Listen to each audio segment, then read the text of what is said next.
The Giant dugout full of long faces all weekend.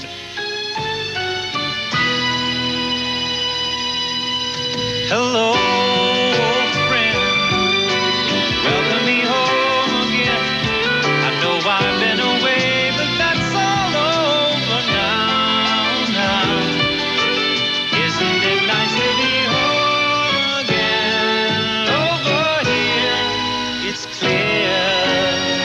And tonight, the Giants home to host the A's in Game 3. Hello, old friend.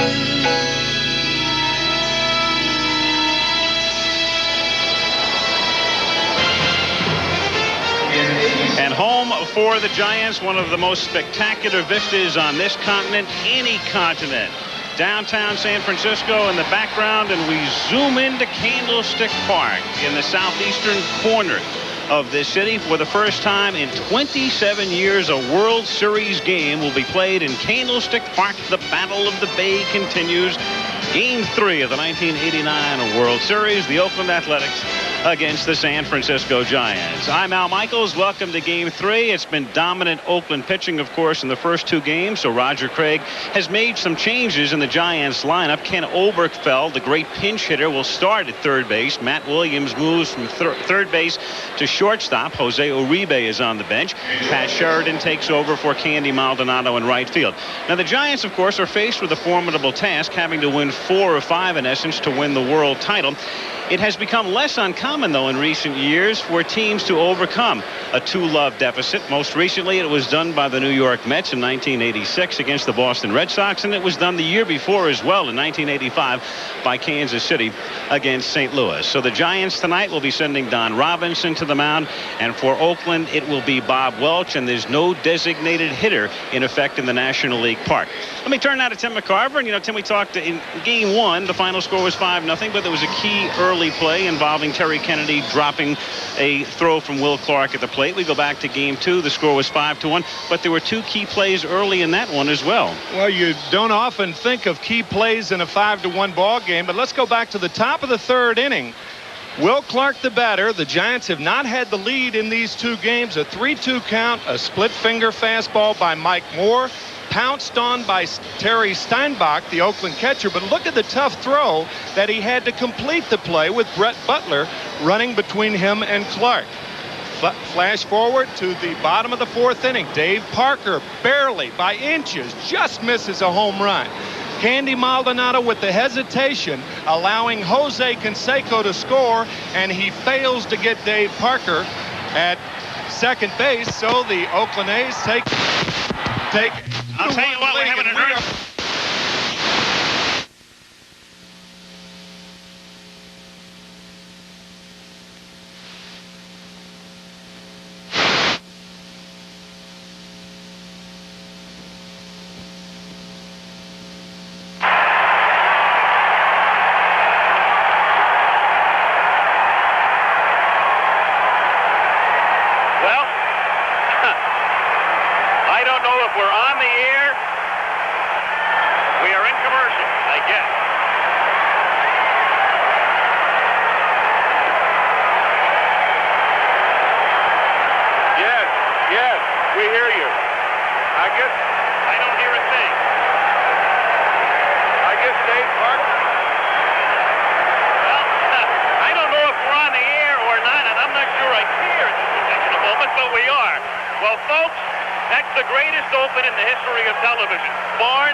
The ultimate driving machine.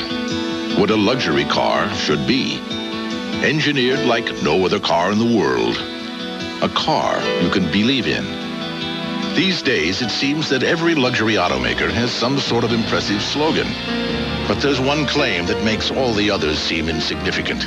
A claim that no automaker but Acura is entitled to make. #1 in customer satisfaction, 3 years in a row.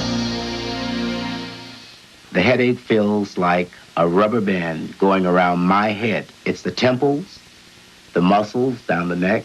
I have pain. I hurt. Today, Darnell Moore is trying extra-strength Tylenol gel caps. For pain like his, why take aspirin or ibuprofen when nothing works better than Tylenol gel caps? No throb, no headache, and definitely no rubber band. I'm going to go with the gel caps. Gel caps work. Extra-strength gel caps, only from Tylenol. For everyday pain, nothing works better. You know what? My dad bought a new car. So did mine.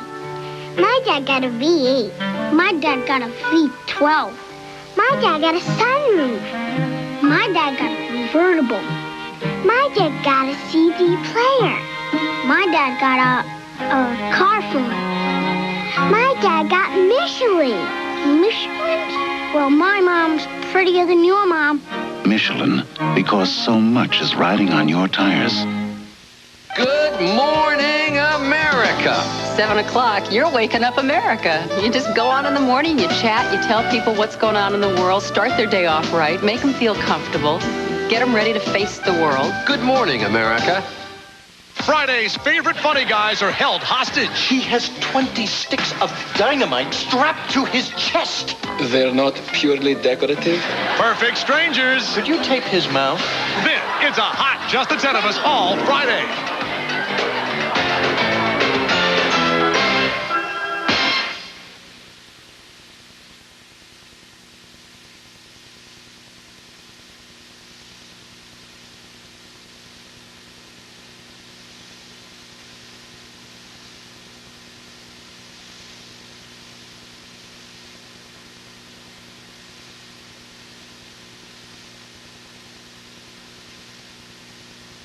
Report came to you from Eyewitness News. We now resume our regular program schedule.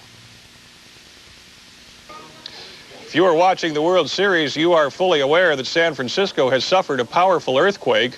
We have reports from our crew who is covering the World Series at Candlestick Park that the authorities in San Francisco were taking injured people out of the parking lot at Candlestick Park. There apparently were injuries there. Our crew, which was at the ball game, said that emergency personnel are now taking injured people out of the parking lot at Candlestick, the site of the World Series, following this earthquake that happened in San Francisco. Somebody we spoke with in the Mission District of San Francisco, which is near the middle of the city, said the earthquake knocked everything down in the house, that people ran out into the street, that aftershocks are still occurring in San Francisco. Obviously, this earthquake that lasted 15 seconds, said the people who felt it and the people in the big buildings downtown felt them sway back and forth, has disrupted our broadcast from San Francisco. Quite obviously, you don't see the World Series on the air at the moment, and we will bring you as much information as we can as we get it, and we should be getting plenty very, very soon about what's happening in San Francisco.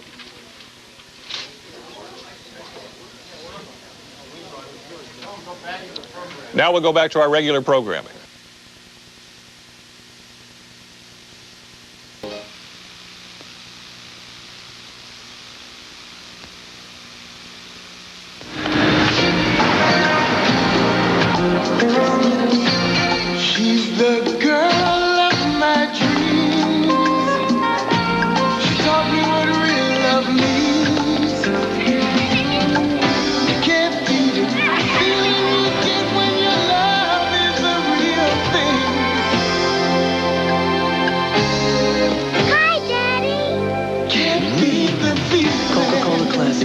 Can't beat the feeling. Weekends at my morning place. I like to take it slow. Get my breakfast fast, then I make it last. It's the best time that I know. Relaxing with a good time. Great taste. You know there's only one place for my week. We now have more information from San Francisco about the earthquake that happened just as the World Series programming was beginning. And let us go now to Candlestick Park and ABC reporter Corey McFerrin, who has the latest from Candlestick. Corey, please. Greg and Patricia. Hi, this is Corey McFerrin in San Francisco in the parking lot.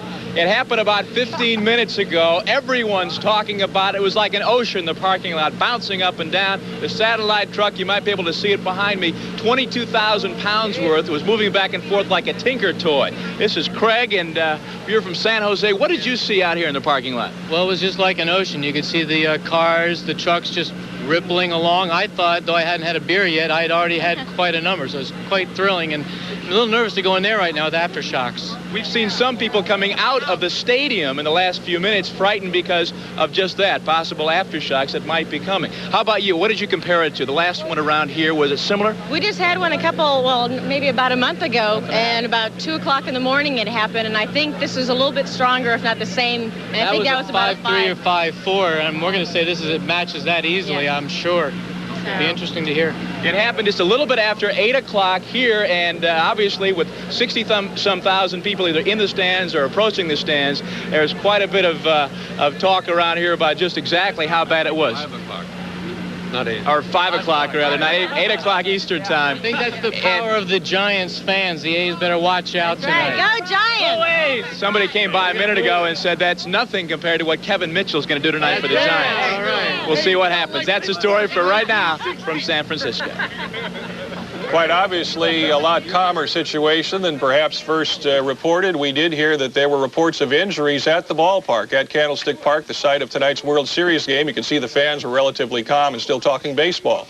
We do understand that in downtown San Francisco, at your average home and office, the electricity is out, and you can see that the broadcast of the World Series is not happening anymore. We were able to bring you that report by our satellite truck that has a self-contained power source. People in downtown San Francisco said the big building swayed. People at home said everything fell off the shelves and walls, and they ran out into the street to get out from under structures, and the aftershocks were continuing. So the news is still continuing to flow in from San Francisco, and we will continue to update you as we hear things. Thank you very much for watching, and now let's go back to our regular programming. We now join our regular program schedule already in progress. We interrupt our regular program schedule to bring you a special report from ABC News. Good evening, I'm Ted Koppel. Let me try and explain to you what must already be obvious to the millions of you who tuned in to watch the World Series tonight. Take a look at that live picture. That is from San Francisco. That fire presumably has been caused by an earthquake that knocked both the network broadcast of the World Series off the air and has been causing apparently some considerable damage in the San Francisco Bay Area. That fire is the only one that we are aware of right now, but what we do know from reports from the area is that a number of television stations were knocked off the air. Our own owned and operated station out there, KGO, which you were just watching, was briefly knocked off the air. Those who were broadcasting, Al Michaels and the others who were broadcasting the World Series to you, that signal was knocked off the air. And we have heard unconfirmed reports that at Candlestick Park, where the third game of the World Series was to be played this evening, there have been some injuries. What we wanted to do was just get on the air and let you know what we do know, which at the moment is very scant information, and to assure you that as soon as we get further information, we will be back on the air with that. To repeat, there has been an earthquake in the San Francisco Bay Area, apparently with one aftershock. The quake itself lasted about 15 seconds, has caused at least one fire that we are aware of, and some damage. There may have been some injuries at Candlestick Park. The World Series game that you presumably tuned in to watch this evening has been knocked off the air.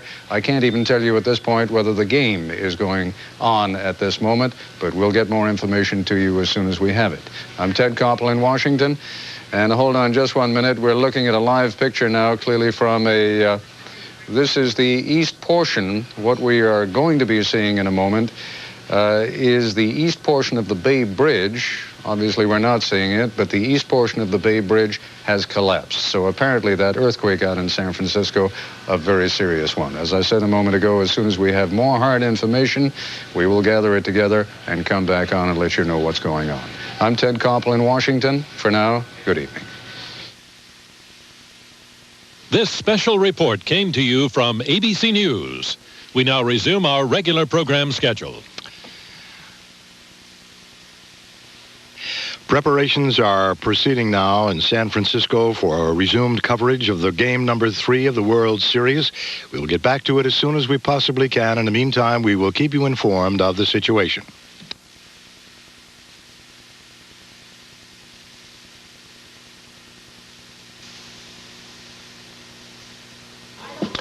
We're going to give you an update right now from San Francisco. First, we're going to take a look at a very frightening picture that's broadcast live by KGO. That is the San Francisco-Oakland Bay Bridge. And you can see that the top section has collapsed down onto the bottom section. The top section is westbound traffic into San Francisco from Oakland.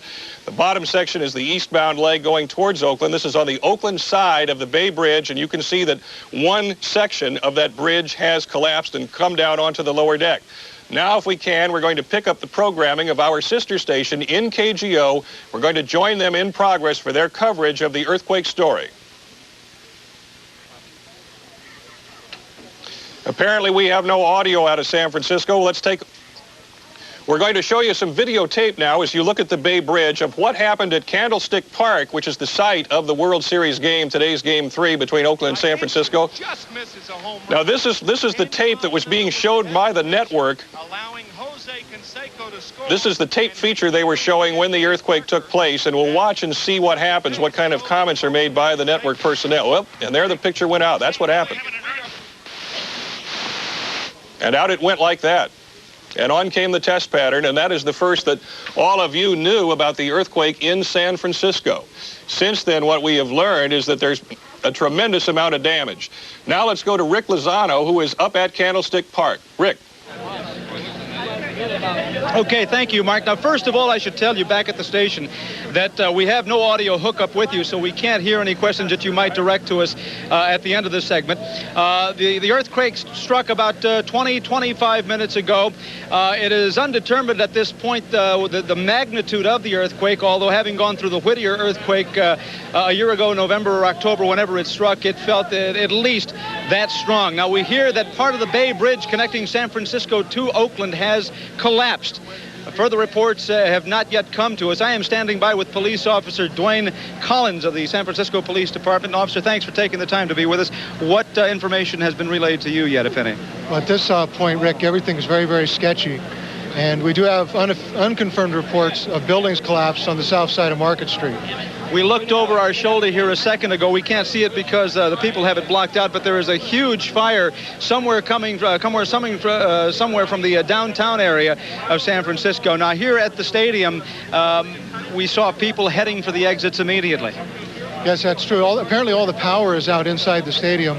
And I notice now that some of the lights are coming back on, so I assume the only damage to the stadium is going to be a late start. Now, as we stood here waiting for game time to approach, the earthquake struck. In the past, having experienced earthquakes, we feel the approach of the earthquake, if you will. In this case, it did not take very long for the main jolt to hit. So we suspect at this time that the epicenter of the earthquake was somewhere very close to this proximity. I want to go back to Officer Collins at this point and find out from you, sir, what is the protocol? What happens in a situation like this when you have an earthquake from the police standpoint? Well, at this point, we try to find out who needs emergency aid as far as injured, respond to that first, any fires that might arise. Again, at this point, we have no report of any fires downtown. Officer, thanks for taking the time to be with us. We are going to toss it back to Los Angeles. Again, the earthquake struck maybe 25 minutes ago. We will bring you up to date on any developments that happen from this end. That's it for now. Rick Lozano reporting live from San Francisco. Back to you in Los Angeles now. Rick, thank you very much. We do know that the earthquake lasted 15 seconds, was felt all over northern and central California, as far away as Fresno, which is 120 miles from San Francisco, and Sacramento. Now let's go to KGO reporter Lisa Stark. Okay. We have not been able to confirm that. There are cracks up there. I was in the upper deck right behind home plate, just out here to watch the ball game tonight. And when the first shake started to hit, there were several aircraft right above us, and I immediately started to think it was vibration from the aircraft, but then it really started to roll, really started to punch, and the windows in the press boxes out along the left field line started to shake. The lights went out. People were relatively calm. I can tell you that there are cracks in the concrete up there. We are now going to join ABC Network for the further update on the earthquake in San Francisco. It's so strong, in fact, that it has, among other things, knocked out all the power, or much of the power, at Candlestick Park, where the third game of the World Series was being played. But in the overall scheme of things, that may be the very least of things that has happened today. Let me show you a piece of video that just came in a few minutes ago. This is, if you look carefully there, you will see that the upper span, that's the Bay Bridge that connects Oakland and San Francisco, the upper span of that bridge has collapsed there, at least the segment has collapsed. As that video moves in a little bit closer, you'll see there is at least one vehicle down there that apparently slid off the edge of the segment on the left and is now trapped in the crevice there of that segment that is down at an angle. There are many vehicles still on that lower span of the Bay Bridge. You can see people walking around there. They don't seem to be in any immediate danger, but the tremors that shook much of San Francisco, apparently the quake lasted for about 10 to 15 seconds, and then there was an afterquake. I have on the line with me two of my colleagues, Bruce Hall and Mark Nelson. Mark Nelson is out at Candlestick Park. They're on by phone. This is a live shot from our affiliate, our owned and operated station in San Francisco, KGO, and you can see that there are at least two major fires that seem to be in progress there. But I'll tell you what, let me go instead now to Bruce Hall, who is at our bureau in San Francisco. And Bruce, maybe you can just give me a sense of what happened, when it happened, and how you became aware of the fact that there was an earthquake in progress. All right, I was getting ready to record the World Series, and the first thing, there were some tremors, which didn't seem unusually strong. It just seemed like a regular kind of earthquake.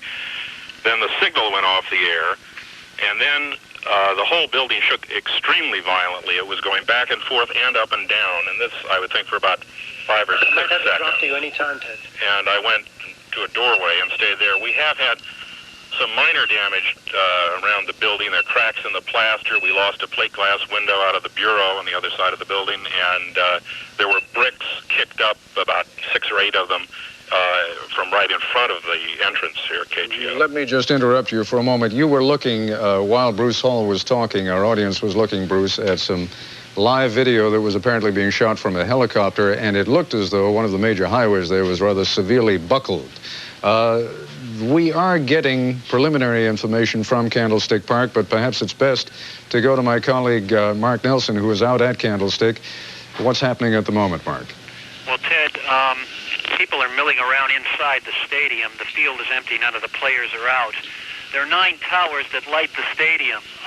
From my vantage point, I only see one row on one of the towers that appears to have any power. Outside, where all the trailers, the television trucks are, engineers are frantically trying to hook up power, auxiliary power. I can tell you that in the trailer I'm sitting in now, there is none. I'm on one of 3 working phones. When the tremor hit, and it was a pretty wild, violent tremor, it lasted for maybe 10 to 15 seconds. People started screaming and running, and there was a great deal of confusion. That's about all I can tell you right now. All right, Mark, I'll tell you what, let's move on, and we are sort of moving in and out with different colleagues of ours as we become aware of the fact that we're able to communicate with them either by phone. I am told that we can get, I hope, both sound and picture from Rick Lozano of KABC Sports. Rick, can you hear me? I sure can, Ted. And you are there with San Francisco police officer? Yes, we have Officer Dwayne Collins with us, and first I should tell you that we just established audio contact with you very recently, so I haven't been able to hear all that you've said so far, Ted. I can tell you that part of the San Francisco Bay Bridge, the Bay Bridge has collapsed in a certain section. Unconfirmed reports of injury at this time. Here at Candlestick Park, as soon as the tremor struck, People started heading for the exits. It was a wild scene here for a short time. Personally, I was in a hallway, an enclosed hallway, and it was quite a scene in there, something I've never experienced before. With me, Officer Dwayne Collins of the San Francisco Police Department. Officer, what can you tell us at this time from an official standpoint? Well, nothing in an official standpoint. Everything is still very sketchy. They're still trying to find out what happened. We do know that there was a collapse on the Bay Bridge, and we do have unconfirmed reports that some buildings have collapsed on the south side of Market Street. What about here at Candlestick Park? Any reports of injuries or structural damage to the stadium? No reports of injuries at this point. There's a few shaken up people, obviously. And as far as visible injury, visible damage to the stadium, we haven't found any. Living in San Francisco in the Bay Area, you're accustomed to earth tremors. How strong would you estimate this one to have been? This was a pretty good shaker. It was well over 5, probably 6. Ted, I can tell you, living in Southern California and Los Angeles, that this one measured at least as strong as the Whittier quake of a couple of years ago. The epicenter has not yet been pinpointed, although it did not take very long for the main thrust of the jolt to hit here. So I would imagine that the epicenter was quite nearby. That's going to do it for now, Ted. We'll throw it back to you in New York. Rick, thanks very much. You're both pretty good at guesstimating your Richter scale, because we now have some preliminary indications that the Richter reading was actually of 6.5. So this was a fairly hefty, indeed a very hefty earthquake.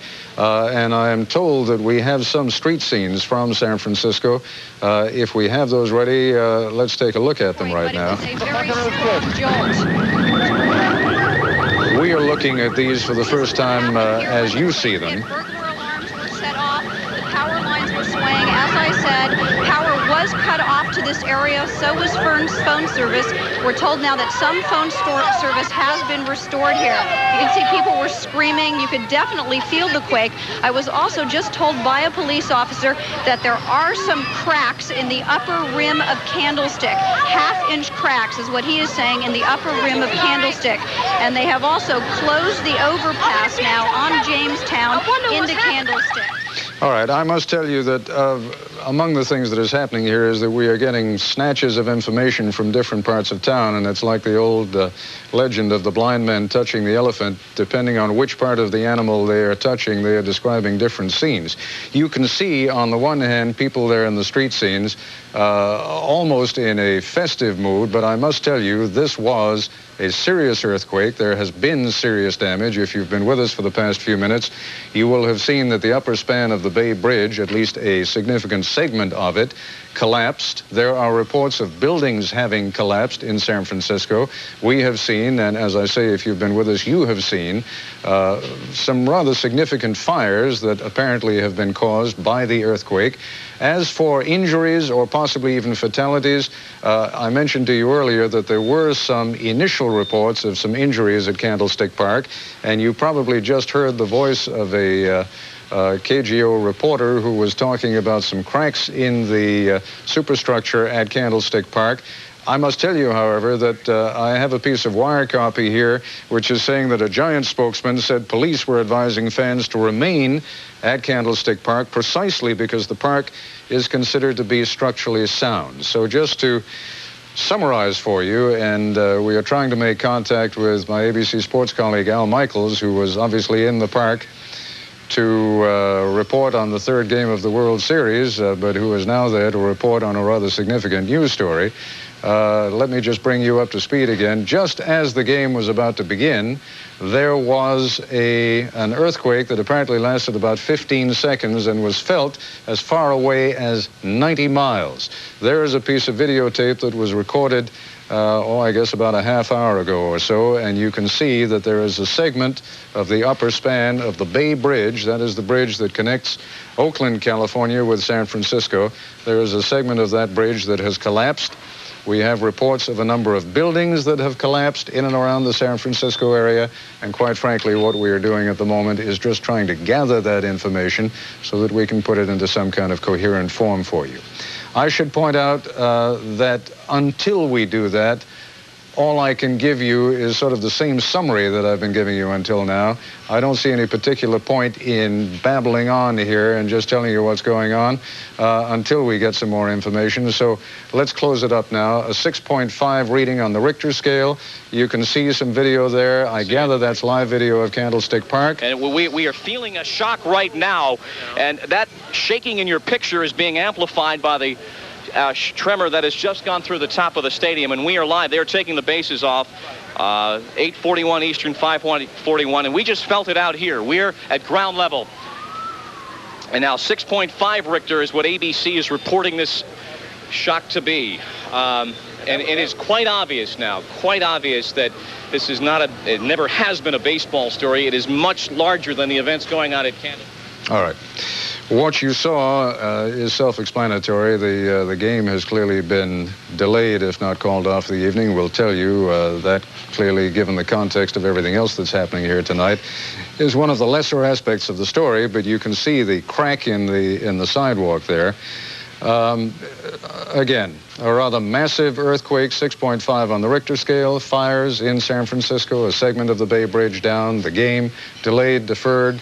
Possibly even canceled, and we will give you more information as soon as it becomes available to us and we can put it into some sort of coherent form. I'm Ted Koppel in Washington. We'll be back a little bit later. This special report came to you from ABC News. We now resume our regular program schedule. This is Mark Coogan in Los Angeles. We understand now, you saw the video of the Bay Bridge where the upper deck had collapsed onto the lower deck. We understand there are people in the water beneath that section of the Oakland-San Francisco Bay Bridge, and it's not known if those people are alive or not. Let us rejoin KGO, our sister station in San Francisco, and pick up their live coverage. Let's go to Anna. Stand by for just 1 second. We're going to go to Leslie Brinkley first. Okay, let's take Leslie. Go ahead, Leslie.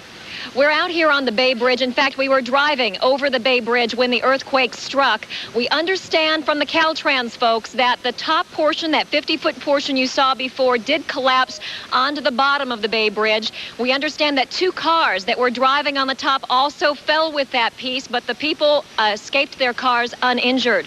We are not certain right now as to the fate of the folks that portion fell onto. Some folks on the bottom level driving towards Oakland told us that they saw in their rearview mirror what looked like a garage door coming down, and that they did see that portion of the bridge collapse onto several cars.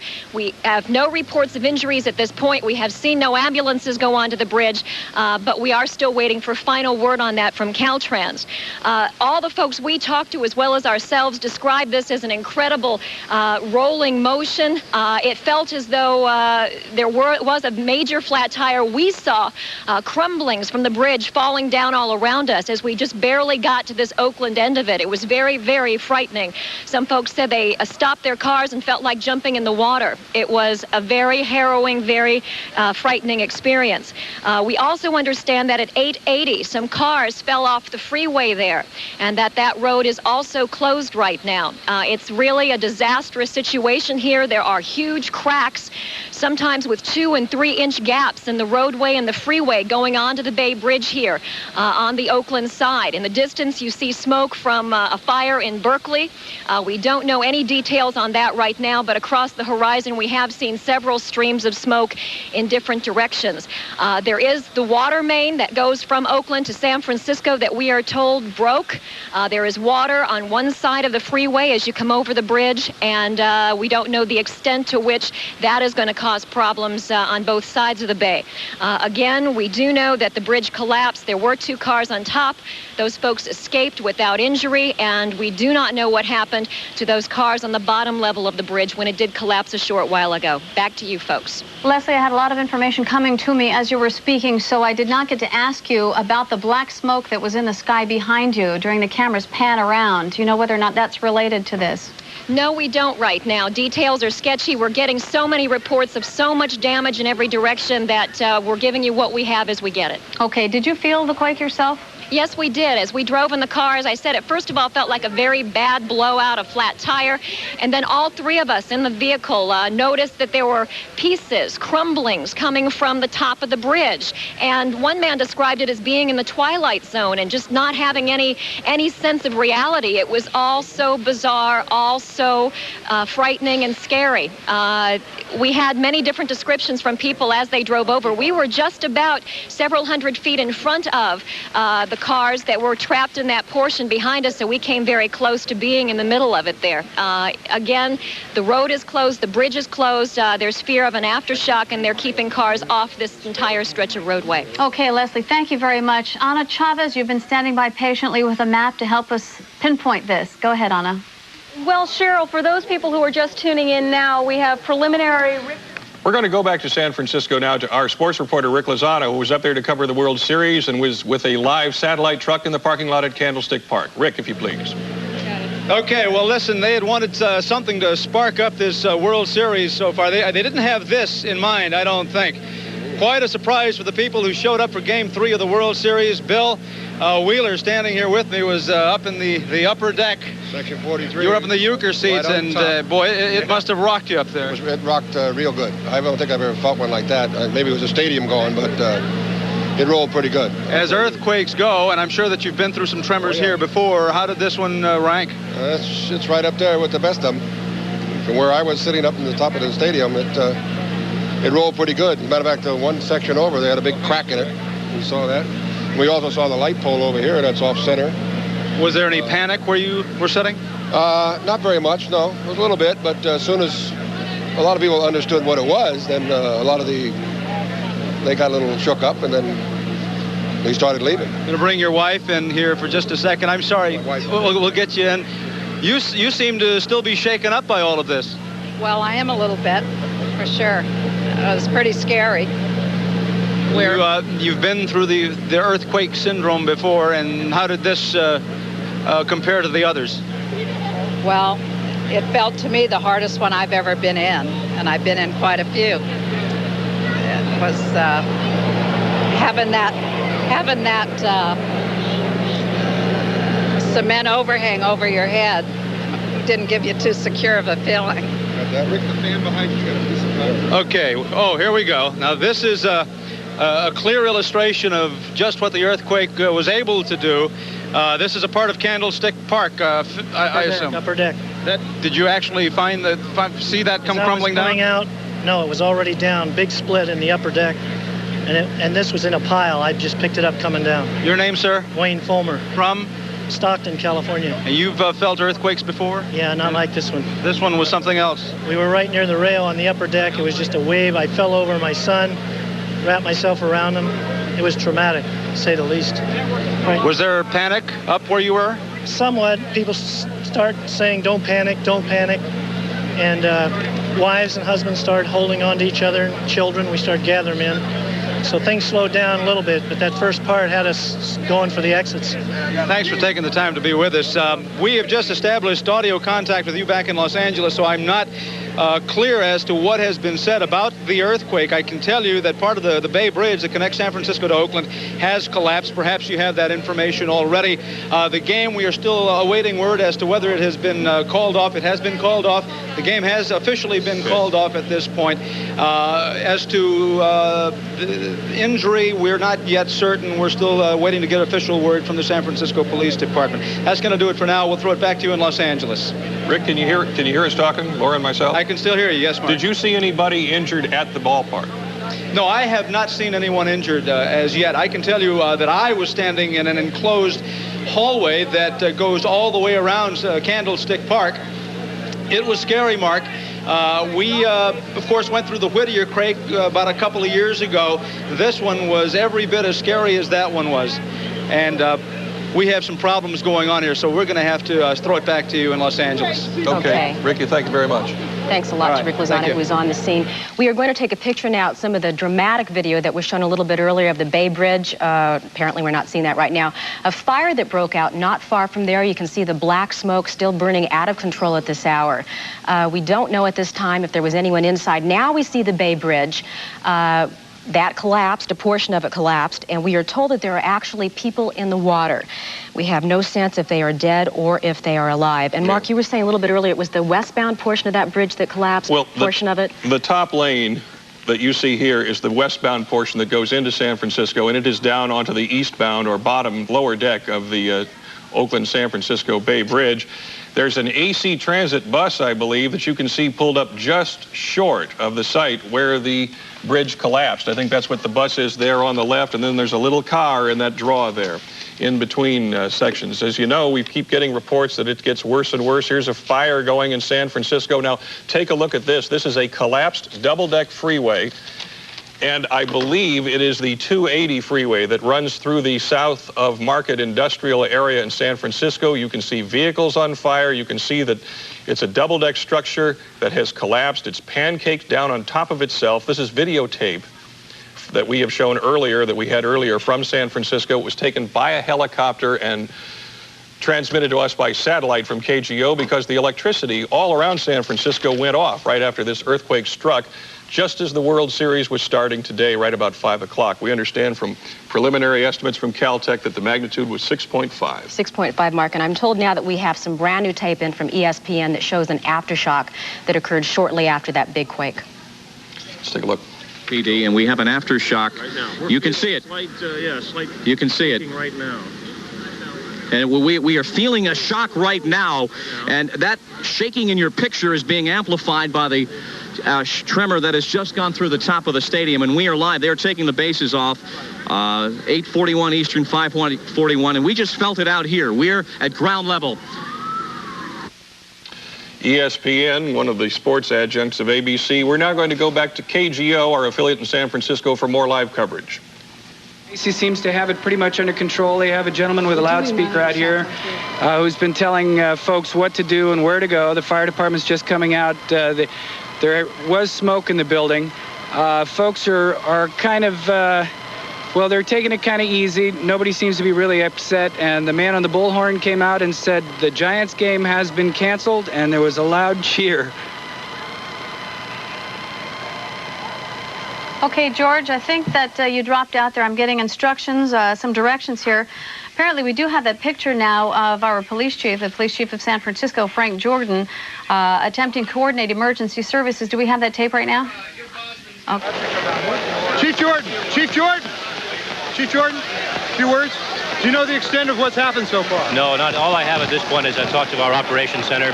They say that there is a building with partial damage at 6th and Brannan.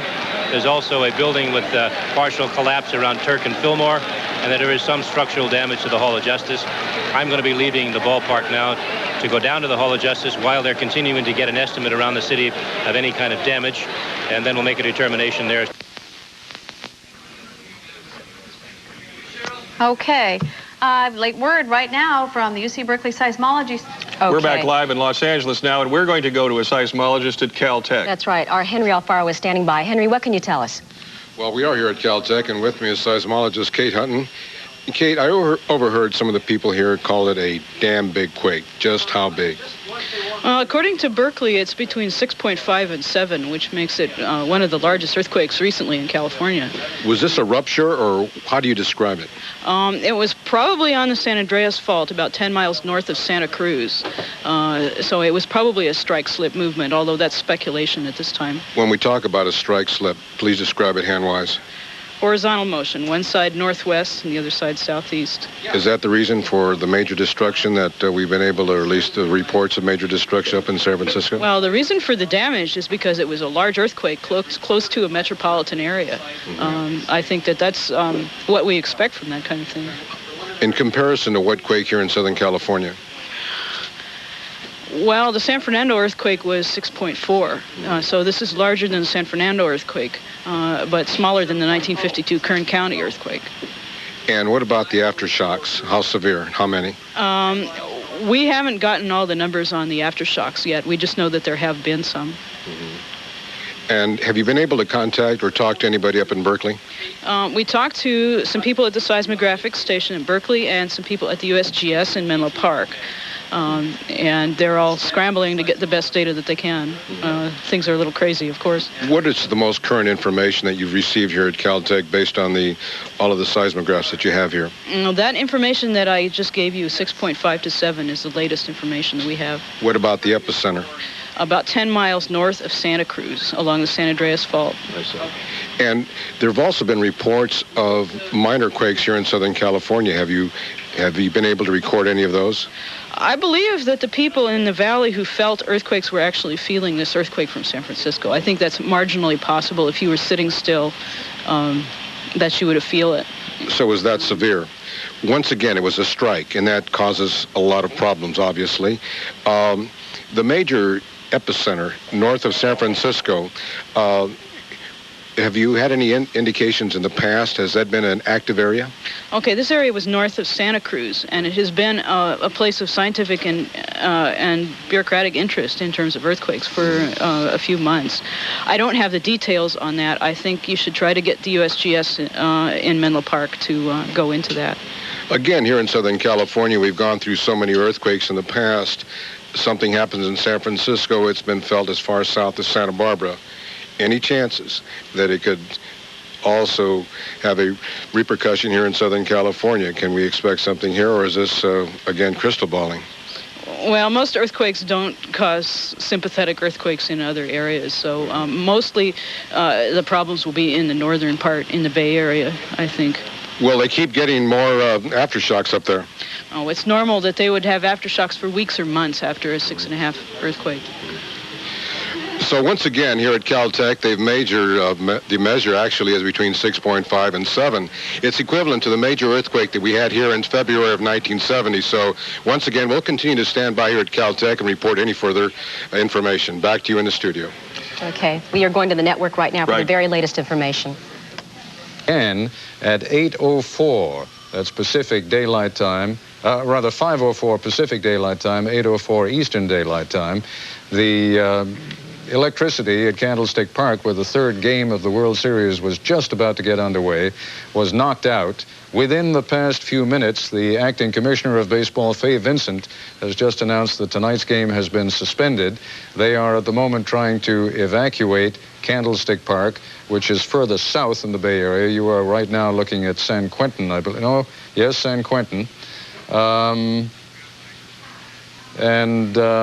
that is not San Quentin, forgive me, but I should point out to you that that was Treasure Island we were just looking at, that the Bay Bridge, which connects Oakland and San Francisco, has lost a 50-foot span. There is at least one vehicle that is trapped in that area. You're looking at video of that right now, and I think if the camera moves in a little bit closer, you will see the one vehicle that is trapped. There is at least one wire service report of some people who were seen floating in the water below. I have not seen that on any video, have not heard it confirmed anywhere, but there have been several segments of highway that have been buckled. My ABC Sports colleague Al Michaels, I believe, can you hear me, Al? Are you still at Candlestick Park? Nothing, okay. What is he doing? He's doing a straight lead? Al, can you hear me? Al Michaels? This is Al Michaels. I'm in our production truck. You're looking at a fire, obviously, in the city of San Francisco. Just to relate what it felt like at Candlestick Park, and I have lived in California for the better part of 20 years. Fortunately, there was no jolt. There was no question once it started that I knew it was an earthquake, and I think most people in this area knew immediately it was an earthquake, and then you wait for either a jolt or for it to stop. It was a steady sort of shake and roll, and it was an extremely uneasy moment because we just happened to be on camera doing our pregame show, and the sense I got for a split second was that we were going backwards. And in fact, where we would sit in the mezzanine, an overhanging booth, we were susceptible to being a part of the collapse of the upper deck, in addition to falling down below or having it collapse down below. You're looking now at a shot of the cantilever section of the Bay Bridge. That is not the main section, but that apparently is where, from what I can tell right now, the major damage has been done. It is the primary link, of course, between the cities of San Francisco and Oakland, and it's graphically illustrated right there. Fortunately, and there, of course, is a car in between the collapsed sections. We have, of course, from our vantage point here and from what we know, I'm sure you have far more information about that, Ted, but all I can say is that very, very fortunately for some 60,000 people at Candlestick Park, the epicenter was not that close to the ballpark, but certainly as unnerving an experience as I can recall by far in 20 years of living in California. We understand now, as you look at a fire in San Francisco that appears to me to be somewhere in the neighborhood of the Marina District. We have Gary Thorne, who is still in the ballpark with the Commissioner of Baseball, Fay Vincent. Gary, can you hear me? Well, thank you very much. Commissioners obviously have been very busy here since this has occurred. Commissioner, tell us exactly what the situation is as far as the games are concerned. Well, we'll wait to see tomorrow. We hope to play the third game here, but we obviously have to check the stadium and be sure there's no damage that would put anybody at risk. What was the initial information that you have from the people here at the stadium as to whether or not there might be any structural damage? Well, there are some cracks. I don't think anybody's in a position to evaluate them. We'll get that done tomorrow and try to make a judgment early in the day whether we can play tomorrow night. Tell us about the process you went through here once yourself. What was your reaction to it? Because you, like many of us, have not been through one before. Well, I didn't know enough to be frightened. I was standing and started to shake, and at first I thought it was a jet. And my wife said, "Oh, it's an earthquake," and I realized then that we were having an earthquake. What will you do now tonight? Will there be more meetings tonight with anyone in particular? You know, I have no idea, Gary. I'm waiting here to see the stadium evacuate. I think people have handled this very nicely. The police and the people in the stadium have done a superb job. I'm very pleased. We need to get everybody out of here before it gets dark, which was the governing factor in the decision to call the game. You lost all the power in here, so without any electricity, obviously, you weren't going anywhere. We couldn't play, but even more importantly, we couldn't take a chance on having people here when it got dark. The governing factor was to get people to leave while there was enough light.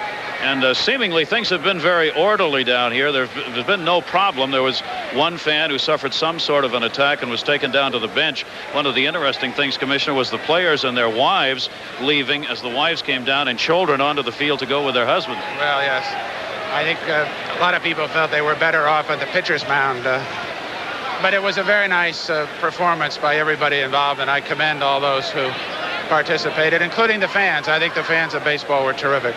Will the game go on tomorrow if there are not structural damages here that would prevent people from coming in? I would think so, yes. We need to talk to the police and be sure we know enough about the entire community. We don't know anything now, and we'll make that judgment in the morning. If the ballpark was structurally damaged so that you could not put people back in here, would you consider playing elsewhere, say Oakland? Well, we'll see about that tomorrow. I don't know what our options are, but we'll look at them all in the morning. Will the final decision on that be yours? Yes, it will. Okay. That's the Commissioner, Fay Vincent, joining us. Thank you very much for doing that. And obviously a large crowd still gathered on the field. Al? Well, you've seen some of the reaction at Candlestick Park where Game 3 of the World Series was canceled. Here is the reaction of one of the Giants' outfielders, Candy Maldonado. We were down on the ground, and I was over there in my locker, and I hear this noise. And I remember Don Robinson was coming in. It sounds like an earthquake. And then this thing started to really, and I said, wait. As I said, the light went off.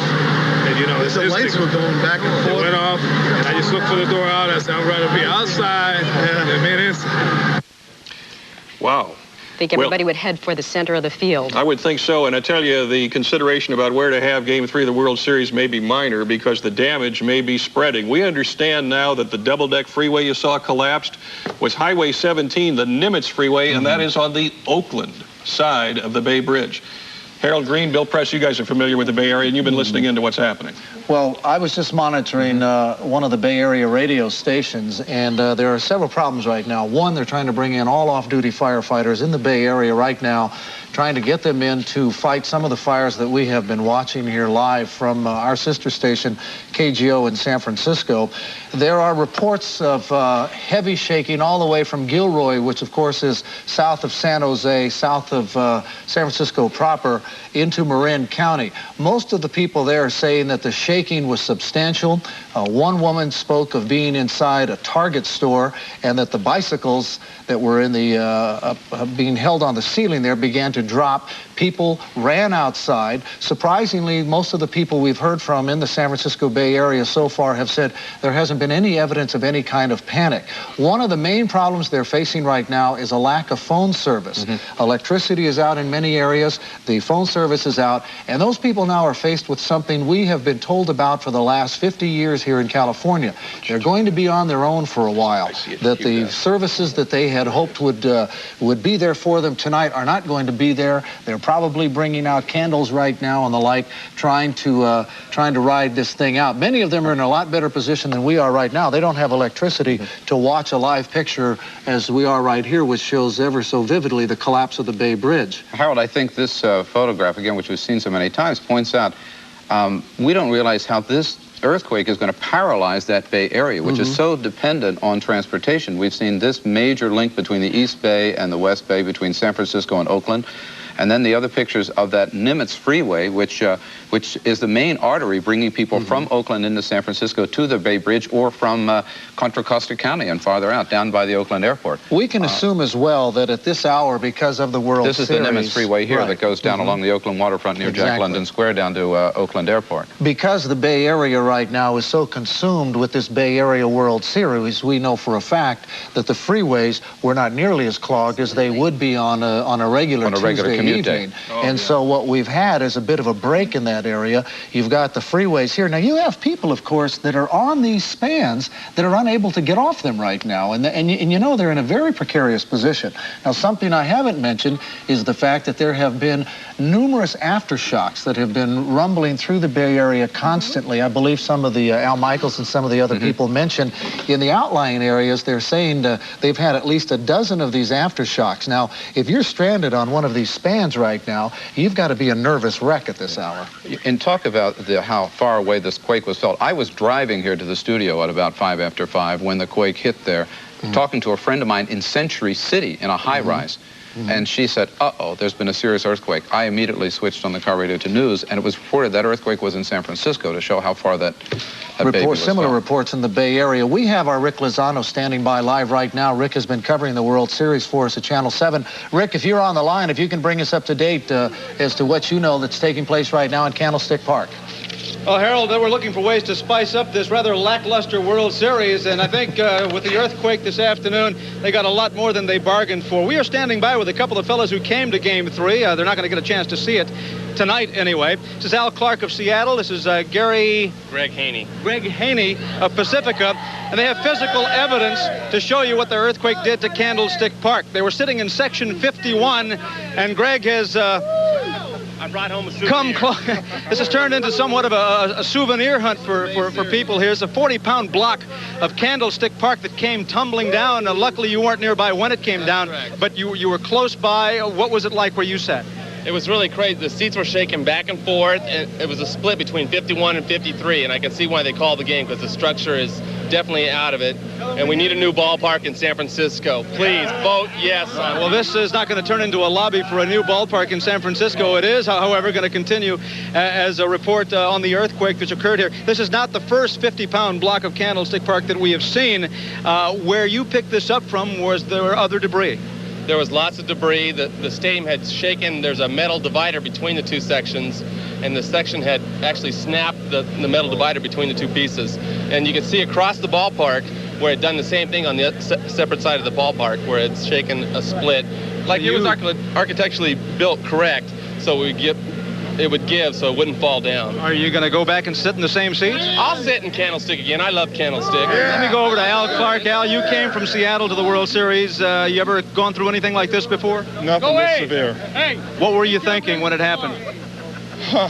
Thought I was going to heaven. That's what I was thinking. I didn't really know what to think. I mean, the light stanchions were swinging. The top of the stadium was just shaking apart. So hang in there. Hopefully you won't have to go through it again. Right. We're going to swing over to our left here and talk to Matt Young, former Los Angeles Dodger relief pitcher, now with the Oakland A's. And Matt, you guys were all set to play baseball. We're all set. You know, coming in here, they said the Dodgers were going to rock us a little bit, but I don't think anybody took them literally. What was it from your vantage point when the earthquake struck? What did you see, and what were you thinking? Well, I was in the clubhouse at the time. And from my past experiences of growing up in Southern California, I knew right away what it was. So I just all I could envision was the whole clubhouse. It's on the bottom floor and 2 levels coming down on us. So I just hightailed it out of there. Went out to the back parking lot. We want to stay as focused as we can on the impact of the earthquake and how it's affected the people here. But from the standpoint of the World Series and not being able to play the ball game tonight, what is that going to do to either team? I think it's going to help us because Bob Welsh was nursing a slight growing pull, so he'll get another day's rest. It'll definitely go down in the chapters. It's going to be a chapter to somebody's book. Matt, thanks for taking the time to be with us, and hopefully we'll get this World Series resumed as quickly as possible. I got to tell everybody, all my friends and family back home, that everybody up here is all right. Everybody here, as far as we can see, is all right. Thanks, Matt, for taking the time to join us. We're going to throw it back to you in Los Angeles. Hopefully we'll have some more news for you in just a few short moments. Right, okay, thanks a lot, Rick. Now we're going to go live to Caltech, where Henry Alfaro is standing by. Henry. Well, Harold and Laura, what you're looking at right here is the seismograph, and you can see all of the activity that measured the earthquake that hit up in the San Francisco area shortly after 5 o'clock. With me is Steve Bryan, an analyst here at Caltech. And Steve, what does that indicate there? Well, what we're seeing is the first earthquake, the one occurred about 5:04. As you can see, it lasted for several minutes. This is the main one that they felt in San Francisco. Based on the markings, that means it was a very severe jolt. Well, it was a very large one. What we're seeing here is it lasted for several minutes of actual ground shaking. People probably felt it for 15, 20 seconds. I know that you've been in contact with the people up in Berkeley. The preliminary information is the epicenter is where? About 10 miles north of Santa Clara, or Santa Cruz, I believe. It's south of San Francisco, and according to Berkeley, it appears to be on the San Andreas Fault. How critical is this right on the San Andreas Fault? Well, the San Andreas Fault, of course, is the biggest fault they have in the area, and is capable of generating large earthquakes. So this is a significant earthquake for this fault. This is a seismic active area? Reasonably active. They have a fair number of earthquakes per year up there. They have a number of faults in the area. You have been in contact with some of the people and talking with them. How did they describe it? Well, the people I've talked to directly felt it as a very strong jolt. One person I'm talking to was actually thrown out of a chair while we were on the phone. In our conversation, you indicated that this is one quake that you're going to learn a lot from. Exactly what are you talking about? Well, this is really the largest earthquake we've seen that affected a metropolitan area.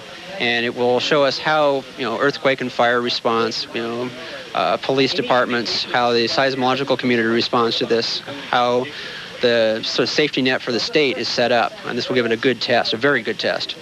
A collapse of a bridge, what does it indicate as far as the earthquake is concerned? Well, that means it was a fairly strong, intensity-wise earthquake, which means that there was very intense ground shaking. So we expect that since we've seen damage to buildings, damage to bridges, that this was a very significant earthquake. How far south? How far south did it hit? I think about 80 miles south of San Francisco. Will there be any repercussions here? Well, we'll be busy for several days because we're the second closest major facility, and Berkeley was sort of taken offline. Steve, as far as the aftershocks now, have they been severe? Have they been consecutive in a time period? And if so, what does this indicate to the people up there in Northern California? Well, there have been a number of large aftershocks. We have seen about half a dozen to 10 fairly good-sized ones. We don't have magnitudes yet. You can certainly expect with an earthquake this large that they're going to feel a lot of aftershocks in the next few days. Well, there you have it here from Caltech, that once again the preliminary reading on the Richter scale is anywhere from 6.5 to 7 points. Earlier, one of the seismologists described it here as a damn powerful shock. And they are continuing to feel some of the aftershocks, and we'll continue to stand by here at Caltech. Reporting, Henry Alfaro, and now back to you in the studio. Henry, while we have you on the line, we were unclear if the gentleman next to you had been able to pinpoint the fault line that this one was on. One of the questions, again, pinpointing the fault line, San Andreas, correct? Yeah, Berkeley has put it on the San Andreas Fault. And Henry, let's ask the question, is this the big one?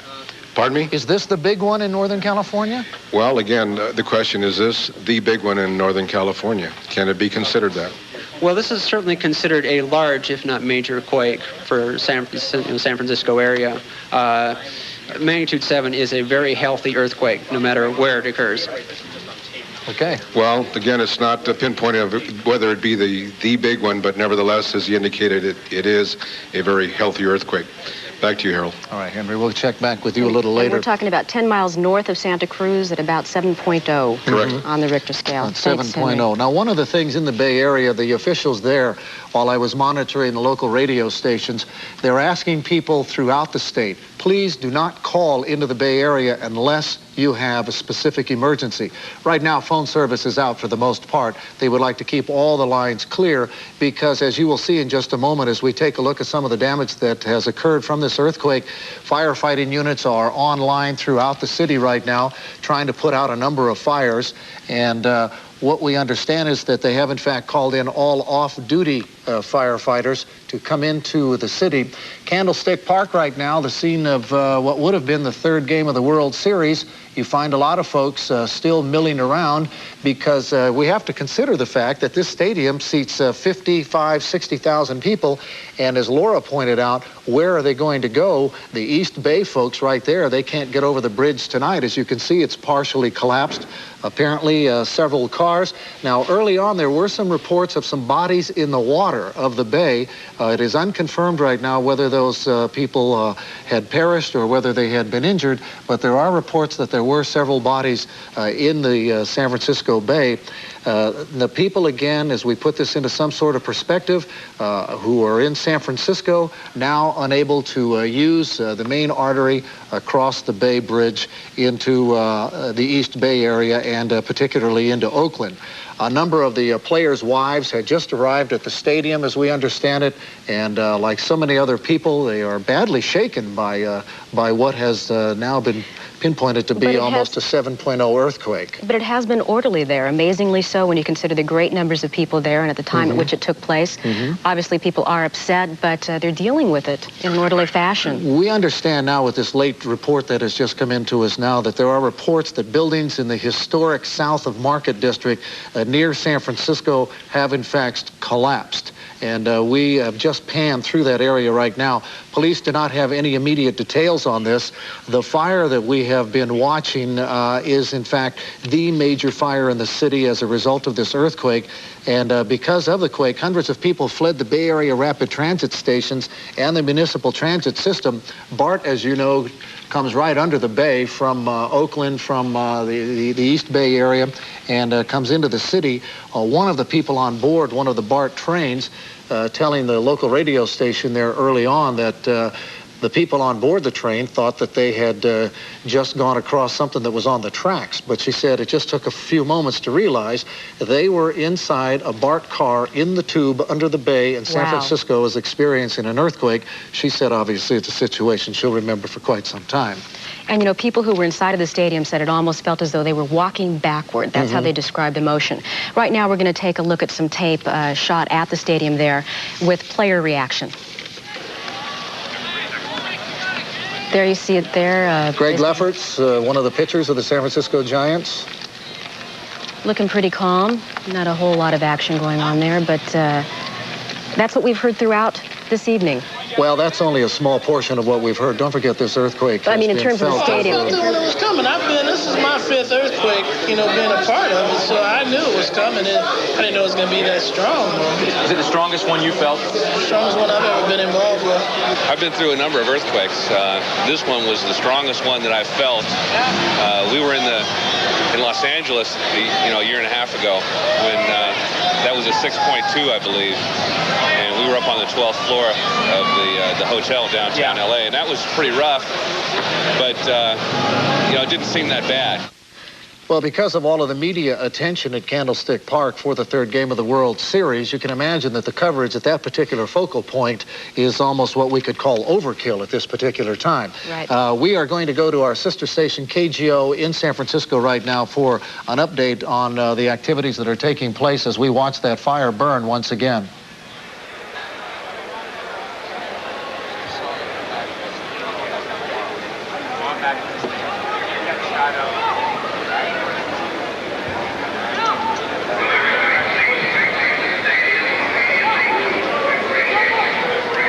What we're watching now, obviously, is the fire that is burning south of Market in San Francisco, the city itself.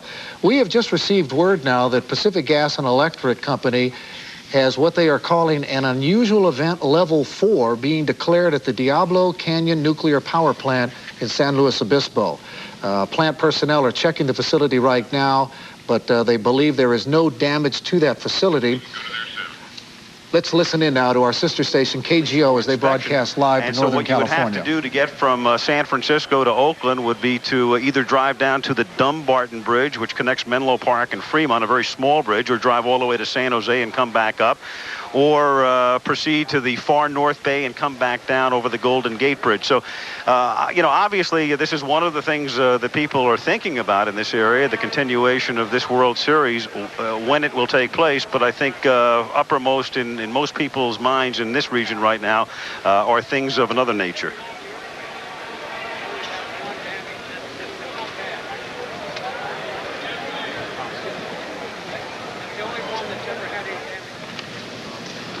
Back to us here in Los Angeles, Laura Diaz and Harold Green bringing you up to date. There has been a major earthquake in the San Francisco Bay Area. Reports now from Caltech here in Los Angeles that the quake measured anywhere from 6.5 to 7. The main shaker hit at about 5:04 this afternoon, and they tell us that strong aftershocks hit at 5:25, again at 5:42. Longtime residents now saying it is, in fact, the strongest earthquake in recent memory. Now, we just got some late word, too, that San Francisco Airport has been closed. That just came in. We have some videotape we would like to go to right now as we continue to bring in information as it comes to us from San Francisco. This is what is now being called the Marina Fire, and it is going quite strongly right now. A number of firefighting units. If you recall, back in history, the famed San Francisco earthquake, the one that struck back in 1906, was estimated at 8.3. And history tells us that the main problem after the earthquake was, of course, the fires. San Francisco itself at that time was a very, very raw young city, and many of the buildings that survived the initial shock of an 8.3 earthquake were then leveled by the fires that swept through there. San Francisco, having worked in the San Francisco Bay Area as a newsman from 1977 to 1978, has any number of contingencies, as we do here in Southern California, for this kind of disaster, and the fire departments there are online. The one major fire that is taking place right now, calling it the Marina Fire. We would like to point out once again that the people in the emergency arena in Northern California are asking those of us in San Francisco or in Los Angeles, please don't call. Please listen to the media. We will give you as much information as we can. So far, no reports of any deaths. We bring that to your attention because there are no official reports of any fatalities. But in the event of a major earthquake, it takes quite a while for all areas to report in. We pointed out. Leave those lines open. Absolutely. And Rick Lozano is live now from San Francisco with the very latest. Rick.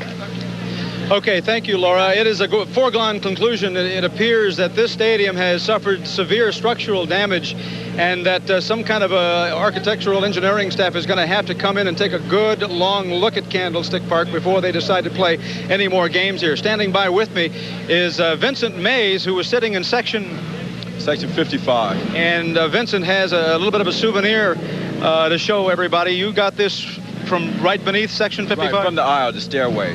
Did you actually see any pieces of the stadium falling? Sure did. From the ceiling, and the stairs separated, and pieces just fell to the lower deck. You see anyone injured? No, I did not see anyone injured. What were you thinking when the quake hit? I was a little scared. I was trying to support my wife, and she was scared more than I was. Yeah. My wife, Leona, has joined us also, and Leona, this must have thrown a good scare into you. Yes, a lot. What were you thinking? Ready to go. Now, we want you to hold up the pieces of concrete that came tumbling from Candlestick Park. And as big as these are, they pale in comparison to what Jeremy and Justin of Pacifica were able to come up with here. Now this, I have no idea how much this weighs, but it takes both of you to pick it up and carry it. Yeah, it does. Where were you sitting? Where did you pick this up from? We're in Upper Reserve, section 41. Now, you felt earthquakes before, but how did this compare? It was scary. It was really scary. I mean, we were sitting there and everything. We were watching the whole stadium move back and forth. And then underneath our feet, this thing started rocking and it was popped out.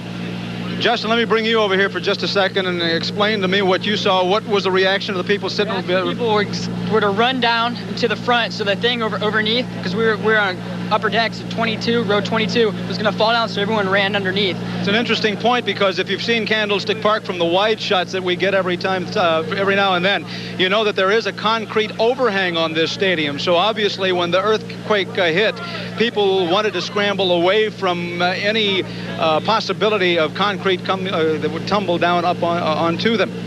We're going to throw it back to you in Los Angeles. It's become a souvenir hunt here at Candlestick Park, but the crowd, to their credit, has handled itself very well. Back to you in Los Angeles now. Okay, thanks a lot, Rick. Could be a long while before they get out of that stadium. We have some more information coming in here. The earthquake centers in Golden, Colorado and Alaska both measured the quake at between 6.9 on the Richter scale and placed the epicenter 60 miles southeast of San Francisco.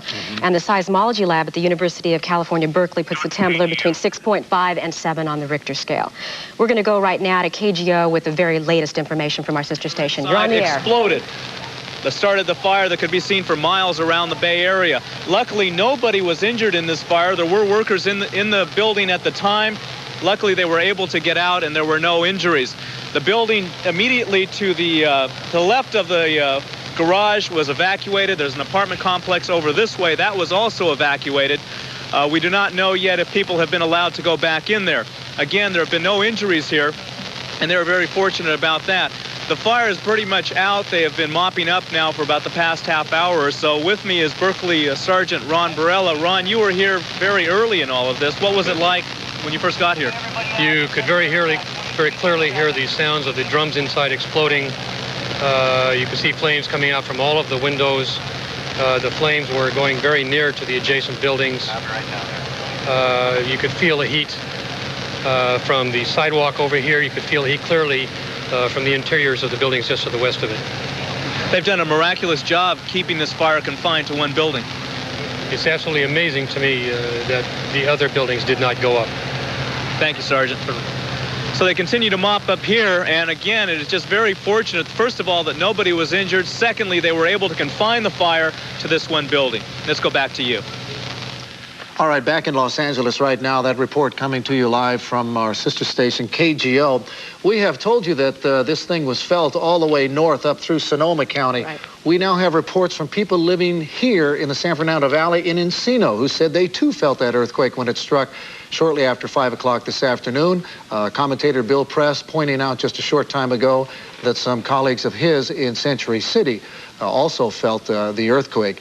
The question now being, what happened to all of those folks who were in the high-rises and around the city? They have to stay put, as we've been pointing out, because with the Bay Bridge damaged, probably a great deal of apprehension about going over the Golden Gate Bridge itself on the other side of the bay. This is the main problem right now. We have received word, and you can see it firsthand, something we've been showing you throughout the afternoon, that at least one car, possibly two, crushed when a 30-foot section of the upper level of the Bay Bridge collapsed. No immediate word on injuries, however. Now, we did hear a little while ago, however, that the boats that are down below did in fact have several people in the water. Whether those people were part of the rescue effort who were trying to find out what the underside looked like, we don't know right now. We don't want to deal in any kind of conjecture in this area. But that is the double-span bridge that takes you from the East Bay, from Oakland, into the city of San Francisco. This span of bridge right along here is called the Nimitz, and this is in Oakland itself. Here you can see it is buckled in a number of sections.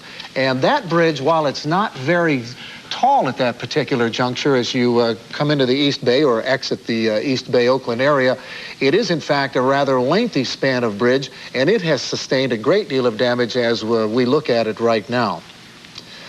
The people who are in the city of San Francisco, if they have to get home to the East Bay tonight or if they have to go south to the peninsula, I think a number of them, needless to say, will not be making that journey tonight. The emergency units in the city are pointing out again that people, if they're prepared, they will be all right for the next couple of days. The services they depend on, the electricity, the phone, the gas, the water, are going to be knocked out for a time.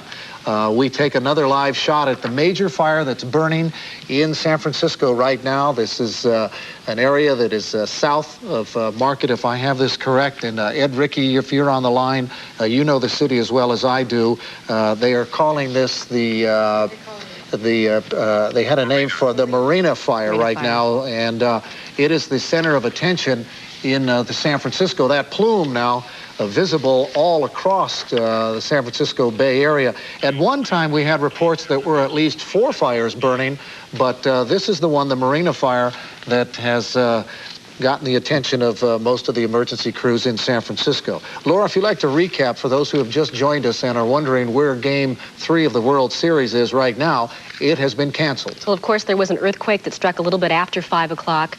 We are told by the experts that it was anywhere between 6.5 and 7. It is a major quake.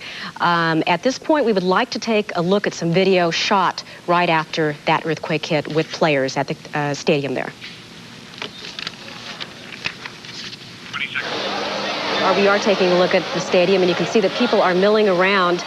A bit of a calm there, but as we pointed out earlier in this broadcast, it depended on where you were and how hard it felt when it hit. Here people are filing out of the stadium. In fact, a great number of people still remain in the stadium at this hour. Yeah, they're going to check it. That's why they want to get everybody out of here now. The sooner we all leave, the better it's going to be. Is this the wildest in all your years, Roger? Of course it is. It's what you call a home field advantage. It's a tragic day. Baseball is secondary. I mean, you got to feel sorry for. We're going to go now immediately live to San Francisco to KGO, where you can see there's a fire as a result of this earthquake. It's very bad here.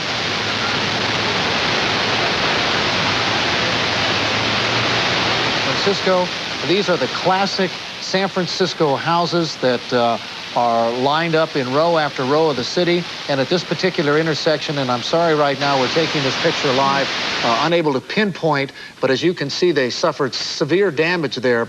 We try to point out early on that when we receive the preliminary reports about damage, we say there are no reports of severe damage or fatalities, but the fact being right now they are discovering throughout the city of San Francisco there are major pockets of concern. Several fires taking place. That one there apparently was one involving gas lines that apparently had ruptured on the street, and you could see that the houses there has sustained major damage shifting off of the foundations.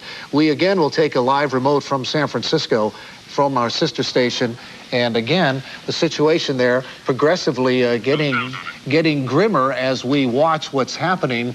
This again, our focus here is on an intersection in the city of San Francisco.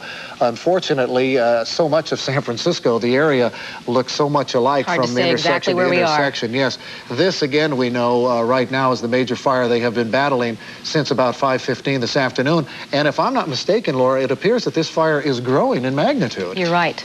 And, it does seem to be getting larger. The San Francisco Fire Department had called in all firefighters who are off duty, and they have brought them to the scene of this fire. And as we just witnessed a few moments ago, we found that there are a number of other smaller fires that are now erupting.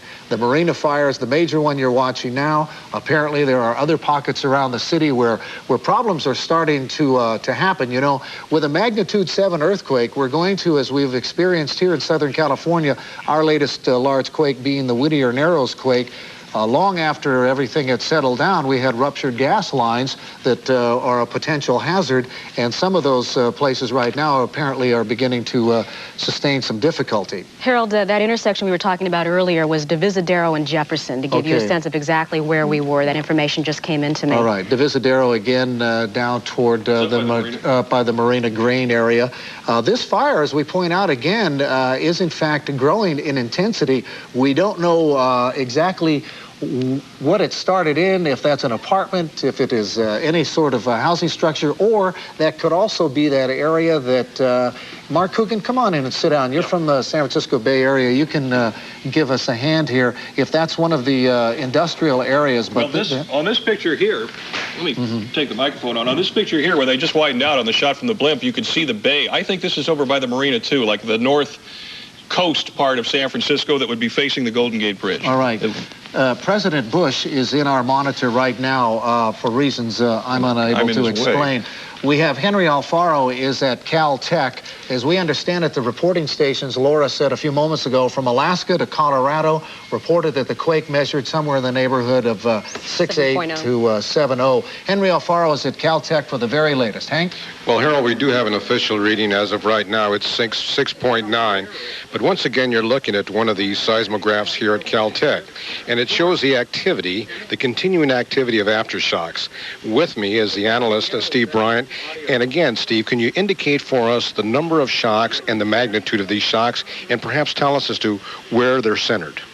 Okay, well, the number we have so far is we've seen about a dozen really very large aftershocks to this. We don't see the smaller ones because we're too far away, but I expect that there are hundreds of them occurring. As for size, we're looking at generally the 4 to 5 range for the largest ones, and probably a large number of 3s. People are definitely feeling these. 6.9, where was the official record from? 10 miles north of Santa Cruz, California. And the 6.9 was indicated from your people up at Berkeley? Well, the 6.9 came from the National Earthquake Information Center, which is located in Golden, Colorado, and they used readings from throughout the U.S. and the world to get that. You know, we were talking about the fact that where the center is 10 miles north of Santa Cruz, that as far as you folks are concerned, you have not had any reports. What does this indicate? Well, we haven't gotten any reports of damage from the epicentral area. Most of what we've seen is from San Francisco, and so we expect that there's probably a significantly greater extent of damage right in the epicentral area. And because it is in the center, that's where you really get the biggest vibration. It's the whip, right? That's where you get the most intense shaking. The farther away you get more long period or rolling sort of motions. When you're very close by, you get this very intense rattling. Yeah. I might add, Harold and Laura, that I was here. I live here in the city of Pasadena. And when the epicenter was right near the city hall, I felt it. It was the pencil effect that the point is way down, but when it shakes, it really hits that pretty hard. Again, we've been able to see a lot of the damage there. You said you were stunned by it. Yeah, this is significant damage, even by California standards. We're seeing significant damage to buildings, uncontrolled fires at this point, freeway overpasses down. This is the same sort of construction we have in Southern California. Is this the result as to how it's a strike, as to the reason as to how the earthquake took place? It's a shaking effect? Well, it has more to do with what sort of ground that that part of the city is built on, but it is in large part due to the shaking of the ground itself and how the fault moved. Obviously, when you have a disaster of this magnitude, there's something to learn. What do you anticipate learning? Well, I think we're going to see just how a large metropolitan city reacts to an earthquake or any disaster, and I think there's going to be a lot of changes to how building codes are enacted and enforced, and how emergency agencies respond to an earthquake. Once again now, there's a lot of people that have relatives up in Northern California, San Francisco area. You had a tremendous shock. You have a series of pretty good size aftershocks. Is there any possibility that all of a sudden there can be another eruption there? Well, there is always a chance that you may have something of equal or greater size. It's fairly small, less than 1 in 20 at this point. But certainly people are going to be feeling aftershocks for this one. I know that in covering earthquakes, there's a certain time frame. How much time between the big one and if there's going to be a next one, how much time does it lapse? Well, generally, if there's going to be something of equal or greater magnitude, it generally happens within 5 days. The greatest probability, of course, is right after the first large earthquake, and it declines very rapidly after that. After about 8 hours or so, you're down to about 2 or 3%. Is this the largest quake to hit Northern California that you know of as far as history is concerned? It's not the largest. San Francisco. All right. Henry Alfaro reporting live from Caltech, bringing us up to date on what they have found there. And, of course, we've pointed out the earthquake apparently measuring 6.970, hitting shortly after 5 o'clock this afternoon. We are going to go to our sister station right now in San Francisco with the very latest. The bridge did fall on top of.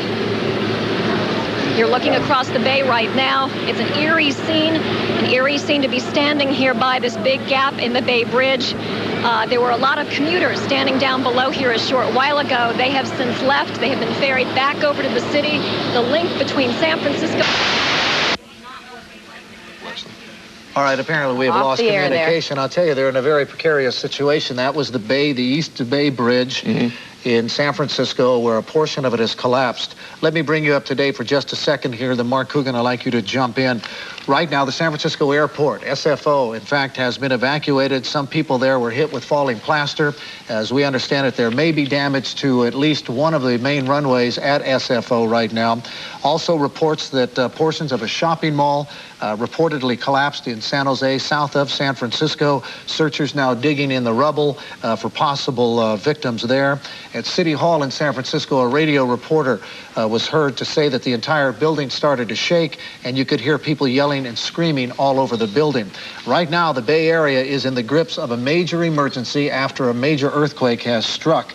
And Mark, you've been in the area for quite some time, and you've seen some of the live video. And if we could take again that live video of a fire that is taking place and consuming a great deal of the attention of the people and the resources in San Francisco right now. Can we take that live shot out of San Francisco? Sure. This is in, Mark, as I understand it, at Divisadero and Jefferson near the marina. Well, that's the area you would traverse if you're going to go onto the Golden Gate Bridge from downtown. If you've left the Van Ness Avenue area and you go out Lombard Street heading for the Golden Gate Bridge towards the Presidio, this is right out in that part of San Francisco, the northern part of the city. Let me also mention, as we're looking at this here, I have an update on information regarding the Diablo Canyon nuclear power plant, which is 200 miles south of San Francisco in the San Luis Obispo area. According to Pacific Gas and Electric, that's the utility that runs Diablo, there is no problem. It has come through without damage. There may have been an earlier report that there was a high level of alert there. Susan Houghton, who's a spokesperson for PG&E, I got on the phone. She told me that no, they declared an unusual event, which is the lowest level of alert after the earthquake, which they definitely felt. They checked the plant, and so far they have found nothing wrong, and so there is no emergency. She said that there's 2 reactors there. Unit 1 is operating at 100% power, as it was this morning or yesterday or any other time. Unit 2 is down for routine refueling. So according to PG&E, the Diablo plant, which of course was a great deal of controversy when it was first licensed because of the earthquake danger down there, has come through this earthquake up in the Bay Area quite fine. Good. We would like to point out to those of you who have just joined us, Game 3 of the World Series has been canceled. There has been a major earthquake in the San Francisco Bay Area. It struck just after 5 o'clock this afternoon, registering 6.9 to 7.0 on the Richter scale.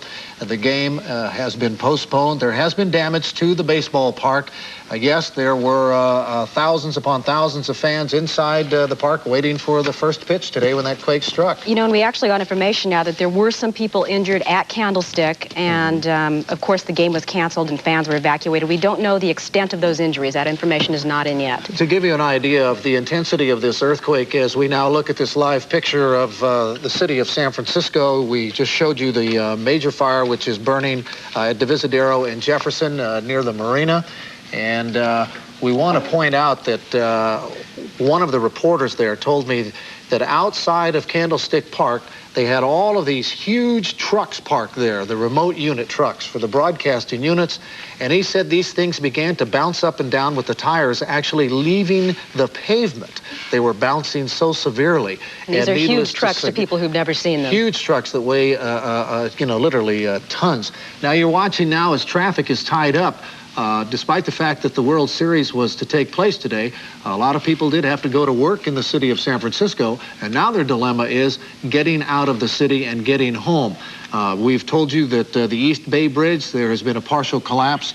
In the city of Oakland, the Nimitz Bridge has also sustained heavy damage right now. To the south of San Francisco, we have not received as much information as we have from the people in the East Bay and at Candlestick Park directly. We are awaiting information. There has been obviously some damage down there because the epicenter of this quake was farther south than it was to the city of San Francisco.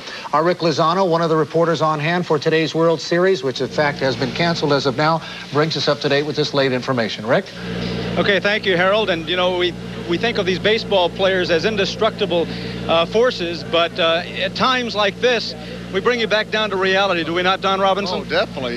This is something I've only been through one. That was the one in L.A. in 1987 when we come down to play the Dodgers, and I was in the clubhouse getting ready to go out and start to throw, and I thought it was the fans in the stands moving the stadium, and all of a sudden I realized that it was another earthquake. This was not the instant replay you were looking forward to. No, it wasn't. And when it happened, I ran in Roger's office. All the power went out, and I laid on the floor in the doorway. You were underneath the stadium itself. As sharp as the jolt was that hit here, you must have thought that anything was likely to happen. Well, the first thing that went through my mind was the stadium was going to come in caving on me, because we're on the ground floor, and all the concrete and all the steel and all the people, if it would have fell right on the clubhouse. So the only thing that went through my mind was to get on the floor and hopefully that nothing like that would happen. You're not immune to taking cover when necessary. No. What was the reaction of your teammates as this was unfolding? Well, I was the only guy in the clubhouse. The other guys were getting ready for the pregame introductions, and I think they had just got done with infield, so I was the only player that was in the clubhouse. The game has been suspended, obviously. Any word as to when you might replay it? Well, I'm told that we're supposed to be here tomorrow at the same time at 1 o'clock. I hear that there's structural damage to the ballpark, and that I don't know exactly what's going to happen. What does this do to a ball club's frame of mind? Well, hopefully for us it was an omen, but something like this just don't happen every day, and we had a lot of scared players and a lot of scared families, and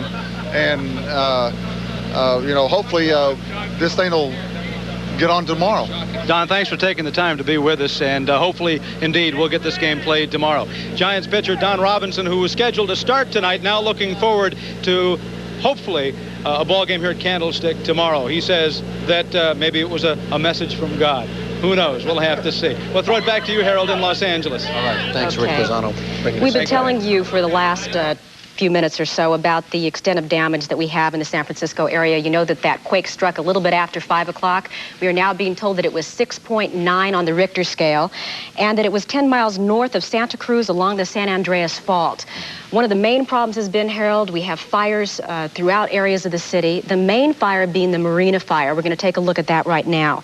We are told that it is between the Golden Gate Bridge and Fisherman's Wharf, and across the street from there is Marina Junior High School. Yes, specifically they tell us, Laura, this is at Chestnut and Fillmore. Okay. This is what we've been able to narrow it down, and early report was that it was in fact an apartment building that had gotten right, and there we see underway. The Bay Bridge where a portion of that has collapsed, and we know that at least one car is caught. And there have been reports, actually, of people in the water below. We don't know if they're dead or alive. This is very sketchy information that's coming to us, and we are giving it to you as we get it. Here we are live at the scene, obviously near that bridge. We see one car and what appears to be Caltrans workers on the scene and other emergency officials. We hope to hear from a victim in the very near future here. We now have, look at this shot. That is that section. If you can see, there are actually two cars that are wedged in right here. Two cars that have been wedged in where that span of the bridge collapsed this afternoon, shortly after this quake began shaking the Bay Area. And we've pointed out before that it's a miracle that there weren't more commuters on that bridge. But with so much attention right now given to Game 3 of the World Series, you had so many people in the city itself. You had a lot of other people knocking off early on this Tuesday night to go home and watch the game here on ABC. Now, we have reports as well that the BART system, the Bay Area Rapid Transit System, has shut down its service. Earlier, there were some sketchy reports that there had been some problems with people inside the tube under the bay. No, there are no cars trapped under the bay in the BART system right now. But this is also adding to the problems of the people who are in the city of San Francisco who rely on the BART. And I think BART carries upwards of over 500,000 people to 750,000 people in and out of the city of San Francisco. And with BART shut down tonight, that adds to the problems of trying to get home. It's just a gimme at this hour that a lot of people are going to be stuck in the city of San Francisco tonight, unable to either get down south to the peninsula or, of course, across the bay. We don't have any reports right now of what's happening up in Marin County because of you get to Marin County, of course, by going over the Golden Gate Bridge. The fire we have been watching there at Chestnut and Fillmore in the Marina District, if you were to leave the city, you would take that circuitous route and get yourself up onto the bay, onto the Golden Gate Bridge to go into Marin County. No reports of any damage to the Golden Gate Bridge. The only reports coming out of Marin County right now in Sonoma, much of what everybody has been saying up there, they got hit with one hell of a big shock this afternoon, and there have also been a number of aftershocks that have frayed a whole lot lot of nerves. We're getting some information, too, that there had been some injuries at Candlestick Park, and we're going to go to some fan reaction right now, talking to people as they were trying to exit that stadium. We'll take a look at that video. When the quake hit, did you know what it was right away? No, we thought the Oakland fans were just shaking the stadium. And all of a sudden it just hit. Yeah, but all of a sudden it felt like right over just. You got this from right beneath Section 55? Right, from the aisle, the stairway. Did you actually see any pieces of the stadium falling? Sure did, from the ceiling, and the stairs separated, and pieces just fell to the lower deck. You see anyone injured? No, I did not see anyone injured. What were you thinking when the quake hit? I was a little scared. I was trying to support my wife, and she was scared more than I was. It was scary. It was really scary. I mean, we were sitting there and everything. We were watching the whole stadium move back and forth. And then underneath our feet, this thing started rocking and it was popped out. We'd like to also bring you up to date that we now have word that a major fire is burning near the University of California at Berkeley, at Cal. It's near the library at Cal, across the bay, of course, from San Francisco. A huge plume of smoke is visible for miles. These reports will continue to come in. There is no phone service in the Bay Area right now, so many of our reporting crews are having to use cellular phones to try to make contact in the Bay Area. We are tapped into our sister station, KGO, bringing you the information as rapidly as we can. Bill Press is with us now. Bill, also a longtime resident of the San Francisco Bay Area, and your impressions of what you've been able to see this afternoon and what you've been able to garner up in the newsroom. Well, you can't comprehend the damage and the destruction, Harold. I mean, just looking at those cities, those sections of the city I know so well, that marina there, the Marina Junior High School. I mean, Carol and I took a Lamaze classes in that building. I know that building so well, and you can see that fire. That's a whole block that's just being consumed. It really does remind you of the 1906 quake, where it was the fire, as you pointed out earlier, Hal, not the quake that destroyed that city. Incidentally, the epicenter for that quake was in Marin County, up at Olema, little town of Olema, which is right at on the San Andreas Fault, which then runs down right across the Golden Gate Bridge, right down the western side of San Francisco, and right down to Santa Cruz. Interesting to me that most of the damage for this quake seems to be, however, on the bay side, not on the ocean side. Not right on the San Andreas Fault, but along San Francisco Bay, the Nimitz Freeway in Oakland, which is right along the bay, of course, and the section south of Market Street, where there are several buildings down, and then the Marina section, which is also in that eastern section of San Francisco. What we're watching here, of course, are players and their wives on the field at Candlestick Park. As we pointed out a moment ago, the quake hit before the first pitch. And why we're focusing on the players and their wives right now is because they were the focal point at the time the earthquake hit. But the reactions of the wives and the players there obviously reflect the feelings of not only the people who are in Candlestick Park waiting for the game to start, but those throughout the Bay Area. We understand right now, as we're watching taped video from around San Francisco, and you will see smoke coming from fires, the unknown origin right now. One only assumes that many of these are sparked by natural gas lines that have broken. Los Angeles International Airport was closed down due to fog conditions just 5 minutes before that quake today. The international flights, mostly from Asia, were being diverted to Ontario, while a few wide-body planes were being allowed to land at LAX. But as we understand it right now, SFO, San Francisco International, has been shut down. There has been some damage to the main terminals there.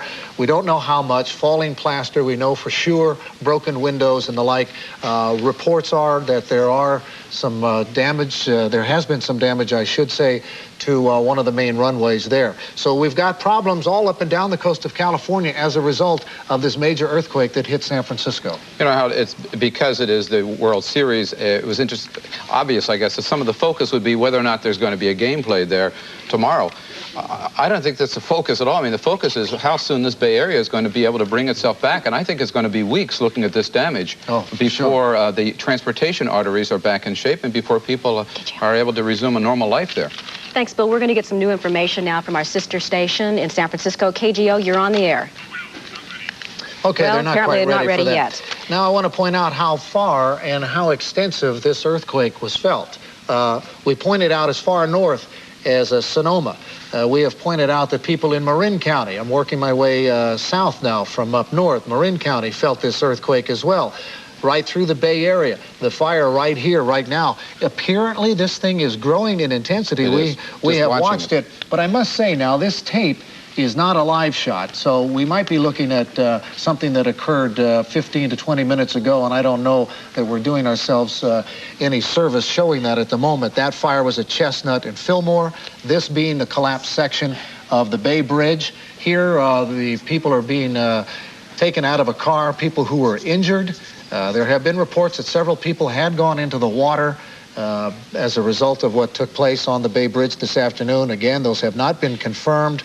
But this is a motorist. There were actually, as we could see, 2 people who were on that particular car. 2 vehicles lodged. And this is just devastating. If you've ever driven across this bridge, you can well imagine what it would be like to be on that bridge when a quake would begin to shake in the first place. Every person's and fear. have this thing collapse. It's a double-decker, and it was built with the thought in mind that they would move traffic in and out of either side of the bay. And Harold, at 5 o'clock, what is amazing is that, and thankful for, that were not more cars on that bridge. And I think, again, because of the series, people were home, they were watching the game. Because that's the top deck goes into San Francisco from the East Bay. It really was a blessing. You know, there's some information coming in right now, and of course, we don't know how extensive the damage is. We want to make sure that everyone's clear about that. But there are unconfirmed reports that a shopping mall collapsed in San Jose, 50 miles south of San Francisco. You also mentioned a little bit earlier, San Francisco Airport shut down. San Francisco Airport has been evacuated, and some people there were hit with falling plaster. And also, as you told a little bit earlier, Harold, a major fire blazing in the area near the library at the University of Berkeley. Taking a look right there, you see 6.9. We have a, we'll take to Henry Alfaro in just a second. That graphic tells a lot. If we could put it back up for just a second right here. 6.9, the epicenter near the Santa Cruz area. Now, we have not heard from Silicon Valley, of course, where we have a whole lot of high technical goings on in the Silicon Valley. If we are just to digest some of the reports that have come out from Gilroy and Santa Cruz, that people there who were inside stores said that things fell off of the shelves rapidly. So industry will suffer some problems as well. Henry Alfaro is out at Caltech. The people there have been monitoring the activity in San Francisco because, as Henry pointed out in his last report, the people at Berkeley have been knocked offline. It was so strong it knocked them right offline. Hank, you're on the air. Well, Harold, here we have this graph here. It's an illustration, and to get a real quick course, you know, we feel these things and we see them, and it causes a lot of concern. But here in Pasadena, this bottom graph is an illustration as to how quickly and how effectively that the Caltech Seismology Lab here is able to record any type of ground movement in the state of California. Once again with me is Steve Bryant, an analyst here. And Steve, in very elementary terms, can you explain to us what all these jagged lines mean? Okay, what they mean, this is the station down here in Pasadena, and this is how it was seen on at that station. This is when the earthquake arrived here, and as you can see, it's fairly small. We didn't see much to begin with, but you see it starts to really build up very strongly, indicating we've had a very strong earthquake. And along the bottom is a time scale. Now, your average earthquake that we feel around here lasts for about 30 seconds to a minute. Well, this is still going after 3 minutes. So this shook for quite a long time. Now, some indications that it shook for 30 seconds. Can you actually pinpoint as to how long it did occur? Well, on this record we can't, because it actually keeps shaking after the record stops on this page. But we're still seeing some of the vibrations up on this as much as an hour later. And it's 6.9. 6.9. This is the interesting part down here, is that there's still a lot of activity going on, but it seems to have declined somewhat. Now, obviously, this is a pattern for any type of a big aftershock. Yeah, generally what you see is a large main shock, and then as time goes by, you'll get gradually smaller and smaller earthquakes, and they'll get less frequent in time. Immediately after, you usually have the biggest and most frequent aftershocks. And we hear so much about the San Andreas Fault, and this, obviously, according to your report, was right on the San Andreas Fault. Will this have a domino effect? Is there a possibility that it come down the state of California? Probably not. Where the area of stress up in San Francisco is a little bit different than we have down here, and in order for it to propagate down, it really probably would have done it immediately if something like that happened. Also, the area down by Hollister, which is farther south, generally has earthquakes all the time, and so it hasn't built up the strain to allow it to run through that area. I know it's difficult to predict earthquakes, but was this a surprise to you folks down here at Caltech?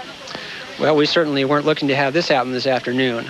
We had no foreshocks of any sort that we could see down here, so it was just out of the blue that we saw here. Well, there you have it, that even here at Caltech, where they monitor all of these earthquakes, that the magnitude was, again, 6.9, and they were quite surprised, not only by the magnitude, but the amount of damage that has been caused up there in Northern California. Reporting live from Caltech, I'm Henry Alfaro. Back to you. Henry, thank you for that. Recapping for Laura Diaz, I'm Harold Green. We have one confirmed fatality in the Bay Area right now. We have been receiving reports from San Francisco. We have not heard from the areas near the epicenter. Preliminary reports given to some of the talk shows up there right now are not good. It sounds like they have suffered major damage in the area. One fatality confirmed right now. Our news continues, live coverage of the major earthquake that has shaken the San Francisco Bay Area with Paul Moyer and Ann Martin. Thank you, Harold, very much. I can add to that, and this is very much unconfirmed, but I talked to somebody who's got a sister up in Santa Cruz, and again, this is unconfirmed, but apparently the damage up there is quite substantial. And this is one of these incidents, one of these earthquakes where as the information begins to come in, excuse me, I just got here, I'm going to put the microphone on. As the information begins to come in, it is getting worse, it is not getting better, and we will try to keep you tuned. Again, the World Series is not on tonight. There has been a major earthquake. It has rocked the San Francisco Bay Area, causing widespread damage, knocking out power, starting fires, and postponing Game 3 of the World Series. The quake struck shortly after 5 o'clock tonight. It was 5:04. It measured 6.9 on the Richter scale. At first, they thought it was 6.5. They thought it was somewhere between 6.5 and 7. It was 6.9. Let me give you, in the way of perspective, some information here. In 1906, San Francisco, as you know, was devastated by an earthquake. The city was destroyed. That earthquake was between 8 and 9, very strong. In Sylmar in 1971, the quake we had here was 6.4. This one tonight in San Francisco, 6.9. It is still too early to gauge how many people were killed or injured. As Harold told you a couple of moments ago, there is a report now of one person that was killed, apparently on the bay, on the Oakland Bay Bridge that connects the cities of San Francisco and Oakland. If you've been watching, you've seen the pictures of the upper span that collapsed down to the lower span, a distance of about 50 feet, and there were 2 cars trapped in there. We have a report that one person was killed there. As Marianne Bannister reports tonight, this earthquake has caused a disaster. The damage from the quake is shocking, to say the least. A 50-foot section of the San Francisco Bay Bridge collapsed, trapping a number of vehicles. Eyewitnesses say they saw people in the bay. It's not known whether they were dead. In Oakland, the double-deck Nimitz Freeway completely collapsed. It's not known how many people are under that rubble. One car trapped underneath was on fire. The entire freeway was buckled from the tremendous strength of the quake. There are a number of major fires that continue to rage out of control at this hour. Bay Area residents are being advised to turn off their gas to prevent explosions. The Bay Area rapid transit system that runs below the bay has been shut down. One train and a BART tunnel through the Berkeley Hills had to be evacuated. There are reports of severe property damage as far away as 120 miles south of San Francisco. Electricity remains out throughout a wide portion of the San Francisco Bay Area. Candlestick Park, site of the World Series, has been evacuated so officials can check for damage. And there are 2 sections of the stadium in right field that was separated by 6 inches from the magnitude of the quake. Marianne Bannister, Channel 7 Eyewitness News. The worst nightmare come true. A major earthquake just when a major sporting event was about to take place, the 3rd game of the World Series, almost 60,000 people in Candlestick Park, and Marianne was talking about the damage to the park. The quake was centered near Santa Cruz, that is 75 miles south of San Francisco. Ann? All right, we have reports that have been coming in now from Washington, D.C. The Department of Defense, the Pentagon is ready to put troops into action in San Francisco if that should be needed. One of the problems that everyone in the rest of the country is having right now is that the phone lines have been cut to San Francisco. The airport is shut down. It is very difficult to get updated information. We have cameras there, but we don't have phone lines, so it's been very tough to keep track of where there are trouble spots and where there might be casualties. White House Chief of Staff John Sununu has tried to reach Governor Duke Majan. There are reports that he might be out of the country tonight. The White House is watching to see what has happened and what's necessary for the government to do at this point. You know, there was a ball game that was supposed to have been played this evening at 5 o'clock. They were just about to get started with Game 3 of the World Series at Candlestick Park in San Francisco, and our Rick Lozano was up there to cover the game. He's now been covering the earthquake from the vantage point of Candlestick Park, where there was damage and an awful lot of people waiting there to see the game. We're going to go to him live right now. And Rick, tell us what the latest is at the ballpark. Okay, thank you, Ann. Well, first of all, imagine, if you can, being in an area of confinement and all of a sudden a 6.9 earthquake hits. That is what Larry Tallman and about 60,000 other Giants and Oakland A's fans were experiencing shortly after 5 o'clock this afternoon. It was more than just shake, rattle, and roll. I know that you were quite shaken by this whole thing. I was on the upper level of the second deck, left field, right out towards the edge. And when I felt right away I knew there was an earthquake, I could feel the floor tremble. I turned around to look at my son, 5 rows from me, and looked up at the top of the stadium. That is the overhang, the concrete overhang. And I could see the section separating and rocking back and forth like this. What were people doing? How were they reacting? Everyone just all of a sudden was silent. Everyone around us was just completely silent. I thought it was going to stop, you know, like they normally do. I thought it was going to stop. It kept going. It kept going. I looked at my son, Brett, and I said, you stay there. You hold on. It kept going and kept going. And pretty soon, everybody started grabbing on this stuff. It was unbelievable. The light poles were wobbling back and forth. And I thought, this is a little bit more than we need to get the Giants into gear. This is more than what it's going to take. At that, I'm thinking all these things. It's still going. It must have lasted 45 seconds, a minute. It was still going. And I looked up at my son to make sure that he was holding on, because all I could think, we're on the upper level. If that thing decided to let go, so he was going to have a hold of something, and he was about 15 feet away from me. Now, Larry, we have seen physical evidence of structural damage to this stadium. Tell me what you've seen in that regard. After everything silenced down, the people were walking around with the walkie-talkies checking for problems. I heard one guy say, check the stairs on 54. We were right by that, so we walked over and looked. And the stairs going up section 54 in the upper deck, there were cracks going all the way up with dust around them that they had just broken. We have not heard as yet as to whether the Game 3 is going to be played tomorrow. In your opinion, however unofficial it might be, should this stadium be used for baseball or for anything at this point? I've been coming to the stadium since it opened, and I love the stadium for what it isn't worth. But if we can't play baseball here tomorrow, I don't know where they're going to be able to play. The question is, would you feel safe here? I always feel safe here. I felt safe here tonight. All right. That's going to have to do it for now. Paul and Ann, we'll send it back to you in Los Angeles now. Thanks, Rick. Rick, thank you. I was at home about to watch Game 3 of the World Series. Done some work earlier today. Was going to come in later on tonight. I, too, turned it in, and what I saw was a special report from ABC about this earthquake. The World Series and all it entails in Game 3, that is one thing. People's lives, that is another. This report, urgent from AP, 6 people have been crushed to death in their cars after part of a 4-story brick building toppled onto the vehicles on Bluxom Street. That's in San Francisco. This comes from a police lieutenant by the name of Jerry Kilroy. The building housed a company called Major Legal Services.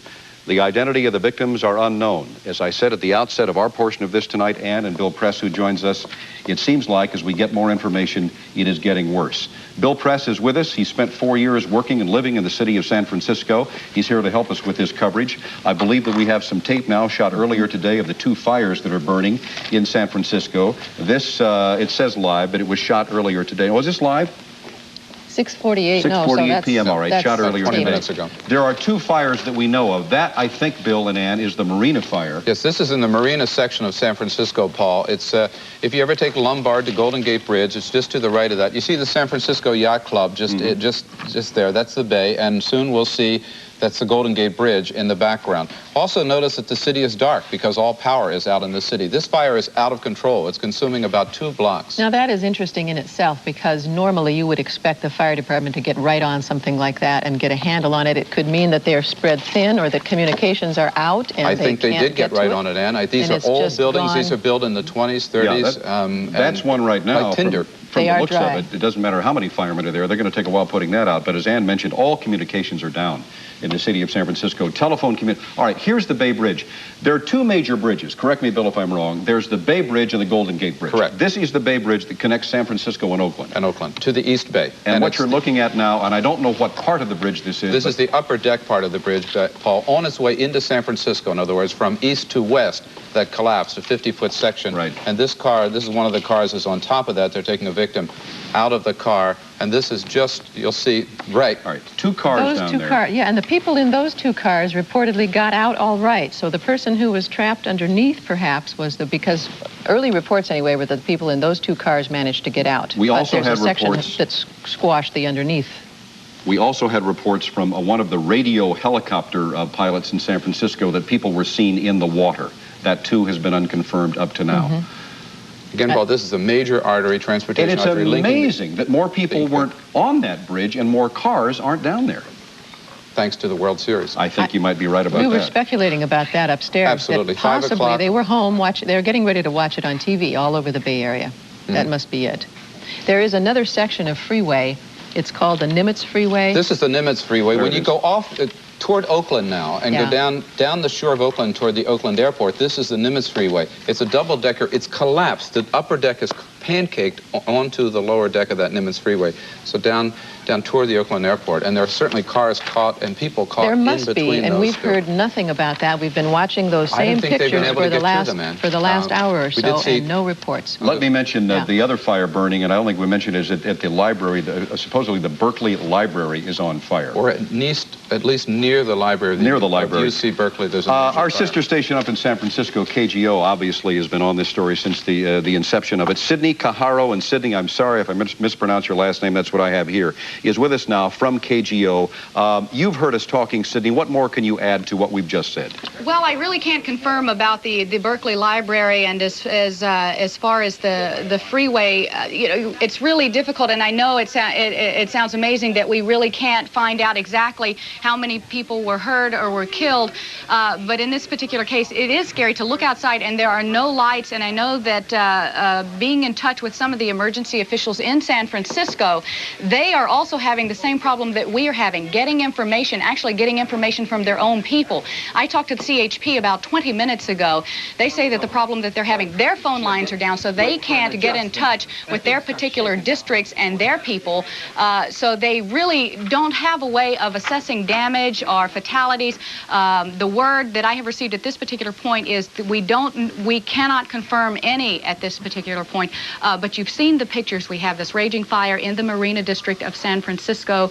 We have parts of the Bay Bridge, the span that is down, and I do want to let you know that particular span that went down was the span that was coming into San Francisco. Any commuter traffic would have been on the underneath, and those particular cars that were crushed were, I imagine, underneath.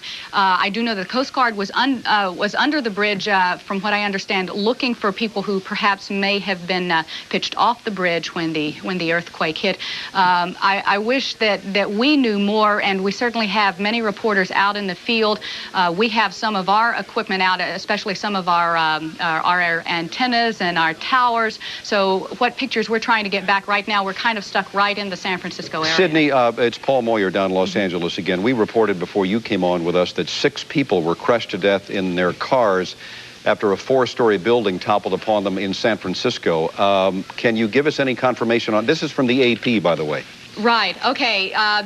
They have probably different information. I have not received that. We are updating our information on computers as quickly as possible. I just received some papers. I do not have that information, but that's very possible because all of the media outlets in this particular city have people out, and I don't doubt that they are in a lot of places that we aren't, and vice versa. Sydney, have you heard anything further about that section of the Nimitz Freeway on the east side of the bay where we saw the double-deck freeway had pancaked onto itself? We haven't heard any reports of injuries or whatever might have happened there. Not at this particular point. Right behind me, we have our crews working, and we've got some people on live, so I'm not sure what reports they're getting in. We are getting some phoners from other parts of the city and what we consider Oakland and Berkeley and the East Bay, but we have heard nothing yet as far as those particular freeways. I would hope that perhaps in the next 10 minutes or so we can get maybe a little better picture of what's going on here. Speculation that with the power out, people would be trapped in some of these, in the high-rise buildings in downtown San Francisco. Do you know that to be true? What we're hearing now, we put out a call probably about 30 minutes ago over the air asking for all, I think, elevator technicians and operators to report to work. Apparently, there are a lot of reports of people stuck in the elevators.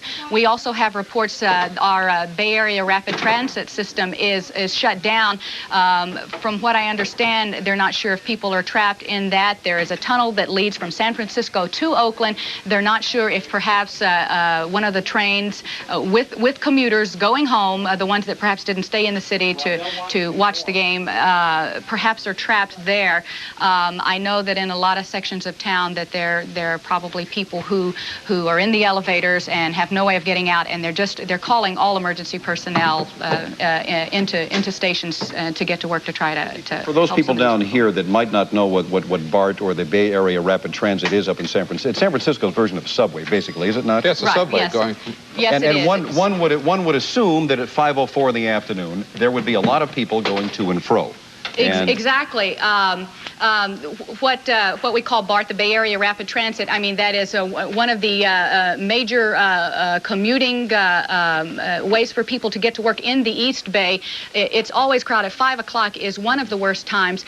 Add to that, you had the World Series. A lot of people were using BART and then what they call Caltrain and the buses to get closer to Candlestick, since there is not a BART station close to Candlestick like there is in Oakland.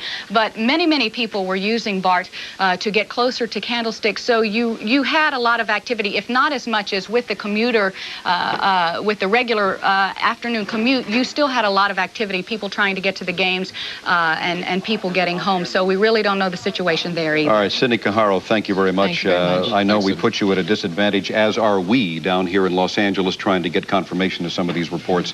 We'll get back to you. I mentioned that there had been a report that 6 people have been crushed under the rubble of a 4-story building in San Francisco.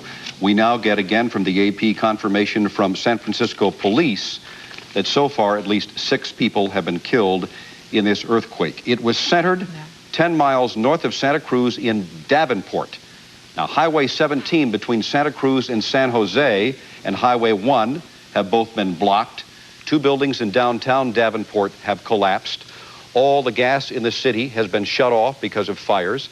We have reports from UC Santa Cruz that there is heavy damage there, no power, no phones. Obviously, with no phones or no communication, it's very difficult for us to get information from Santa Cruz, which is very near the epicenter of this 6.9 quake that happened at 5:04 this afternoon. You know, it's interesting, if I can interrupt for a second. This is a point we were talking about earlier. San Jose is much closer to the epicenter than San Francisco is, but San Francisco is where the network was with all its cameras. So we're seeing lots of what's happening in the San Francisco to Oakland area.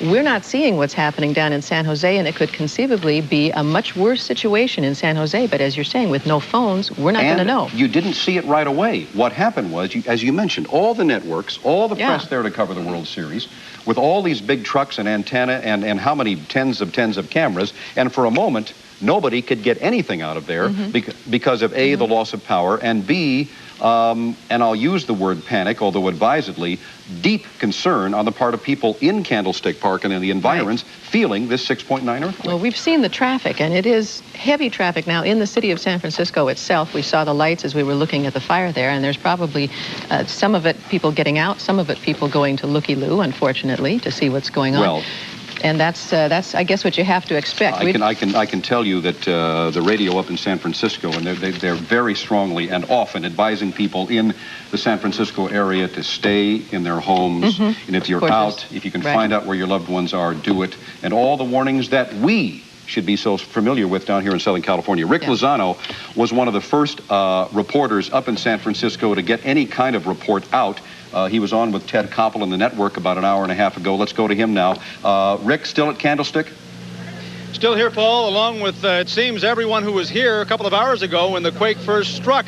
The parking lot is jammed with traffic trying to get out, so many of the fans have decided to stand close by and just wait for the traffic to filter out. You know, so many times in situations of disaster, as we experienced here today, we go in search of the first-hand, the close-up and personal type comment, and in 99% of those cases, we go straight for the adult point of view. We forget all too often that these kind of incidents can be very traumatic to our youngsters. Got a couple of youngsters here with me now, a couple of bat boys for the San Francisco Giants who were on the field inside Candlestick when the quake struck. This is Brian. Brian, just tell me what you felt, what you were thinking when this earthquake hit. Well, when it hit, I was thinking, you know, it's the big one that everybody was talking about. We're on the fault line, and so the lights just might come down on us. And it was just general panic on the field, and there wasn't very much organization. Were you close to any of the players? And if so, what did you see? Yeah, I was close to the players, and they were just saying, like, well, I hope my kids are okay at home. I'm going to get out of here as soon as possible, see if my family's okay, my house, you know, just check up on their relations. Brian, thanks a lot. We'll let you go. We'll move over and talk to Dave, another of the San Francisco Bat Boys. Dave, were you scared when this thing hit? Yeah, I was very scared. I looked up and the light towers were rumbling and the ground was shaking, and first thing I thought was get out of the dugout, head out to the field to be safe. And then I thought about my mom and my dad who were at home, hoping they were okay. And what did it feel like out on the field? Did you feel the earth moving, and what was it like out on the field in general? Well, at first it felt like a little rumble, like it was nothing real big, and we looked up and the light towers were shaking real bad, and then all of a sudden the ground just started really to rumble a lot, and first thing I thought was get out of the dugout. I've got a question for you, because I'm sure that in school you go through a lot of earthquake preparedness programs, and I want to know from you if you had, or if you were able to put any of that to use here today. Kind of, sort of. When I was a fan of the Giants and I come out to the games, they always said, in case of an emergency, the fans on the lower deck always head to the field. It's the first thing I thought of when the earthquake hit was head onto the field. And you felt safe there? Yeah, it's probably the safest part of San Francisco right now. David, thanks so much for telling us what it was like. Thank you. And stay on the field at all times if you can. Once again, the traffic situation here at Candlestick is pretty messy, and that's putting it mildly. Fans trying to get out of the Candlestick area, headed back into the inner parts of the city. They are unable to do it at this point. We've got a lot of people surrounding us as a consequence. We'll be back as time permits with a little more from San Francisco's Candlestick Park. For now, Rick Lozano reporting live. Let's go back to you, Paul and Ann in Los Angeles. That's good. Thank you very much, Rick, for that. Some of the players in today's ill-fated World Series Game 3 hail from right down here in Southern California. This area, of course, the heart of earthquake country. Players like A's superstar Jose Canseco rushed out of the stadium with his wife, and some of the Southlanders talked about how that jolt felt. I live in San Diego, and, you know, we get 4.5s and 5.5s every winter. And, you know, you take your precautions, you get up and get under your arch or whatever, but this is a lot different. From my past experiences of growing up in Southern California, I knew right away what it was. So all I could envision was the whole clubhouse. You know, it's on the bottom floor and 2 levels coming down on us. So I just hightailed it out of there. Went out to the back parking lot. All right, what you are looking at right now is some of the damage at Candlestick Park in San Francisco, where fans found chunks of concrete that fell at their feet, and there have been splits apparently in some places, and there has been damage, in fact, to the stadium, part of the reason that the game is not being played now, and they'll be inspecting that to see whether it's safe to play any further games there. I have to tell you also that this is a word from Ontario International Airport tonight, saying that Ontario is getting some diversions of air traffic from Los Angeles International being diverted out to Ontario because of the fog, not because of the problems up in the Bay Area. It is true that the airports in San Francisco and Oakland are closed tonight, and the airport in San Jose is apparently only handling emergency traffic right now. But the diversions that are happening right now in LA's traffic, if you have someone who's coming in on a plane been diverted to Ontario, that is because of the fog out by the coast, not related to the earthquake in San Francisco. An effect we're feeling down here in Southern California from the earthquake up north. Another one, too. A lot of people down here felt this earthquake at 5:04. People in the western part of the San Fernando Valley. Encino. In Encino. People in downtown Los Angeles. I did not. I don't know if Ann did or Bill did. I was mentioning earlier that I was talking to a friend in Century City in a high-rise. I was in my car very near the studio, and she's the first one who told me about the quake. She felt it in Century City. I turned on the phone and discovered the quake was in San Francisco. However, let me caution you that Kate Hutton from Caltech says that there is no confirmation, bad word. There is no reason to believe, there is no connection between the earthquake up north and anything that might happen in terms of earth movement down here in Southern California. Even though we felt it was at the same time. No. I'm talking about having an earthquake down here that's centered here. You're looking at a live shot in well, actually this was taped early in San Francisco. This is the Marina fire, and again, Bill Press can tell you the intersection of this fire. It's a Chestnut and Fillmore in the Marina section of San Francisco, residential section near the bay, between downtown and the Golden Gate Bridge, and this is the Bay Bridge. How long is this bridge, Bill, that stems from San Francisco to Oakland? Oh, it's a mile and a half, I think, Paul, and this is called the cantilever section of the bridge. It's between Oakland and Treasure Island. And this is the upper section of the bridge leading into San Francisco from Oakland, where a section collapsed. This car is on the upper section. I don't understand where the damage must have been trapped here. You're going to see in the next shot 2 cars that were, there they are, that obviously slid down or were down there when the top section came down. Unconfirmed report that 1 person was killed on this bridge, but we can't confirm that. And apparently I say, because we have reports of people in the water, again not confirmed, apparently only 2 cars involved on this bridge so far. Which is absolutely remarkable. And you can see that think about Oakland, what it could have been. Absolutely, and maybe the World Series is the reason for that.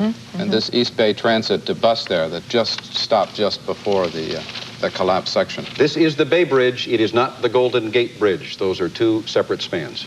By the way, speaking of transportation, we have word right now that rail traffic outside of San Francisco has been stopped until the tracks can be checked. There is apparently structural damage and broken water pipes at the Oakland Amtrak station.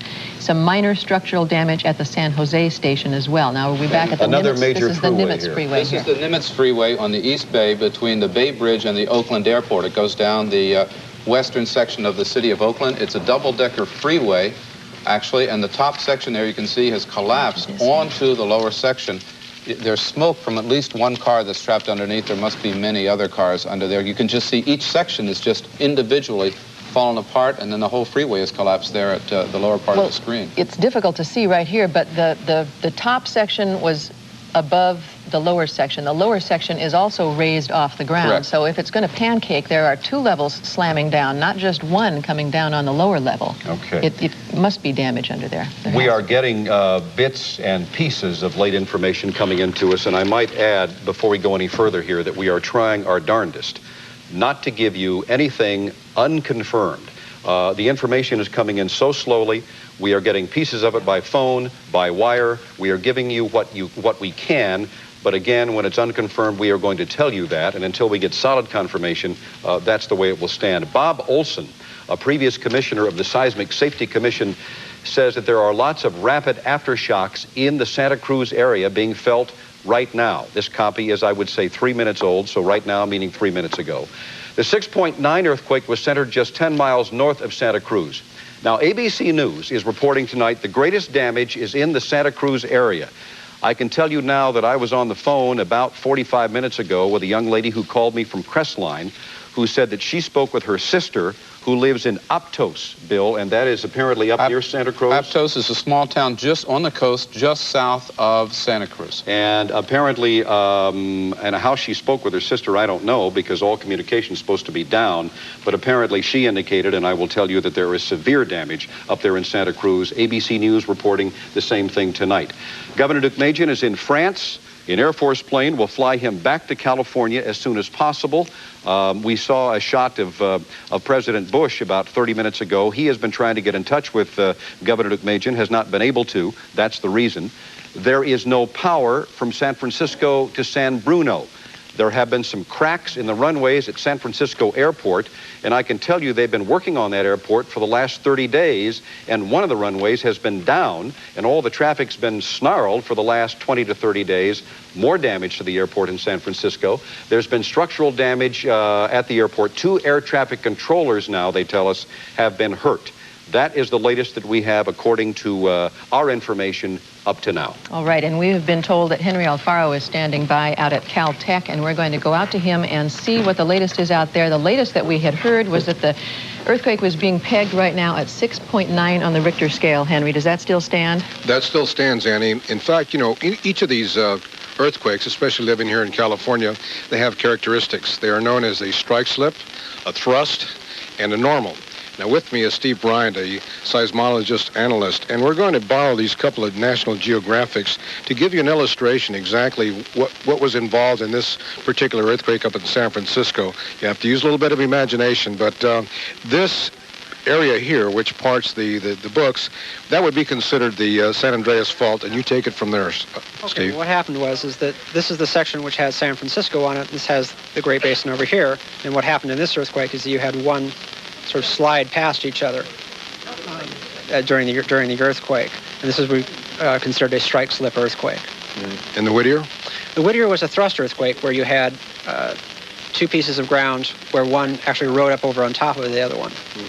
And the third type we have is a normal fault where you have 2 pieces pulling apart, basically. One drops down. So the strike slip, is that the one that causes the most damage, or is it just basically the magnitude that determines the extent of damage? It's the magnitude that really determines the amount of damage you have. The larger the earthquake, the more damage you have. All right, here we have an active area of San Andreas Fault. Now, you say it's big. What caused this bigness, or can it be determined? Well, what ultimately causes the size of the earthquake is how much strain is stored up on the fault, which is a function of how fast the strain accumulates and how long it's been since it was last relieved. And how long was it since relieved? Well, in this area, probably since the 1906 earthquake. I don't know of any sizable earthquake that has occurred on this fault in that area. Does this relieve pressure, and consequently you won't have another big one? Well, it doesn't say you won't have another big one. You just won't have one immediately in this area. What it does is it releases the strain right at that area of the fault. So you will not see another big one in that immediate area. Now, there's been several, couple of hours now plus since the earthquake took place. Does that mean now that the people living in there can be somewhat relieved in the fact that there won't be another massive aftershock?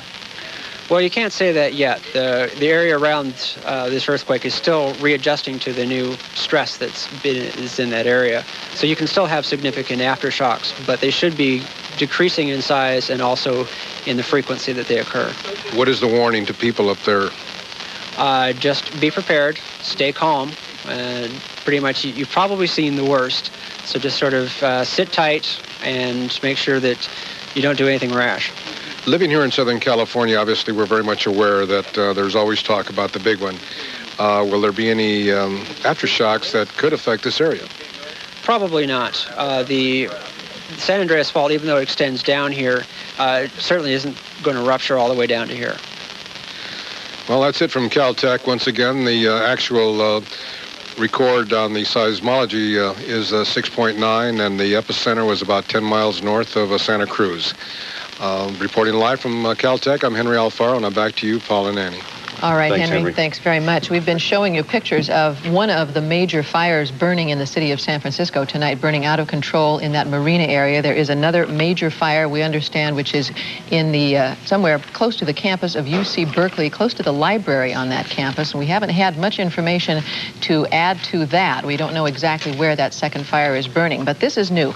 Rescue crews now preparing for great fire danger in the city of San Francisco itself tonight. Safety crews are saying they have smelled smelled gas all over the city, and they are very worried about the danger that's posed by anybody who might be smoking there with gas leaking in the city. People who live there are being urged to get out if they smell gas fumes. We told you before that the best advice usually during an earthquake is to stay put if you don't have some place to go. And getting a message here that we want to check with somebody up in our KGO station, a remote. At any rate, the huge fire in the marina is being fed by gas. Firefighters are not able to use water directly on that marina fire because of the danger of explosion. So that answers the question of how that fire got to be so big. Building here? What are we looking at? We're going to go up to Lisa. To their loved ones tonight, to their family, to their friends, that they all escaped just fine. The hotel has been evacuated. As you can well imagine, there's extensive damage, not just outside, but inside. Water damage, a lot of damage. Apparently, the fire department is saying the hotel is very shaky. Despite that, they are allowing the guests back in through the fire escape steps, one floor at a time. They're taking in a few people to retrieve a few belongings. The people will be moved from this hotel to other hotels in this area, which are still open, although there is no power in this area. All of the hotels here are dark. Electricity is out here as it is in most other places. And I'm standing on Bayshore Boulevard in front of the hotel. Much of the road is closed. A few cars are getting through southbound, but the road is completely blocked off northbound. We did see one gentleman taken away in an ambulance from here. He was not seriously hurt, but he apparently fell and suffered bruises and contusions. He has been taken to the hospital. But again, here at the Amtrak Hotel, again, major damage to the front of this hotel as the elevator shaft collapsed after it was hit by the water gallon tank, a 1,500-gallon tank filled with water, which came crashing down when the earthquake hit. And that is the latest from here in Burlingame. All right, Lisa Stark, if you are just joining us, I'm Don Sanchez in the KGO TV newsroom in San Francisco. A major earthquake struck today in Northern California. It apparently registered 7 on the Richter scale. That is the latest number. It struck at 5:04. Of course, it caused cancellation of the 3rd game of the World Series. The epicenter was 10 miles northeast of Santa Cruz, located on the San Andreas Fault at the intersection of the Sargent Fault.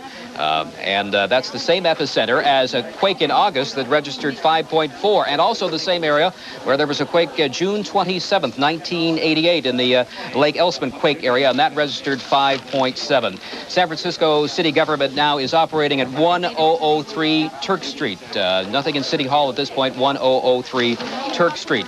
The biggest damage, or the most visible, are several places. The Bay Bridge and also the Marina District of San Francisco. The marina built on landfill for part of the Pan-Pacific Exposition in 1915. The only building left there, of course, is the Palace of Fine Arts. And when this quake struck Northern California, this 4-story building collapsed. Fire erupted. Part of the problem, obviously, with gas lines. They're urging everyone to turn off gas lines because, of course, they have ruptured in so many buildings and could lead to fire. You can see the cracks in this building.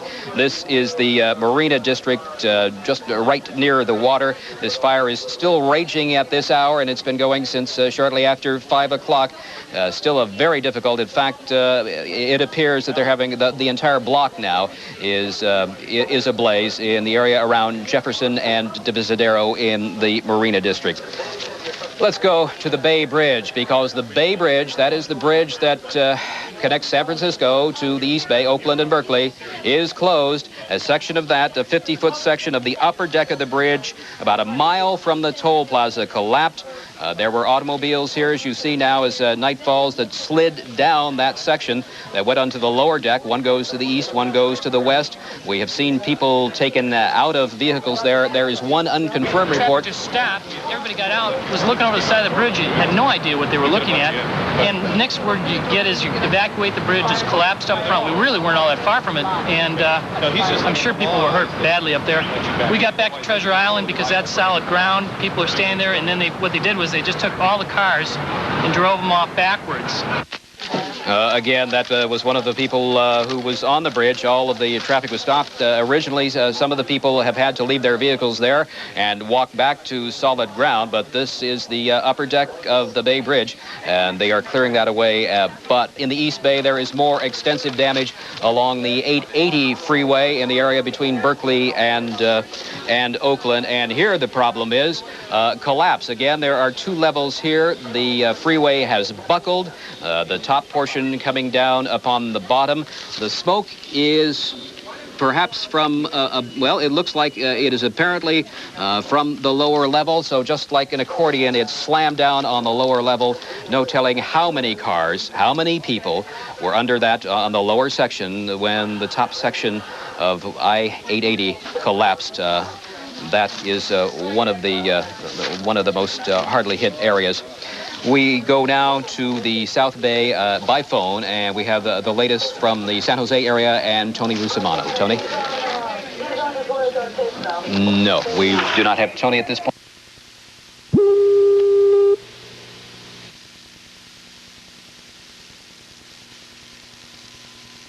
Moyer and Ann Martin back in Los Angeles at the risk of confusing you, and we're not trying to do that, but that's our sister station in KGO. That was one of the anchors up there, and we are assuming that they have more up-to-date information than we do, and so when we see them come up on the monitor, we take them to bring you the very latest we can. He was trying to get a hold of somebody in San Jose. Good timing. We are trying to surround ourselves in Los Angeles here with people who have lived and worked up in San Francisco. Bill Press is one of them. Our Harold Green is another who lived and worked up there for at least, what, a year or two? And has family up there and has just talked to his brother, I believe, in San Jose. I have a family in San Jose. I have family also in an area called Pacifica, which is immediately south of the city of San Francisco. Pacifica is in the 415 area code. You cannot get through on the 415, trying to call through even to KGO, our sister station, trying to make contact. We were able to get through on the 408 line, however, into the San Jose area, and this is not San Jose whatsoever. It's the Marina Fire. This is the Marina Fire. We've watched this throughout the afternoon. This has nothing to do with what I'm going to be telling you, which has to do with an area called Almaden Valley. I have family there. One of my brothers lives there. We spoke to him on the phone, and he had just walked into the house when the quake hit. He's a lifelong Bay Area resident, and he said he has never felt anything like it. He said the quake hit an incredibly sharp snap that struck the Bay Area just after 5 o'clock. There is great concern in that region right now about natural gas. There are apparently pockets of natural gas throughout the Bay Area that there's a great deal of concern. He also points out that it is very difficult to get information. You see right now with what has happened with nightfall in the Bay Area, we have many of the streets are dark. People who are in their homes are confused, as you might well imagine. They don't have any electricity. In their case, they're in a pocket near the Almaden Valley where some of the services have come back online. But as we continue our coverage throughout the evening, we're going to keep focused on that area near the epicenter, which was about 10 miles north of Santa Cruz, because it is through that region where we suspect we will sustain some of the heaviest damage. So you're up to date on a personal account right now. I'm happy to say that all is well with the people in my family, at least on one side, still having another brother on the other side, unable to reach him right now, and I'm suffering a little bit of the anxiety anyone would in this particular situation. But I turn you back now to Paul and Ann and to Bill, who have been working on this throughout the afternoon.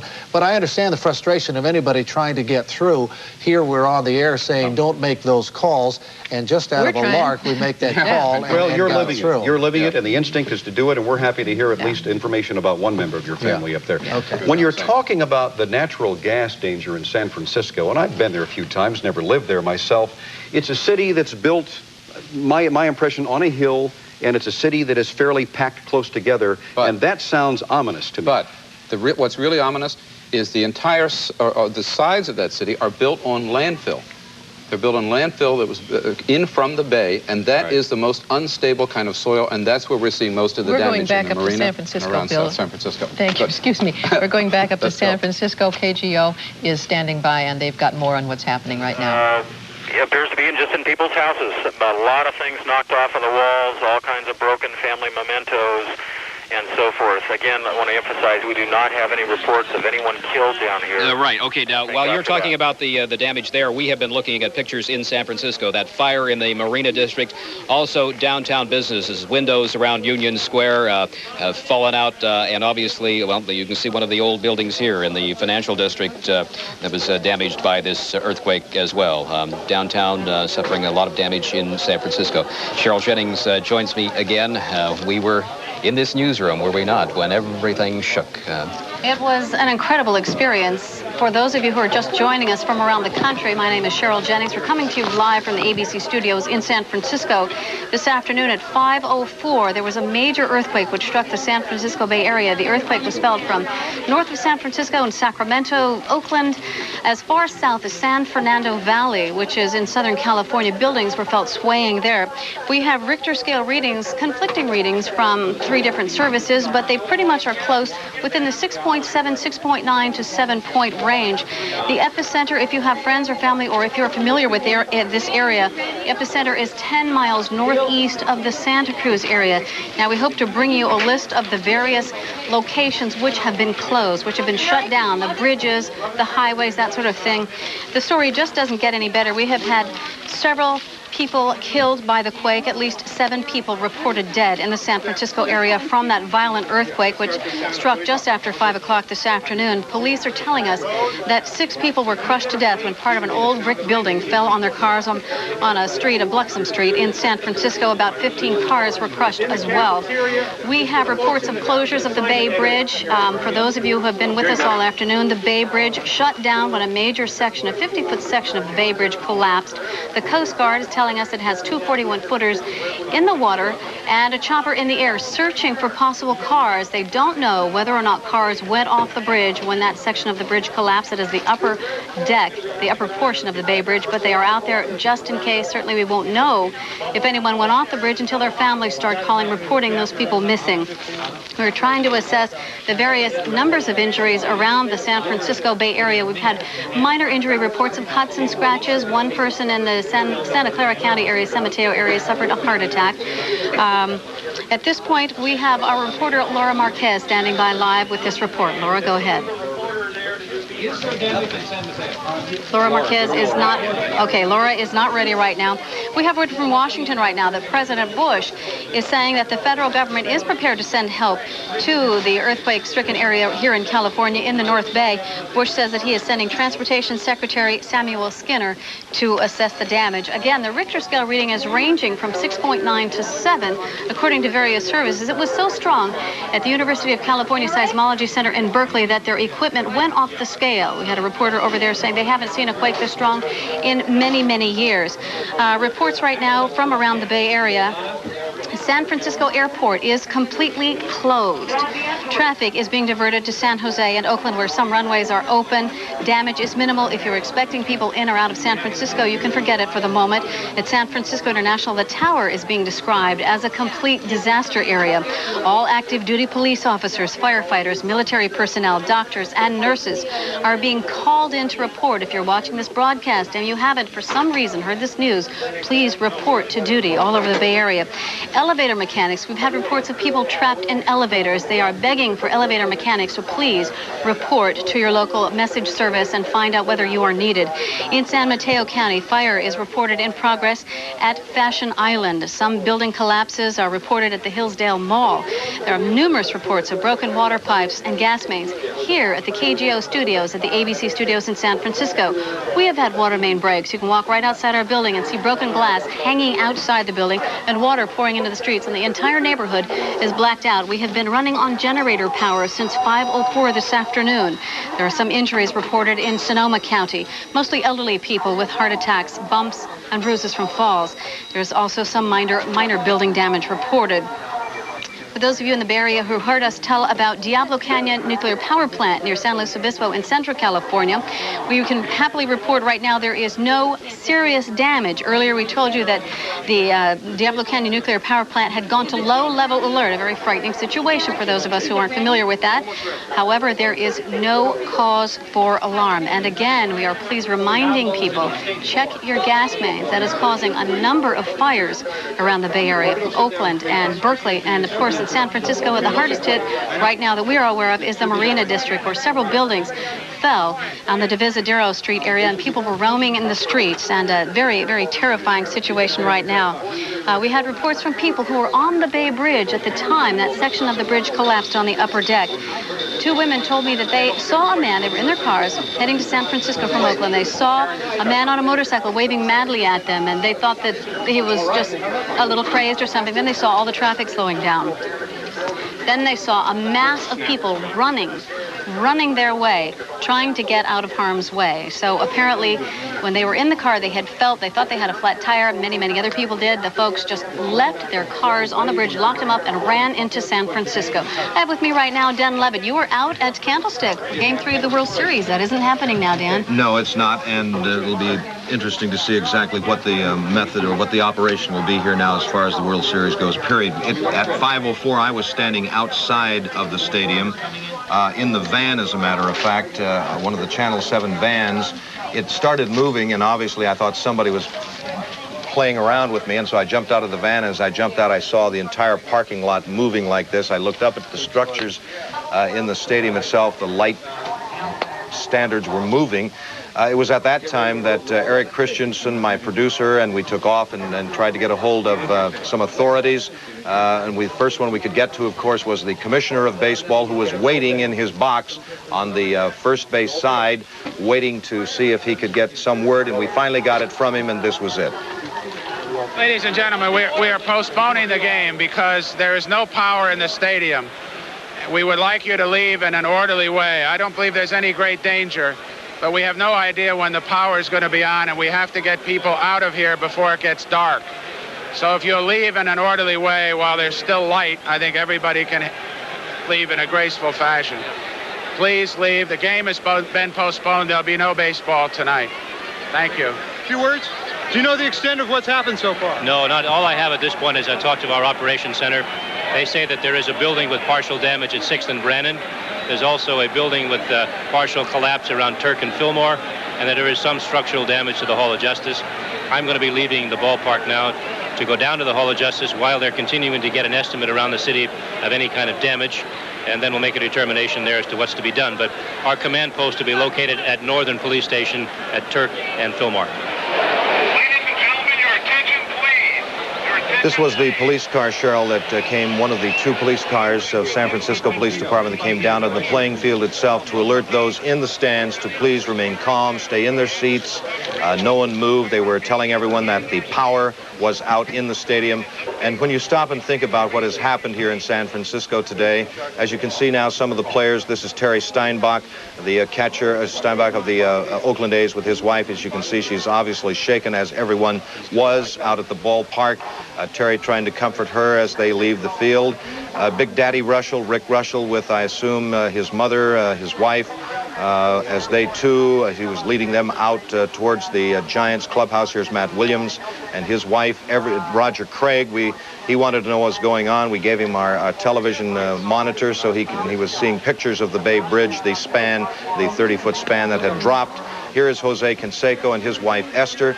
Everyone obviously just didn't really know what to do. Very calm, I would say, though, Cheryl, considering the circumstances, until it started sinking in, until people started getting reports as to really what was taking place here in San Francisco and Oakland. Then it all registered as to really what was happening. Some people wanted to play baseball, obviously, for a while until they realized how so serious this is. Dan, right now we're going to go to Laura Marquez, who is standing by live in the Marina District. Laura, go ahead. Well, Cheryl, this fire is coming under control. You can see the white smoke, and the fire chief tells me that when you see the white smoke, that means they've got it just about under control, but not before. They had one building completely demolished. The building across the street also has tremendous damage. They are pumping water up from the bay, and there are still unconfirmed reports of some deaths. They're not sure how many injuries. Some people were trapped. Now, because the fire is coming under control, that does not mean the end of the problems for the people in the Marina District. You can see over here there is still extensive structural damage, so people will not be able to go home into their houses tonight. They're going to have structural engineers checking out all of the buildings in this area because there are several cracks. They do say that they're not really sure when people are going to be going in. They hope that they can seal off and have these couple of blocks sealed and make sure that they are safe by tomorrow. Still, once again, they do believe that there are some deaths, but no one can tell me how many. No one can tell me how many injuries, although obviously when you've got a number of buildings collapsing, you're going to have that. And that is the latest from here in the Marina District. Okay, Laura Marquez reporting live from the Marina District, where you can see those pictures, those very frightening pictures. Many buildings collapsed, fire underway. More terrible news from Oakland. The police department there says that as many as 40 people may have died in the quake, many of them in the collapse of the 880 Cypress freeway structure. They say, however, the police say that the situation is under control, and they ask that you please stay off the streets and stay at home. Driving is extremely dangerous right now. Right now I have with me Sandy Lee, reporter Sandy Lee. Sandy, you have been out and about. What was going on for you? Well, we were in the Marina District, and that seems to be the hardest hit area. And from what the policemen tell us, it's because it's on landfill. I think we have some tape right now that shows some of the damage in those buildings. What we saw, this was once a 4-story apartment building. When we arrived, they were taking out victims. We saw 3 people. They had minor injuries. One woman had a pelvic injury. At this point, we understand that none of the buildings have been checked. They don't know if people have been evacuated. Almost every building we saw in the Marina District suffered some kind of damage. This building here was a 3-story apartment building that with 20 units, and it's totally burned.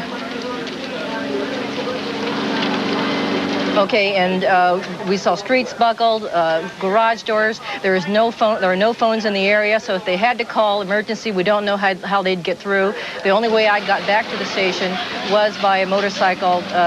There's a gridlock in the area. People are standing around stunned. They don't know where to go, what to do, or go home. The police couldn't send them away. We have a gentleman now who's going to explain what happened. Would be the landfill in this, because the underground is of sand and landfill. It's very loose. We have older structures that are 2, 3, and 4 stories, some even 5. Thus, they are old buildings, haven't been restructured for earthquake proofing, and then we had a major earthquake, I believe, over 6, and this is the result. So that's what they tell us, that it's people are still standing around. When we were coming back, all the lights were off to the city. There's no lights in intersections.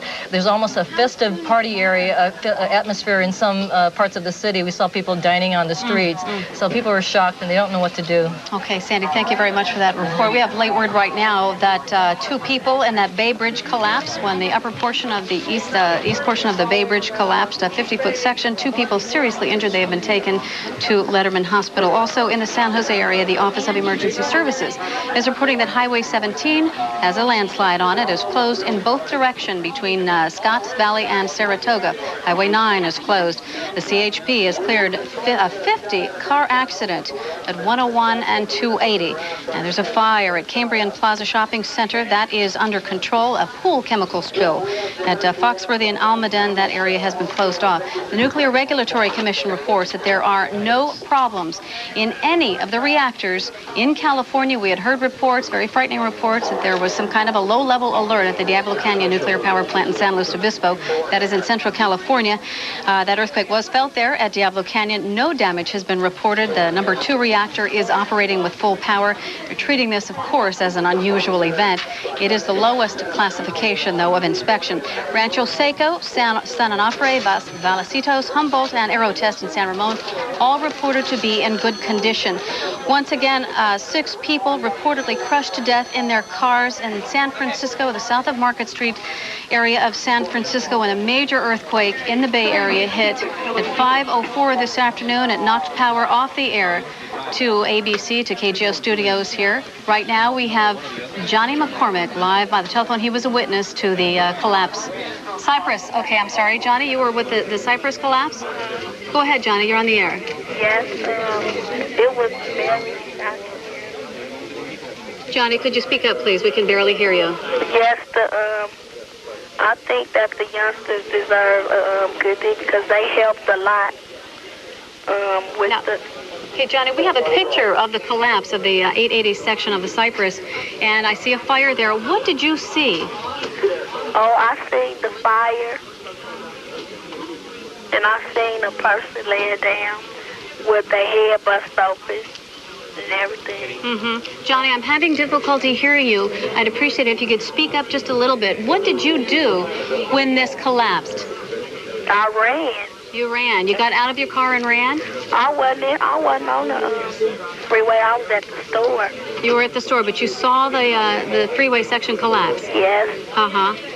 What went through your mind when you were watching this? I thought it was the end of the world. You thought it was the end of the world. You know, Johnny, I think a lot of people who have experienced this quake today felt the same way. This is a major quake in the Bay Area. The readings, 6.7 to 7 point on the various Richter scale readings that we're getting. The epicenter 10 miles northeast of the Santa Cruz area.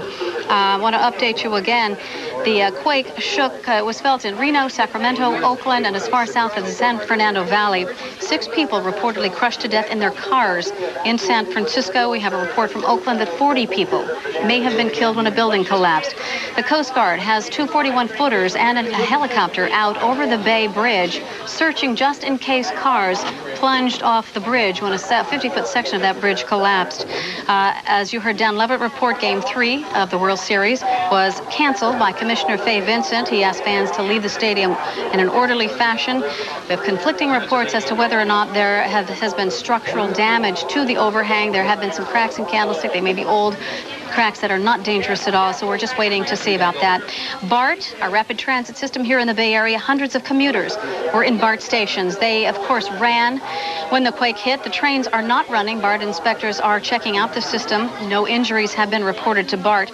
The train in the tube was moved, and the Trans-Bay tube has been moved. The train was stuck for a short time in the Trans-Bay tube. It has been moved to the Embarcadero station. Passengers were able to get off BART very safely there. Train service, Amtrak, also halting service while they are checking their tracks. Amtrak stations in Oakland and the San Jose area are damaged and closed. The Coast Starlight train heading for Oakland from Los Angeles is stalled just south of Salinas. The California Zephyr is due to arrive this evening in Oakland from Chicago. It has been held up in Sacramento. Right now, our reporter Leslie Brinkley is standing by live. She is not standing by live. We have a tape report from our reporter Leslie Brinkley, which was recorded earlier. It's been a frightening scene here. As you can see, just below me is where this crack in the Bay Bridge occurred, a 50-foot section.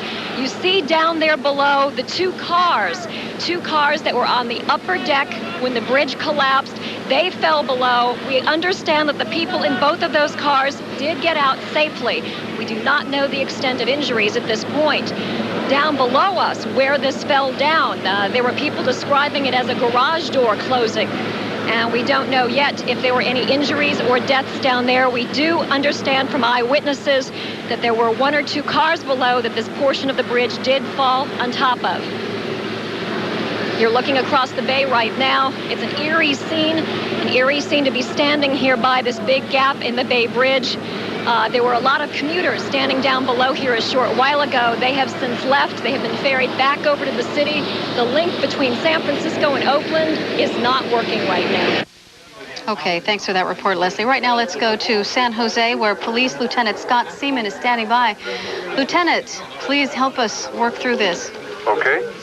San Jose appears to have suffered less damage than other areas. We have no reports of fatalities. We have a number of reports of injuries, but they're limited mostly to broken bones, broken hips, and we understand that they're mostly elderly victims, and we have a couple of reports of heart attacks. All of our hospitals are open and operating, and we have no building collapses, although we have had major structural damage to a couple of buildings in our downtown. Did you find that your city responded when the quake hit? Do you felt like you were prepared for this? We had personnel, all of our command personnel in the police department, and we opened the Emergency Operations Center shortly after the earthquake. We initiated a callback of our personnel, and I just wanted to take a moment to say that we now have sufficient uniformed personnel for San Jose Police. We do not need additional personnel at this time. Okay. Thank you, Lieutenant. Now, we've had major power outages up here in the San Francisco area. We have power out all around us. We're running on backup power. What is that situation down there for you? We're suffering the same problems. A number of our problems are traffic related and seem to be all over the entire city, and we're expecting that we'll be without power for 6 to 8 hours.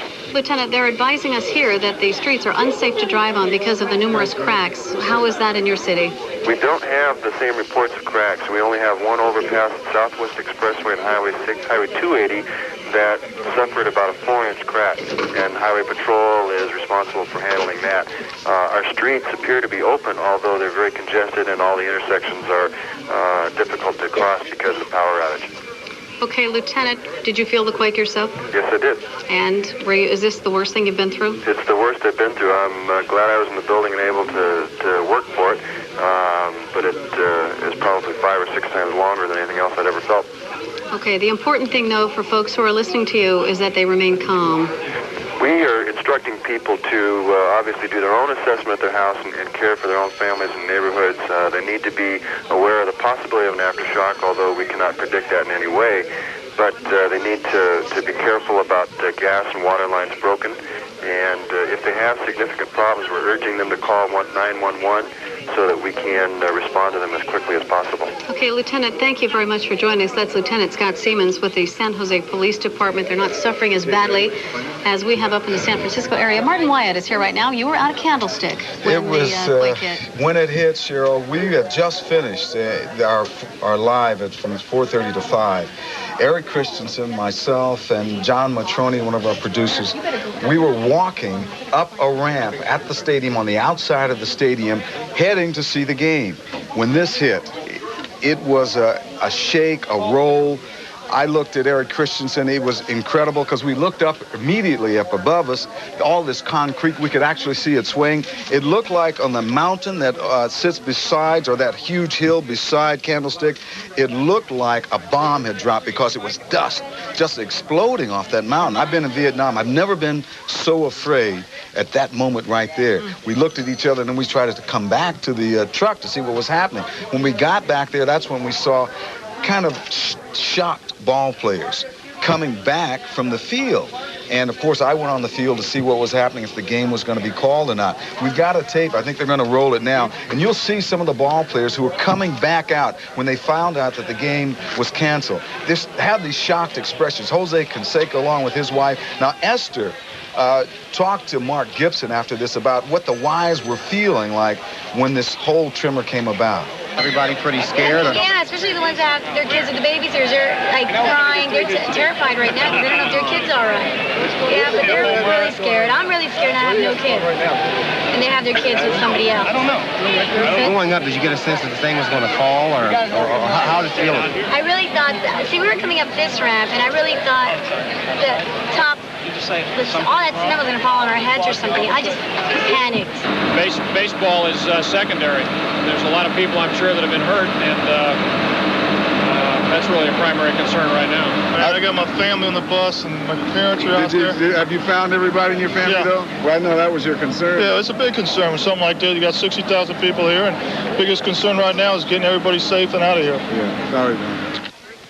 It was an eerie feeling. I mean, ball players wandering around trying to find their families, not even concerned about the World Series. I mean, obviously, the impact of what the magnitude that had happened, it took a while for it to sink in, because at first they were just milling around on the field. But when that impact started to sink in, they immediately were trying to find their families, trying to regroup, and to try to just, I mean, the game was just completely out of their minds. It was to get to safety. What should I do? And as Pete pointed out, it was like people were in shock because it took them a while to react. And it was just, it's a very scary feeling for me, being up there on the second level, looking up at all that concrete. I'm waiting for something to fall. And it was just scary. Very scary. Martin, thank you very much. We have Leslie Brinkley standing by live right now. Leslie, go ahead. It's looking bad over here in Oakland. The electricity is out in much of the city, and we have a bad freeway collapse. It's that ramp of the Nimitz Freeway that goes from Cypress Street on up to the Bay Bridge. About a 6 or 7 block stretch of it collapsed during the earthquake. There have been ambulances going in and out of here all evening long. We understand as many as 30 or 40 ambulances. And preliminary reports right now are that there may be as many as 8 to 40 dead. 8 to 40 dead, many others injured. This, again, is a stretch of the freeway. The upper ramp collapsed onto the lower ramp. And we understand that the columns gave way. Those columns began to crumble and sway, and the freeway collapsed down. We're waiting to get in a little closer and get some official word for you, but it is a disastrous scene over here in Oakland. Okay, Leslie, thank you very much. As you heard Leslie Brinkley reporting just now, we have reports. Well, we just got a late report from Lieutenant Governor Leo McCarthy. He says that as many as 40 people may have been killed. The Cypress section of Freeway 880 when it collapsed, major section of that freeway. One woman who was just on the air with us, Johnny McCormick, said that when she saw that thing collapse, she said it sounded and felt like the end of the world. Ana Chavez is sitting here. Ana, you have some late information? Well, what we want to do is remind people of all of the things that they're encountering now, the closures. If you're not aware of what is going on in the Bay Area, we're going to give you the updated list of what we have, ever-changing, of those situations that represent closures for our transportation infrastructure in the Bay Area. The Bay Bridge is closed. The Golden Gate Bridge is open in both directions. The 19th Street off-ramp is southbound is closed, however.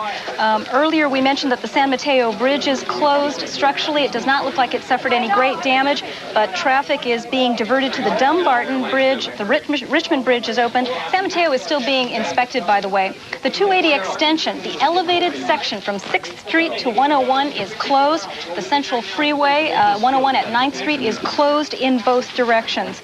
We also know that Highway 101 at University Avenue is closed.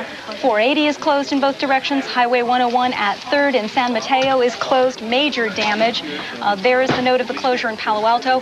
280 at Mora in San Mateo is closed. There is major damage there. Of course, as you look at these, you will probably understand that wherever there has been an overpass, there is a likelihood of some kind of fracture or damage.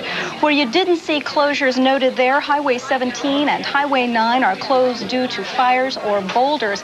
We don't have a lot of information yet from the Los Gatos or Santa Cruz area, and it may be that the communications in and out of the mountains area is part of the reason why. An update on injuries, in addition to what we told you a little bit earlier, the governor reporting that 47 people may have been injured in that collapse on the Cypress. Hospitals around the Bay are reporting a wide variety of injuries. They say many of them involve elderly people who were shocked, scared into heart attacks or suffered stress reactions when the quake hit. Right now we want to go to Willie Monroe, who joins us by phone. Will? Well, Anna, I'm still here at the UC Berkeley Seismology Laboratory, where they have been going over their charts and trying to find out as much as they can about this. They are sticking with their figures of 7.0 on the Richter scale. Of course, that's subject to change pending review of the seismology stations around the state. As I mentioned earlier, when you get above 6.5 on these instruments, then the measurements are not quite as accurate. Right now, what they are doing is putting together a team of about 4 to 6 people to go down to the epicenter outside Santa Cruz to begin mapping the area and installing portable instruments there so they can measure the aftershocks and see what kinds of effects will be visible to the naked eye there. They expect to see as much as a 3 to 5 foot separation in the earth because of that very severe earthquake. So that's what's happening here at the UC Seismology Laboratory. Thank you, Will. We should tell you about the range of what people are saying this earthquake actually did. The U.S. Geological Service is saying that it may have been a 6.9. Caltech is saying the quake was a 6.7. They're going to argue about that, and you're going to hear different reports for some time. What we do know, it was a huge shaker. Pete, maybe we should go over some of the emergency bulletins that have been coming in to keep people posted on what's changed. Well, we'll give you the most recent first. The Berkeley Public Schools have just decided they will be closed tomorrow. You're going to be hearing virtually every public school system affected by this quake making that same announcement. This, as far as I know, is the first one. And, of course, it's going to go on all night long. You can assume that this will be a general announcement by the end of the night, just simply because of the nature of this and the difficulty in moving from one place to another. We've also been asked by Pac Bell to extend a warning to everyone to suggest, please, if you do not have to call San Francisco, don't call San Francisco. Phone lines are jammed. They are also jammed in other parts of the country that are trying to call here. So again, the warning, if you don't have to make an emergency call, please don't do it. It might be good to point out a couple of things at this point, and that is partially coming from the trip we made from Candlestick Park here to downtown San Francisco and what we saw. 2 or 3 things leap out at you. First of all, if you don't have someplace to go, do not get in your car. Don't go out there. It's the worst possible thing to do at this point. Try to stay close to home. If you're concerned about gas leaks, if you're concerned about the structure of the home, then for heaven's sake, get with neighbors, whatever you have to do here in the city or in the outlying areas, and stay out of the structure. The other thing is that we saw and smelled gas leaks virtually every place that we went. Be very, very careful if you smell the gas. We saw a couple people trying to start fires on the street for light. Now, this was in areas of the town where we were smelling the gas. Don't do it. Don't smoke inside of a building. You simply can't do it. You can't take that kind of chance. We have an update now, unfortunately, of more injuries to be reported. We now understand that 6 people died in Santa Cruz in the City Garden Mall. At least 20 injuries were reported in the marina. This picture is one that became the first visible serious structural damage. I think for most of us, it was the first picture we had. This was a 30 to 50-foot section of the bridge, obviously just crushing down on the lower level. On a Candlestick, this is the first time. When we saw these pictures in your report, we realized for the first time how serious this was. We have Lieutenant Governor Leo McCarthy, who is just here. Lieutenant Governor, if you could come on in, and I'll have you sit here. And Anna, why don't you talk to him? Lieutenant Governor, thank you for being with us. I'm going to give you my microphone so people can hear your answers. We heard earlier today President Bush is going to make federal aid available to earthquake victims as quickly as possible. What does this mean for the state? Well, it'll help. There's tremendous extensive property damage. This was a 7.0 quake. It's a very heavy shake. We don't have a total assessment of the property damage yet because the most important thing is we're trying to determine how many fatalities there are out there. We've got this ugly news from the city of Oakland, the collapse of the freeway structure on 880. There are 40-plus deaths over there. We're talking to the Oakland Police Department. They're doing a good job, but it's a mess. May I ask you quickly, because you're so close in touch with these things in a general case, of these emergency situations, what you've asked for so far? Now, we've heard that Fort Ord is sending people up. The president is already sending people out to evaluate the situation. Can you give us a sense of that? I think the state and local agencies are doing a very good job of assessing what's going on. So far, there's no looting. There's no need to call out the National Guard. The local law enforcement agencies are on top of things in that respect. The disheartening news that we're getting is, of course, there are a number of fatalities, particularly from the Oakland situation. And we're trying to find out when the communication systems of the Bay Area will be open. The airports were closed down temporarily. Major highways in several places are... Any word on power yet? No. That's a real problem. It's a real problem. This is a city of darkness right now, and I'm sure that the utility companies are trying to get the job done and turn the light back on. But this was quite a shake, so they've got damage in a number of places. Governor, people all around the Bay Area are sort of getting an education with us as this breaks, how we're assembling the information. How do you do it? What does your office do? Who do you work with to find out what kind of help is needed statewide? Office of Emergency Services in Sacramento. We stay in touch with Governor Deukmejian's office in Sacramento. Governor Deukmejian is in Europe. I've been in touch with him to let him know what's happening. And we go directly to the local police departments and sheriff's offices. They're doing a good job. They're on top of things, and they give us an up-to-date assessment. Governor, coming back from Candlestick Park through the city streets, and we had to take a rather circuitous route to get here. It took us about 50 minutes to an hour. We saw a number of things that were encouraging. People at the stick, first of all, remained very calm and remained around their cars, decided not to get on the freeways and so on. We also saw people trying to direct traffic of most of the major thoroughfares, which was an extraordinary thing. Absolutely tremendous. Also, how citizens reacted to this was wonderful. I wonder if you want to say anything about that, because there is some concern about darkness and what people might do at this point. I went through well. I hope everybody will stay in their home, or if they have to drive over bridges or over highways where there are serious cracks or rock slides, just try to hold tight for a while. Let's stay in touch with the police departments here and get the information that you can. Or phone my number at 415-557-2662, and we'll try to inform you about what's happening. But please don't go out if you are at home. The local law enforcement agencies are having a tough enough time with the amount of highway damage that exists around the Bay Area. Governor, Lieutenant Governor, we want to show you the latest pictures that we have of what was probably the most catastrophic part of this quake so far, the videotape from the Bay Bridge. This was the first sign, really, for a lot of people of how serious a quake this actually was. Earlier, when it first came in, there were reports that perhaps cars had gone off the bridge, and the Coast Guard began searching the water below it. Later, we understand that perhaps 2 injured people were removed from the scene. People who were on the scene said that it was like a garage door, a giant garage door closing down on the lower deck. And people who were on the bridge described just the most extraordinary kind of vibration and shaking, and then being turned around, made a U-turn, head to the other edge of the bridge, and headed into town to try to clear that area. But that was really probably the first time, that and the Cypress extension, that gave people an idea of just how huge a disaster this is. That's right. This is a very strong quake, and the strongest quake we've had in a long time.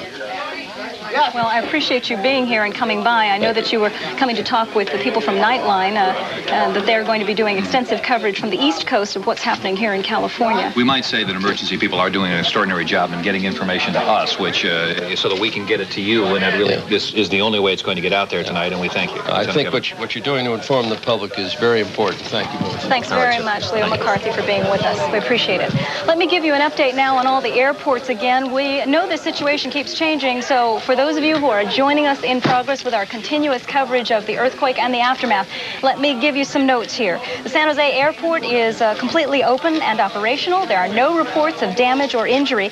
San Francisco International Airport, however, is closed, and the control tower there, they say, is a complete disaster area. Apparently, we had a partial collapse of a control tower. There were unconfirmed reports that there was a partial collapse of a terminal.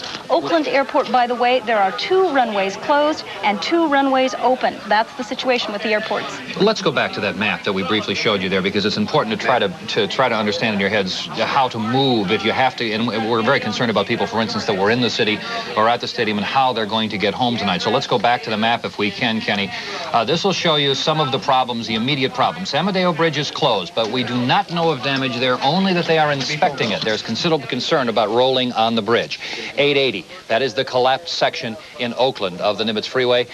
We know that there were at least 40 deaths at that point. That has been confirmed, in fact, by the Lieutenant Governor just moments ago. The Bay Bridge, we just showed you that damage there. There is no movement across the bridge. Obviously, there will not be for a great number of hours into the future. And Funston Tunnel, we also understand there's a partly damaged situation there, and so that's closed. You're going to have to use side streets. You're going to have to take it carefully, and please pay attention to the people who have voluntarily stood in the middle of those streets to direct traffic tonight. We want to remind you of an important information resource you've got in your house, no doubt. It's your phone book. Any phone book. Get a copy of it and open it up. And inside you'll see some pretty detailed and helpful instructions on earthquake preparedness before and after. The stuff you wish you would have done before today and the stuff you might need to know about doing tomorrow. It has all of the kinds of information that would be very helpful if, for example, you're not sure how to turn off the gas, but you smell it in your home. So by any means, if you're at all uncertain about what to do, if you smell gas in your immediate area, you're not sure how to turn it off, open up the phone book and look at the instructions. And they're very clear. You don't need a lot of fancy tools. It's a pretty easy thing to do. All of the... Most people have the same kind of gas situation, the same things to turn, so simply look at that instruction. Back in Los Angeles, I'm Harold Grain. I'm Tawny Little. We have been watching live coverage from our sister station, KGO Television in San Francisco, which, as we understand it, is still working under emergency power. That television station, along with many other Bay Area broadcasting media today, knocked out of service shortly after 5 o'clock when a major earthquake rocked the San Francisco Bay Area. You know, you have to wonder, Harold, obviously the night has fallen now in San Francisco. People are literally in the dark there, though, because we are getting television reports down here. We know far more than most of the residents in San Francisco, and to think how frightening it must be for those people after all that they've endured today. We now rejoin our reporters in San Francisco at KGO for their continuing live coverage on this Tuesday night. Still burning tonight. Again, as Anna described it, this is a gas fire. This is precisely what can happen if you're not terribly careful with that. And as we said, moving all across the city, that is the south and south central parts of the city tonight, we smell gas. It was everywhere at every intersection. A lot of you were tuning in time to see our early pre-game newscast. And then for the World Series, well, Pete Wilson, Dan Lovett, Martin White, and Mark Gibson were out at Candlestick, and now we're joined by Mark to bring us latest information. Mark? Mark, can you hear us? Can you hear me? Can you hear me? Yes, I can hear you. we can hear you. Okay, we're on Highway 280. Somehow we got lost in all the traffic on 3rd Street. We found our way back to 280. We were able to get on 280 south at Monterey. I understand it's closed from 6th Street all the way to 18th Street. But traffic's moving freely from Monterey south. Now, what we did find on Sneath Lane in San Bruno is panic buying at a gas station there.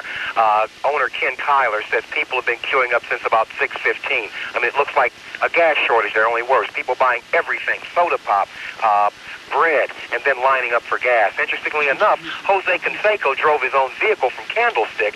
We saw Jose Canseco there still in his uniform because, you know, Pete, at Candlestick they couldn't change their uniforms because there were no lights. Jose's there pumping gas. He almost ran out of gas. In fact, Mark, I can tell you I was in the locker room, the Giants locker room, shortly after this occurred to see what was going on inside the structure of the building itself. It was absolutely like a dark room, absolutely pitch black. Can I ask you about this panic buying situation? As we understand it from the governor and everything we've been able to learn tonight, there is no reason for that.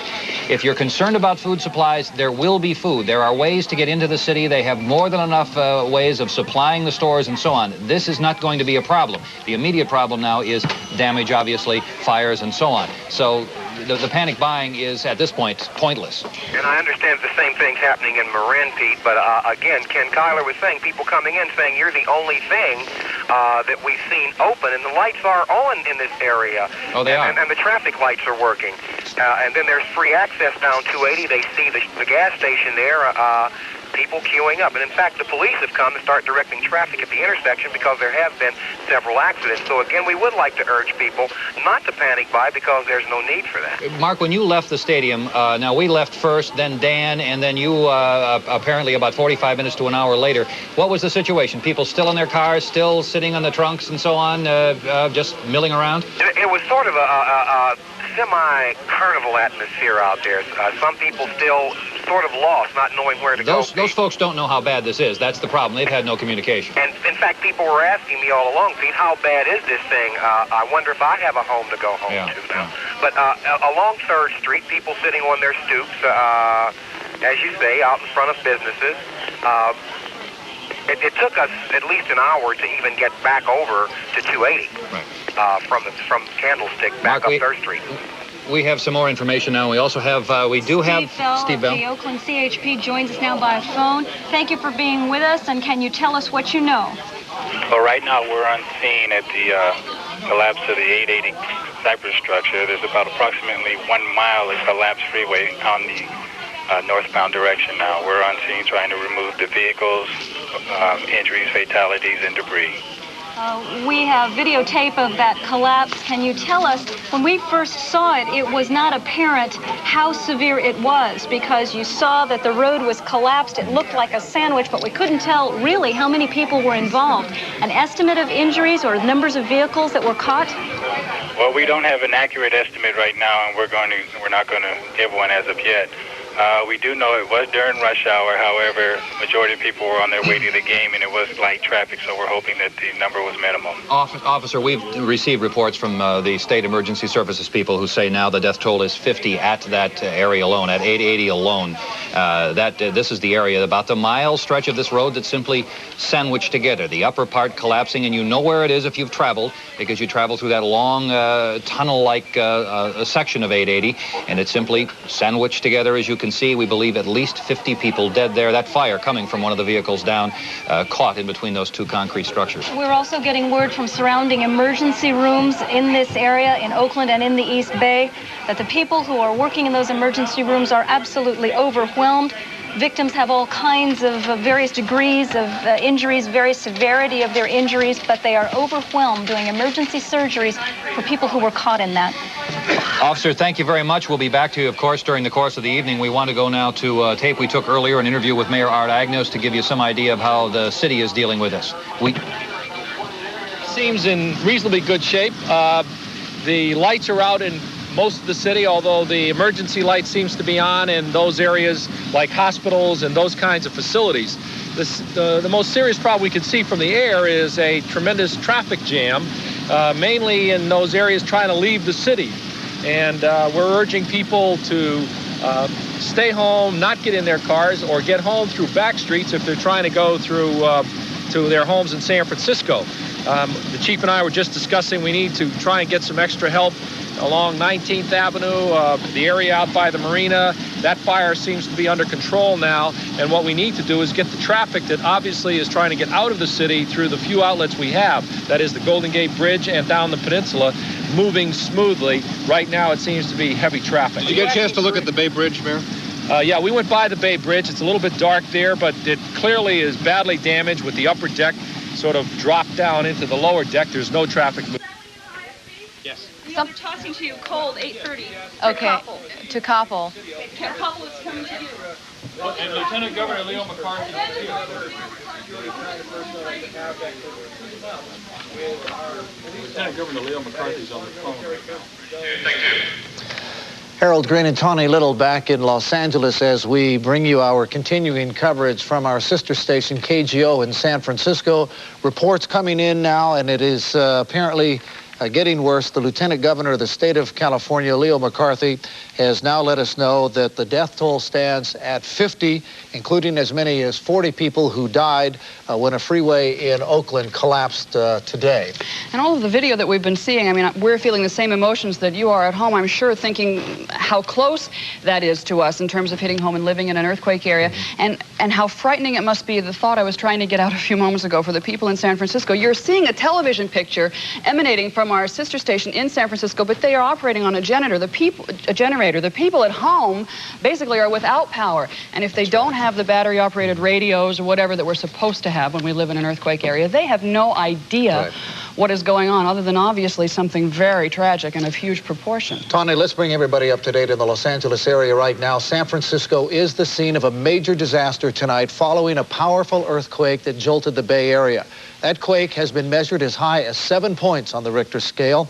As we mentioned moments ago, according to Lieutenant Governor Leo McCarthy, the death toll is now at 50, including as many as 40 people who may have died when a freeway in Oakland collapsed.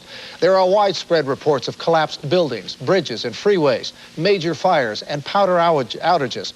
As Mark Coogan reports now, it will take days to assess the final toll from this disaster. The damage from the quake is shocking, to say the least. A 50-foot section of the San Francisco Bay Bridge collapsed, killing at least one person and trapping a number of vehicles. Eyewitnesses say they saw people in the bay in the water down below. It's not known whether they were dead or alive. In Oakland, the double-deck Nimitz Freeway collapsed. It's not known how many people are under the rubble. One car trapped underneath was on fire. The entire freeway buckled from the tremendous strength of the quake. There are a number of major fires that continue to rage out of control at this hour. Bay Area residents are being advised to turn off their gas to prevent explosions. The Bay Area Rapid Transit System that runs below the bay has been shut down. One train in a BART tunnel through the Berkeley Hills had to be evacuated. There are reports of severe property damage as far away as 120 miles south of San Francisco, along with an unconfirmed report that a shopping mall collapsed in San Jose. Candlestick Park, site of the World Series, has been evacuated so officials can check for damage. There are two sections of the stadium in right field that were separated by 6 inches from the magnitude of the quake. Mark Coogan, Eyewitness News. It, of course, would be an understatement to describe the scene in San Francisco at this hour as chaotic. Buildings have collapsed, fires have broken out, and there are many, many reports of people trapped in their homes. Some neighborhoods of San Francisco resemble a war zone. Bricks, broken windows scattered across much of the downtown area. Rescue crews are combing through areas of town trying to assess the damage.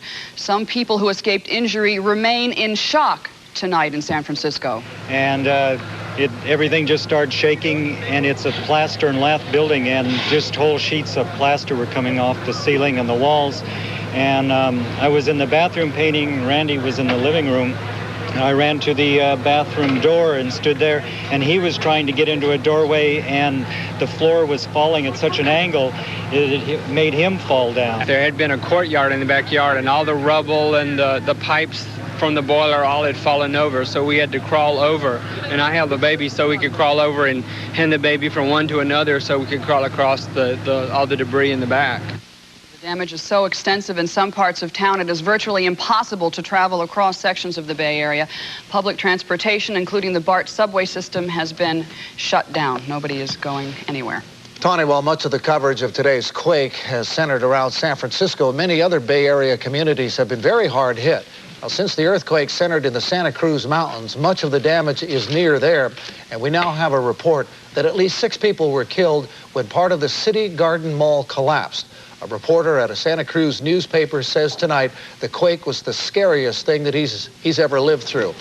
Reports now from Watsonville, Scotts Valley, Felton, and San Jose says that thousands of windows are broken.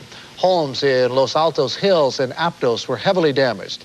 Buildings also collapsed in Santa Clara County, including the partial collapse of a mall in San Jose. San Benito County has also been hard hit. But details from those outlying communities is still coming in very slowly tonight. But these are the key areas because it is there, near the epicenter, of course, where we always find the heaviest damage has been sustained. I made a call up into the San Jose area to a brother who lives in the Almaden Valley, which is right next to San Jose. Apparently, this thing hit like a rocket. I mean, there was a big smack, and it took everybody's breath away when it hit. But that particular region of the San Jose Valley and the Almaden Valley got through relatively unscathed. The same report, I mentioned that I have somebody else in my family who lives south of San Francisco in the town of Pacifica. A gentleman from that town in Los Angeles on business called to tell me that he had gotten through to that particular city.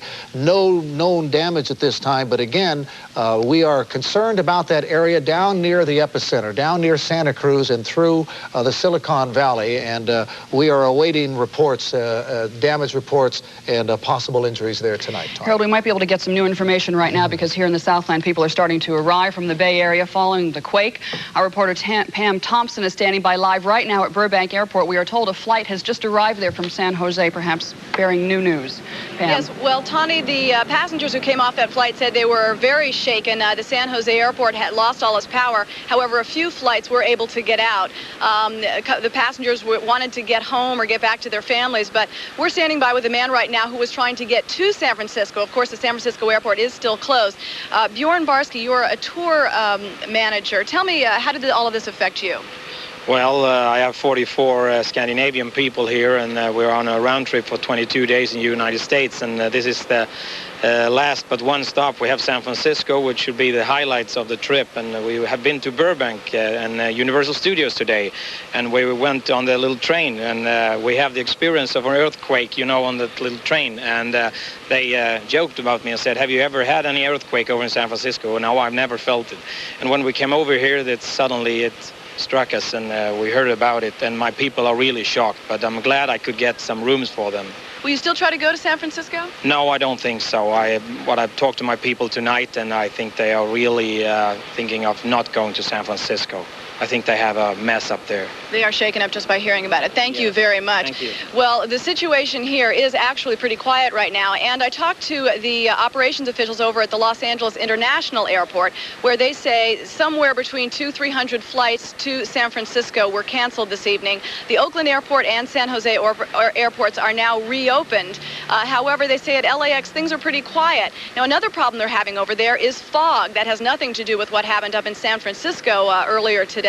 The fog has delayed flights and many have been diverted. Nevertheless, the operations people say things are pretty quiet at LAX, and they are moving along as smoothly as possible despite all of the problems. Back to you in the studio. Okay. All right. One of the things we should point out, there are a lot of people in San Francisco because of the Bay Area World Series, but San Francisco is a tourist city. Absolutely. And on any given day, there are over 250,000 people from around the world staying in San Francisco. So we have a lot of stories undoubtedly still untold from those folks who were in the high-rise hotels in the Bay Area today. And Harold, you mentioned the World Series. There are about 60,000 people waiting for the World Series to start at Candlestick Park. When the temblor hit, there were so many injuries related to the temblor. Our sister station, KGO, that you've been watching all evening in San Francisco, did talk to the director of first aid there at Candlestick Park. There were 2 heart attacks that probably were related to the anxiety of the quake. There was one episode of head trauma related to an object falling from the stadium itself.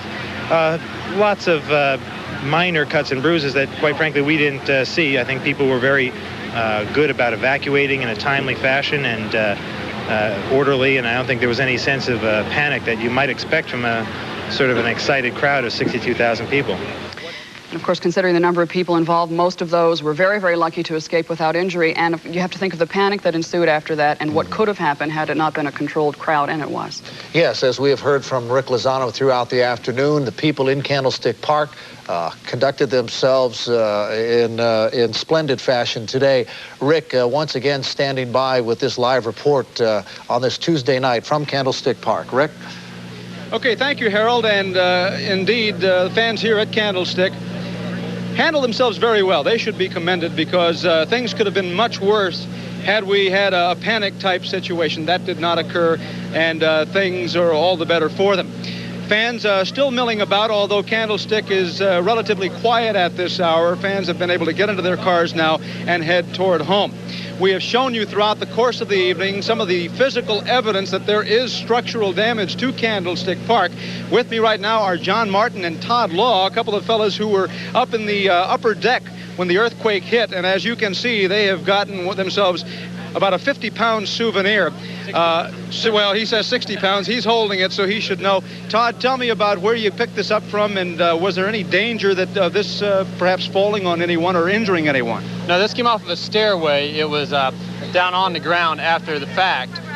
He was up in section 53, and he actually had to dodge some pieces that were falling from the upper shelters up on the top there. Now, this is not the only big block of concrete that we have seen. You were up closer to it, obviously, than I was. Did you see other physical damage to the stadium? All the section 53 stairwell is all broken apart. There were fans out there trying to get pieces left and right. Underneath the stairwells, there were some safety-type screens that had caught a lot of the foliage. I don't want to keep you here holding that heavy block too long, but I must ask the question. We've asked other people about whether they would feel safe re-entering Candlestick Park if they indeed decide to go through with Game 3, say, tomorrow or the next day.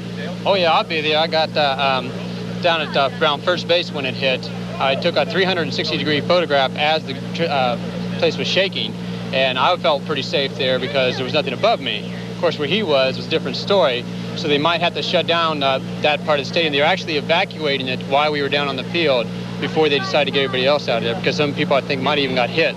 Okay, so John, since you took the brunt of the shaking and quaking here, would you feel safe going back where you were located? Sure, I'll be back tomorrow if they're having a game. Thanks a lot, gentlemen. You can set that down. Souvenir hunt is on here at Candlestick as fans continue to pick up scraps and souvenirs of a day they won't soon forget. We must say that Candlestick Park takes an awful lot of heat. People make fun of it because of the crazy conditions that can occur here with the high winds and the cold temperatures and whatnot. But Candlestick Park, for all of its faults, no pun intended, held up very well considering the circumstances. That's it for now. Rick Lozano live in San Francisco. We'll go back to you in Los Angeles now. Thanks, Rick. Rick, thank you very much. Some new information here. The latest that we have on the San Francisco airport is that it is closed, and it is a disaster area. We have some reports that the control tower at SFO has collapsed. We also know that 2 air traffic controllers have been hurt, and we have unconfirmed reports that a terminal at that airport has also collapsed. Now, Oakland Airport closed too, but is open just to emergency traffic. The question right now about airports in the Bay Area for just a second is the fact that you have international flights, particularly Asian flights, coming into San Francisco. It is our assumption they would be diverted to Sacramento, but we're not quite clear on that. And if they were to be diverted to Southern California at this hour, we are having a fog problem along the coast. So we'll bring you up to date as soon as we get some information from some of the people with the major airlines as to what will happen with those flights that are coming in from the Far East. When news of the earthquake hit the White House, Chief of Staff John Sununu immediately began searching for Governor George Deukmejian, who's in France. When Sununu reached Deukmejian, he sent an Air Force jet to France to bring him back to California. President Bush says the federal government will do everything it can to help with emergency aid. The Department of Defense, the Pentagon, is ready to send troops to the Bay Area. Vice President Dan Quayle is in San Diego tonight awaiting word from the president, and he's prepared, as we understand it, to survey the earthquake damage tomorrow. We already have reports the troops from Fort Ord have been moved up into the San Francisco area. Now, the latest we received in regards to looting in the area is this very optimistic report. According to the San Francisco mayor, Art Agnos, the city has had relatively minor damage, so we'll get through all of that. All vital facilities are operational, he says, and he points out, as of this time, there are no reports of looting in the San Francisco Bay Area. Well, the big talk of town is this one occurred on the San Andreas Fault. And the quake in 1903 was over 8 when it 1906 when it hit San Francisco. This one was around the 7 mark. Henry Alfaro is out at Caltech right now to bring us up to date on the very latest there. Hank?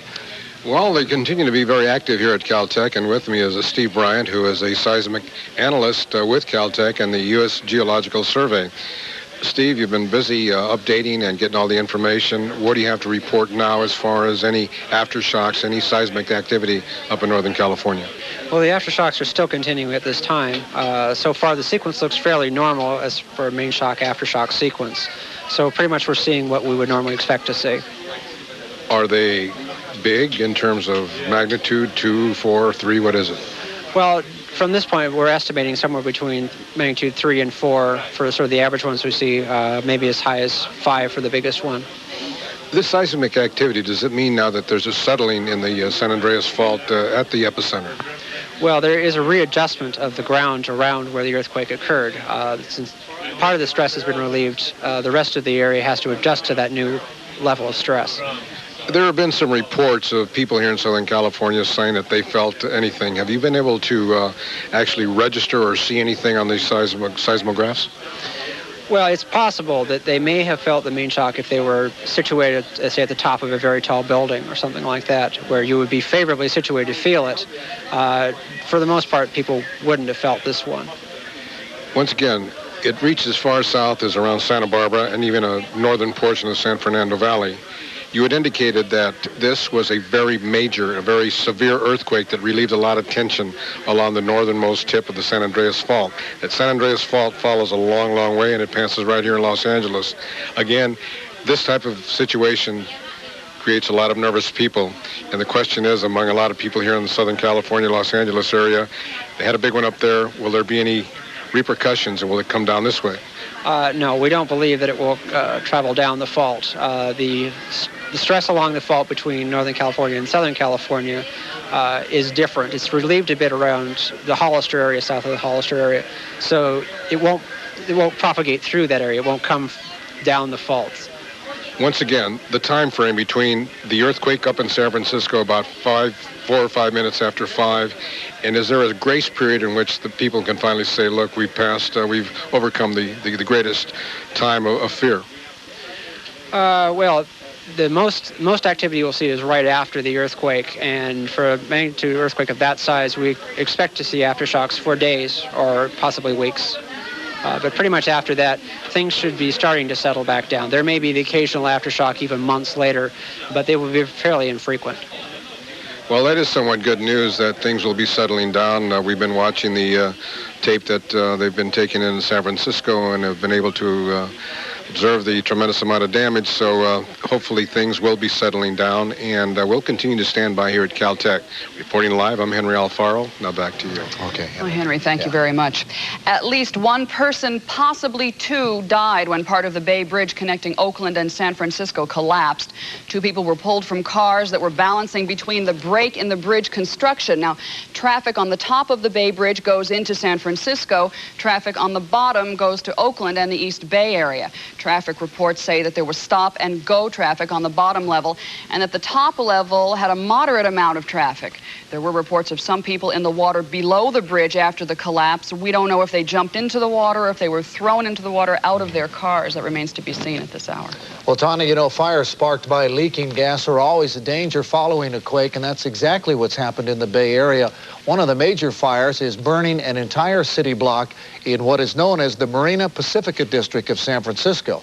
That fire is difficult to fight because firefighters cannot pour water directly on the flames because it's fed by gas, and we now have a late report that a number of the water mains through there have broken. They have actually buckled. Don't forget, San Francisco is an old city underneath, so a lot of the things that are needed at times like this have simply fallen apart. Eyewitnesses report right now that gas can be smelled on nearly every corner in the city. Residents have been pitching in to help the firefighters. You're watching them right here. They realize, of course, that this is going to be a very big job. The buildings burning in this blaze were apartment buildings near the corner of Divisadero and Jefferson, and that's right near the marina just south of the Golden Gate Bridge. The latest word is that firefighters finally have that fire under control. Just moments ago, it was reported to be out. Other fires have been reported in Oakland and near the library at the University of California at Berkeley. We also have information that in several of the neighborhoods the smell of gas has touched off numerous fires. You saw just a sample of it there, residents with buckets of water in their hand, reminiscent of the turn of the century fires that destroyed the city of San Francisco. If you recall, that quake was 8.3. They estimate 8.3 on the Richter scale, but it was not so much the earthquake back then that caused all of the problems. It was, in fact, the fire that swept through San Francisco. There have been no reports of damage from any of the 6 nuclear power reactors in California. Diablo Nuclear Power Plant, 200 miles south of San Francisco in San Luis Obispo, declared an unusual event alert when the earthquake hit.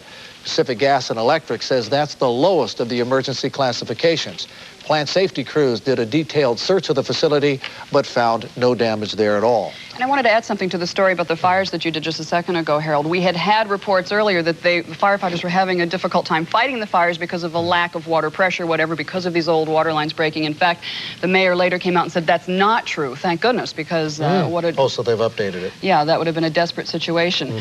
We understand that right now Ted Koppel is interviewing, or will be soon, Lieutenant Governor McCarthy. When that happens, we will bring that to you. We can assume that he will have the latest information. Okay, we're going to toss to the network right now Ted Koppel, live from New York. And he'll return to California about 1 o'clock tomorrow afternoon.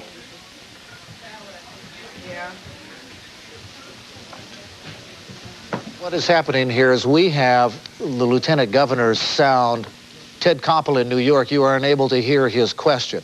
The Lieutenant Governor was responding to the question, obviously, when will Governor Deukmejian return to California from France? And I believe I heard the tail end where he said sometime tomorrow. Well, we have one report that it was felt as far south as San Diego County, but the real damage is in the East Bay and South Bay area. You've already reported the tragedy that occurred over in the city of Oakland when the upper level of a major highway structure collapsed. There are a number of fatalities over there now. The Oakland police chief are trying to get things under control. There'll be 40-plus fatalities there. That's the worst piece of news that we have. We're trying to confirm reports of fatalities in a few other places. Most of the reports we're getting are very serious property damage to transportation network pieces around the Bay Area. And there are also a great number of cracks in many, many buildings. Some of the older buildings, brick buildings, are reported to have collapsed. Now you're talking again about the Bay Area principally. What about correct. What about further south in places like San Jose and Hollister and Santa Cruz? Oh, well, we count that in the Bay Area. That's the South Bay. The epicenter of this earthquake, 7.0 earthquake, was they're triangulating it. It's somewhere in the San Benito, Santa Cruz area. Those two smaller counties border on Santa Clara County, which contains San Jose, as you know. So there will probably be a good deal of property damage in that South Bay area. Governor McCarthy, this is something that quite clearly California has been bracing for years, an earthquake of this magnitude. It's what you feared, it's what you've prepared for. Give us a sense of how those preparations are coming into play now. What is being done, for example, in terms of electricity backup, in terms of being able to just sort out the information? That seems to be one of the biggest problems tonight. Nobody seems to know exactly what's going on. Right. A lot of the communication systems were knocked out. In some places, there were good backup communication systems. A lot of the transportation networks, freeway systems were severely damaged. The Bay Bridge you've already reported on. 2 bridges spanning the South Bay, San Mateo Hayward, and the Dumbarton bridges were closed for inspection. So, of course, cumulatively, all of that together caused a great deal of turmoil. I think we're in much better shape, more prepared to handle a major calamity of this kind now than we have been in previous instances. We don't take this lightly. State and local agencies are trying very hard to communicate with each other. Certain parts of the communication systems were knocked out. Cellular systems, for instance, in parts of the Bay Area are not working. They've been knocked out. So it's tough for some command posts in some police stations to communicate with their officers in the field at reported injury areas.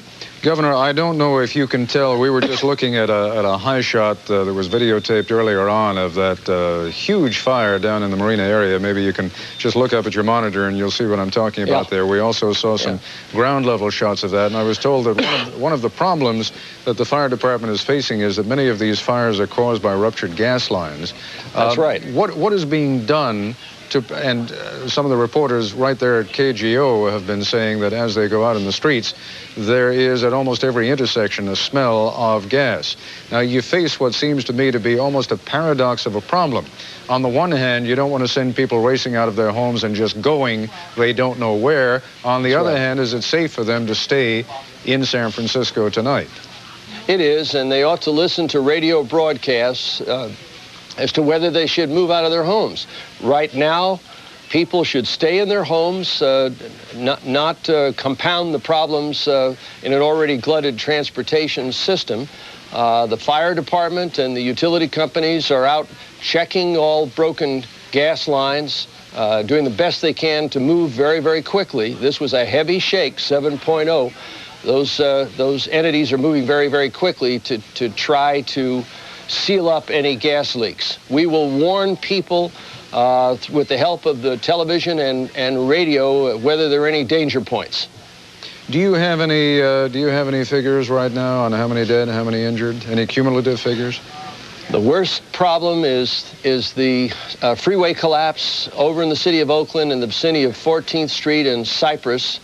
I've been in contact with the Oakland Police Department 3 times tonight.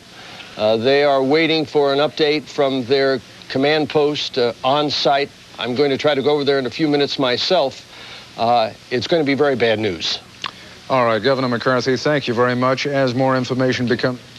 All right, we've been listening to the Lieutenant Governor speak with Ted Koppel, of course, from Nightline.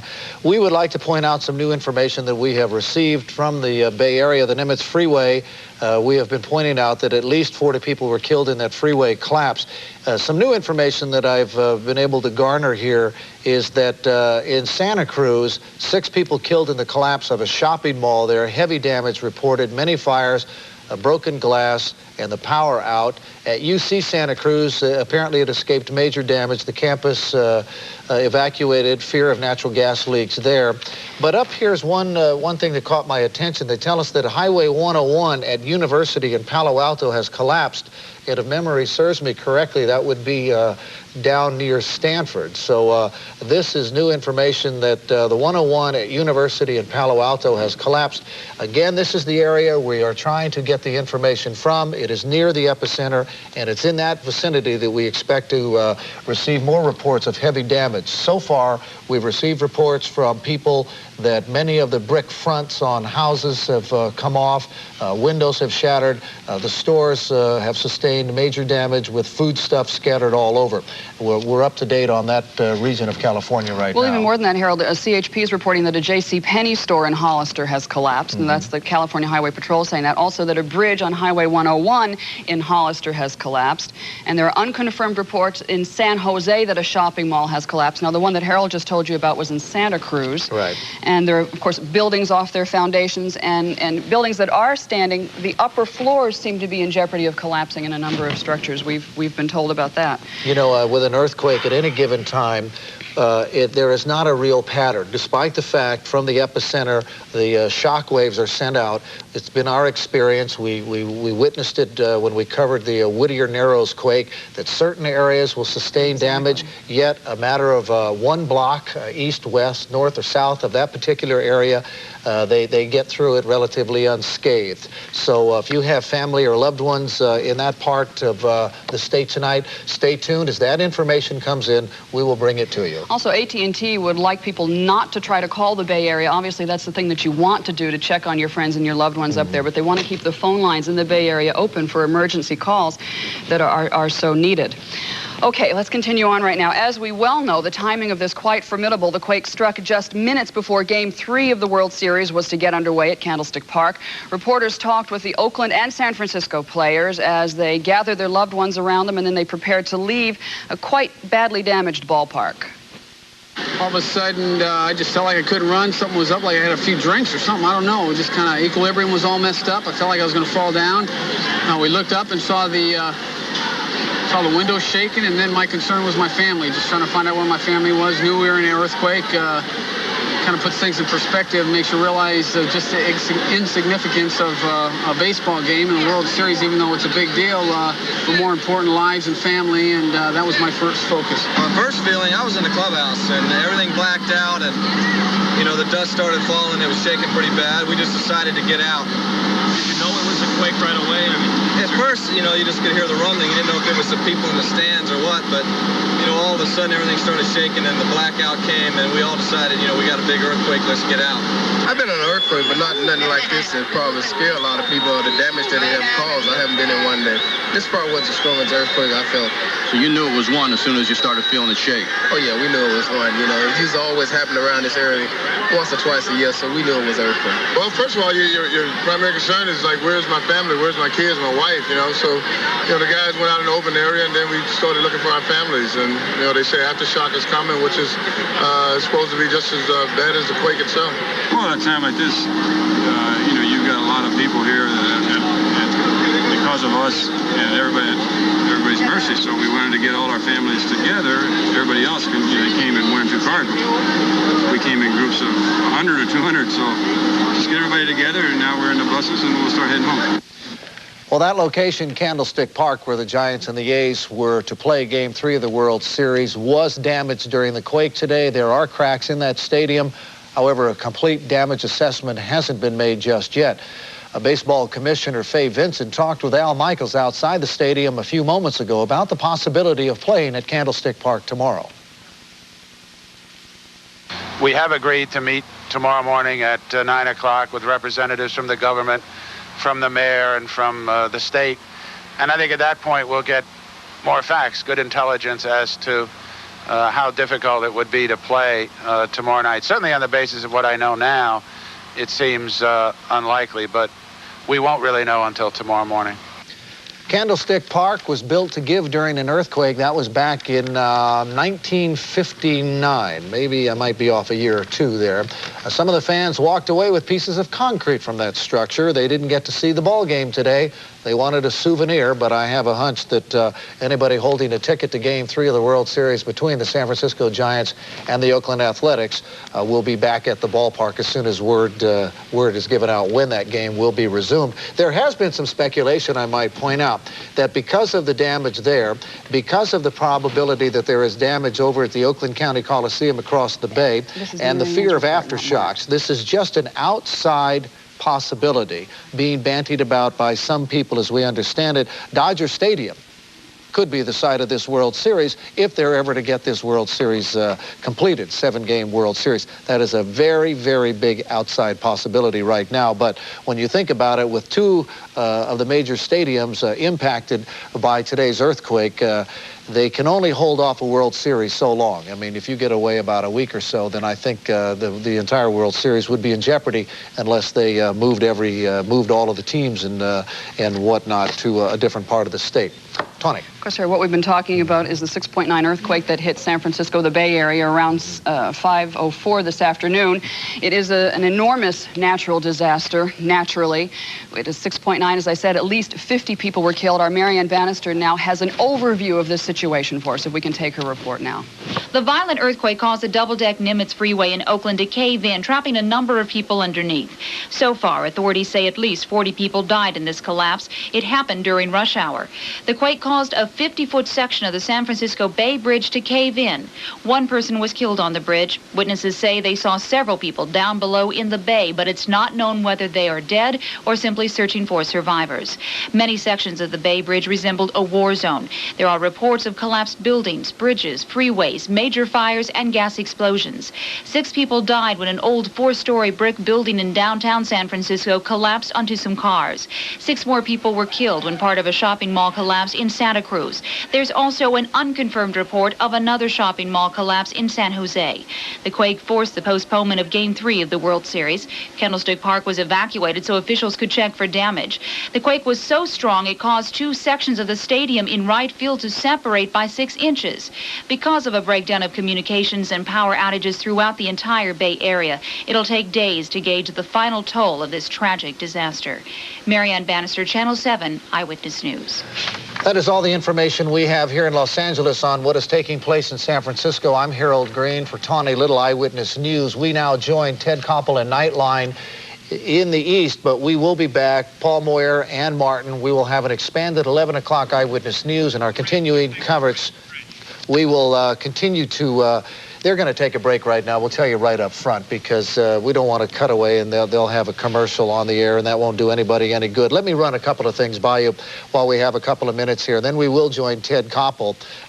We understand now, Tawny, that 2 California Air National Guard units are being activated to help with the effort in Northern California.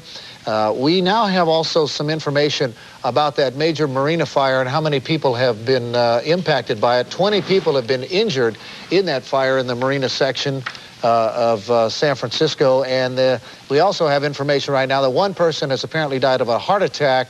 And there are some 50 others in buildings and highway collapses in San Francisco at this hour. Okay, Harold, I was just handed this. We earlier told you that Vice President Dan Quayle is in San Diego at this moment. We now know that he will go up north tomorrow to take a look at the earthquake damage. He'll be accompanied by Transportation Secretary Sam Skinner. He will also be accompanied by his wife, who, interestingly enough, she's very active in disaster preparedness, was recently in San Francisco participating in an earthquake drill. So they will be traveling up north tomorrow. Well, the Bay Area, like Southern California, of course, has perhaps the best emergency systems, response systems in the world.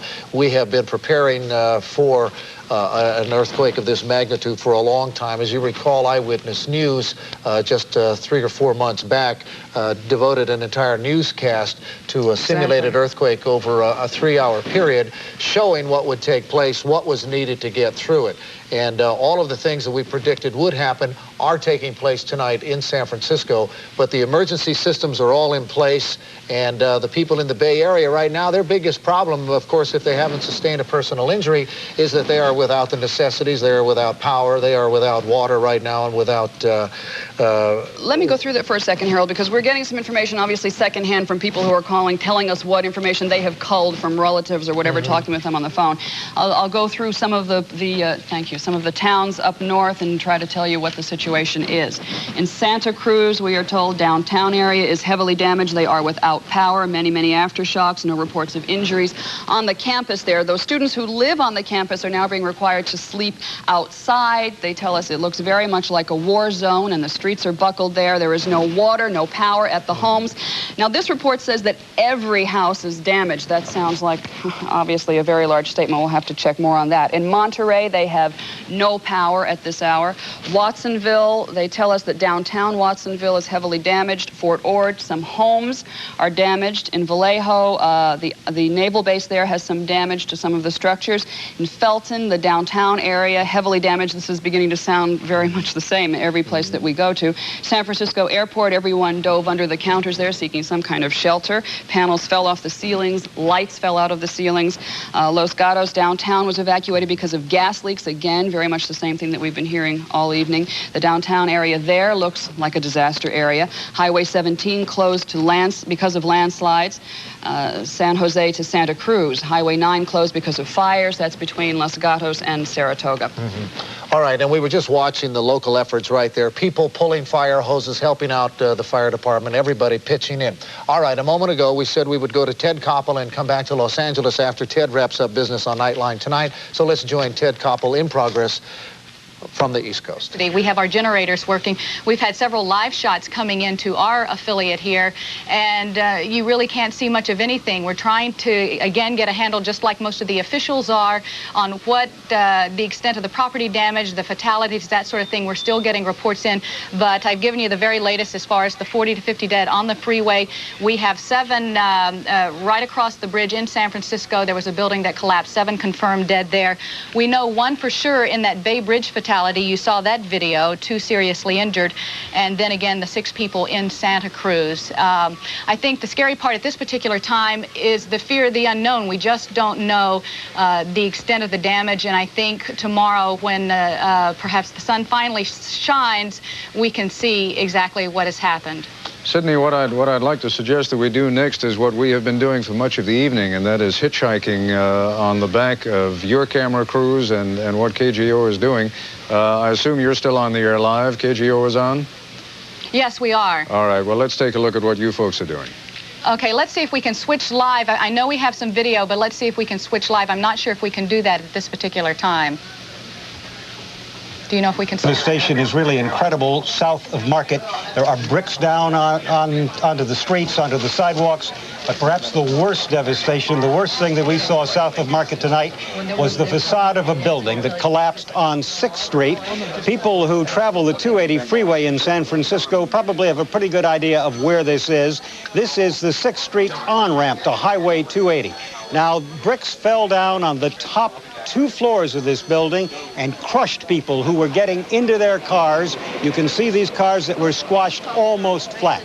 These unfortunate people were just leaving work. They were getting into their cars. The quake hit, the bricks came down, and they really didn't have a chance. Patrolman Keith Singer, who was on the scene, says that they never had a chance. He was there as the workers were working, trying to dig these people out, trying to help them, but they really feel that the rescue people got there just when the earthquake hit, the top 2 floors of the building, the wall gave way and trapped some people in their cars down below that were preparing to leave for home. What kind of emergency response did you have here? How'd you get at them? Within about 2 minutes, we had 2 fire crews, about 3 police units, and we had a PG&E crew working with a backhoe around the corner. We got them. They brought their backhoe over and assisted in digging out the vehicles. The best estimate at this moment is that 4 people are dead. We don't know exactly what offices occupied that building. There were a number of them. Officials say that people were constantly in and out of there. But again, they believe that 4 people died in the collapse of that building. They're asking people to stay out of that area right now. There are obviously other buildings in the area that also have been weakened, so there is always the possibility of people just walking down the street being hit by debris. Do not go to that area.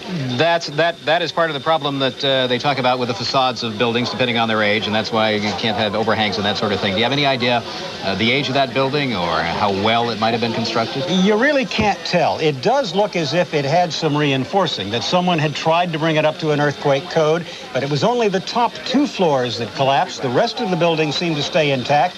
It was not people inside the building who were hurt, mind you. Right. You could see the office furniture. You could see plants that were right next to the edge of the building where the wall collapsed, but it was people down below on the street who were killed. Yes, devastation there, and of course in the East Bay as well. Paul, thank you very much. The East Bay is that terrible, those pictures that we've shown you earlier of Freeway 880 as it collapsed. We'll go back to Leslie Brinkley live there now. Leslie?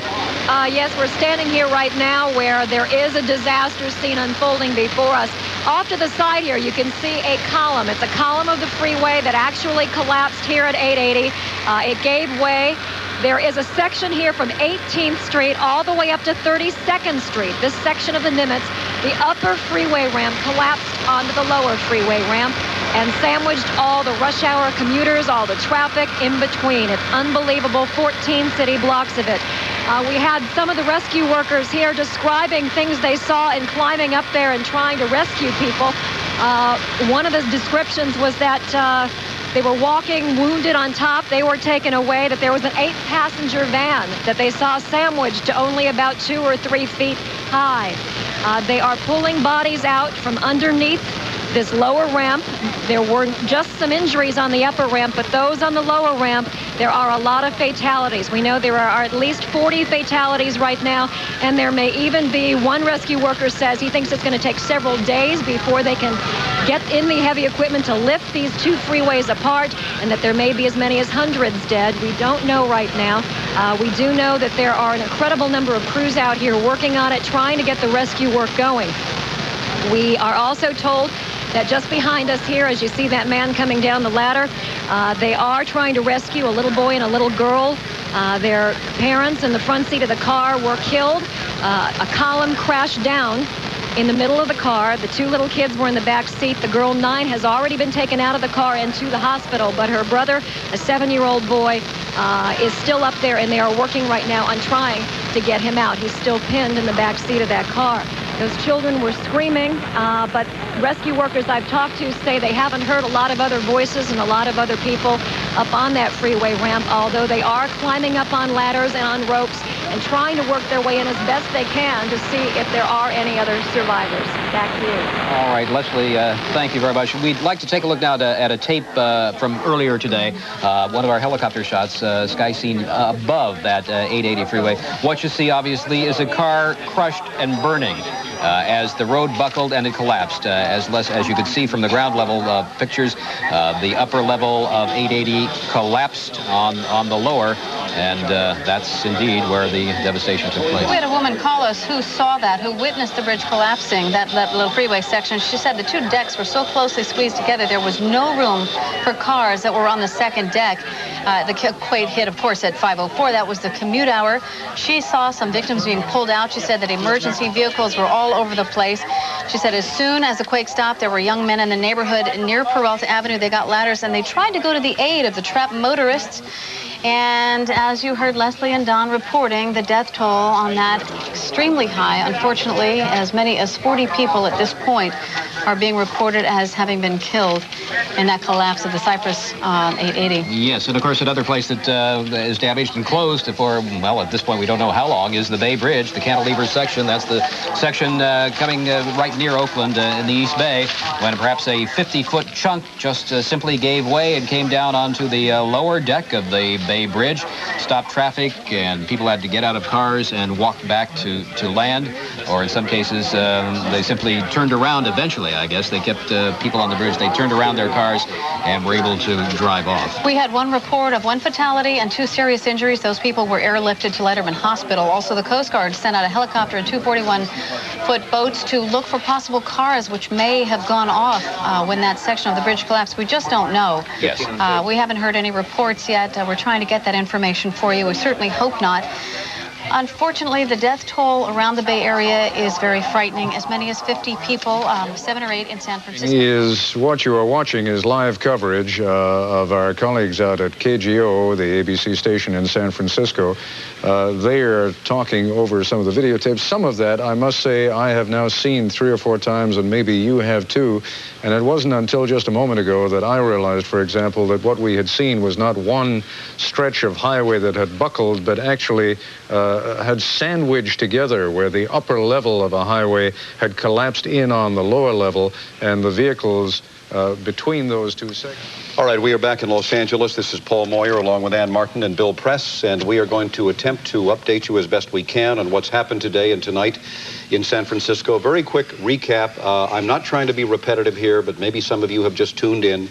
There was a 6.9 quake. It's centered near Santa Cruz, about 50 miles south of San Francisco today.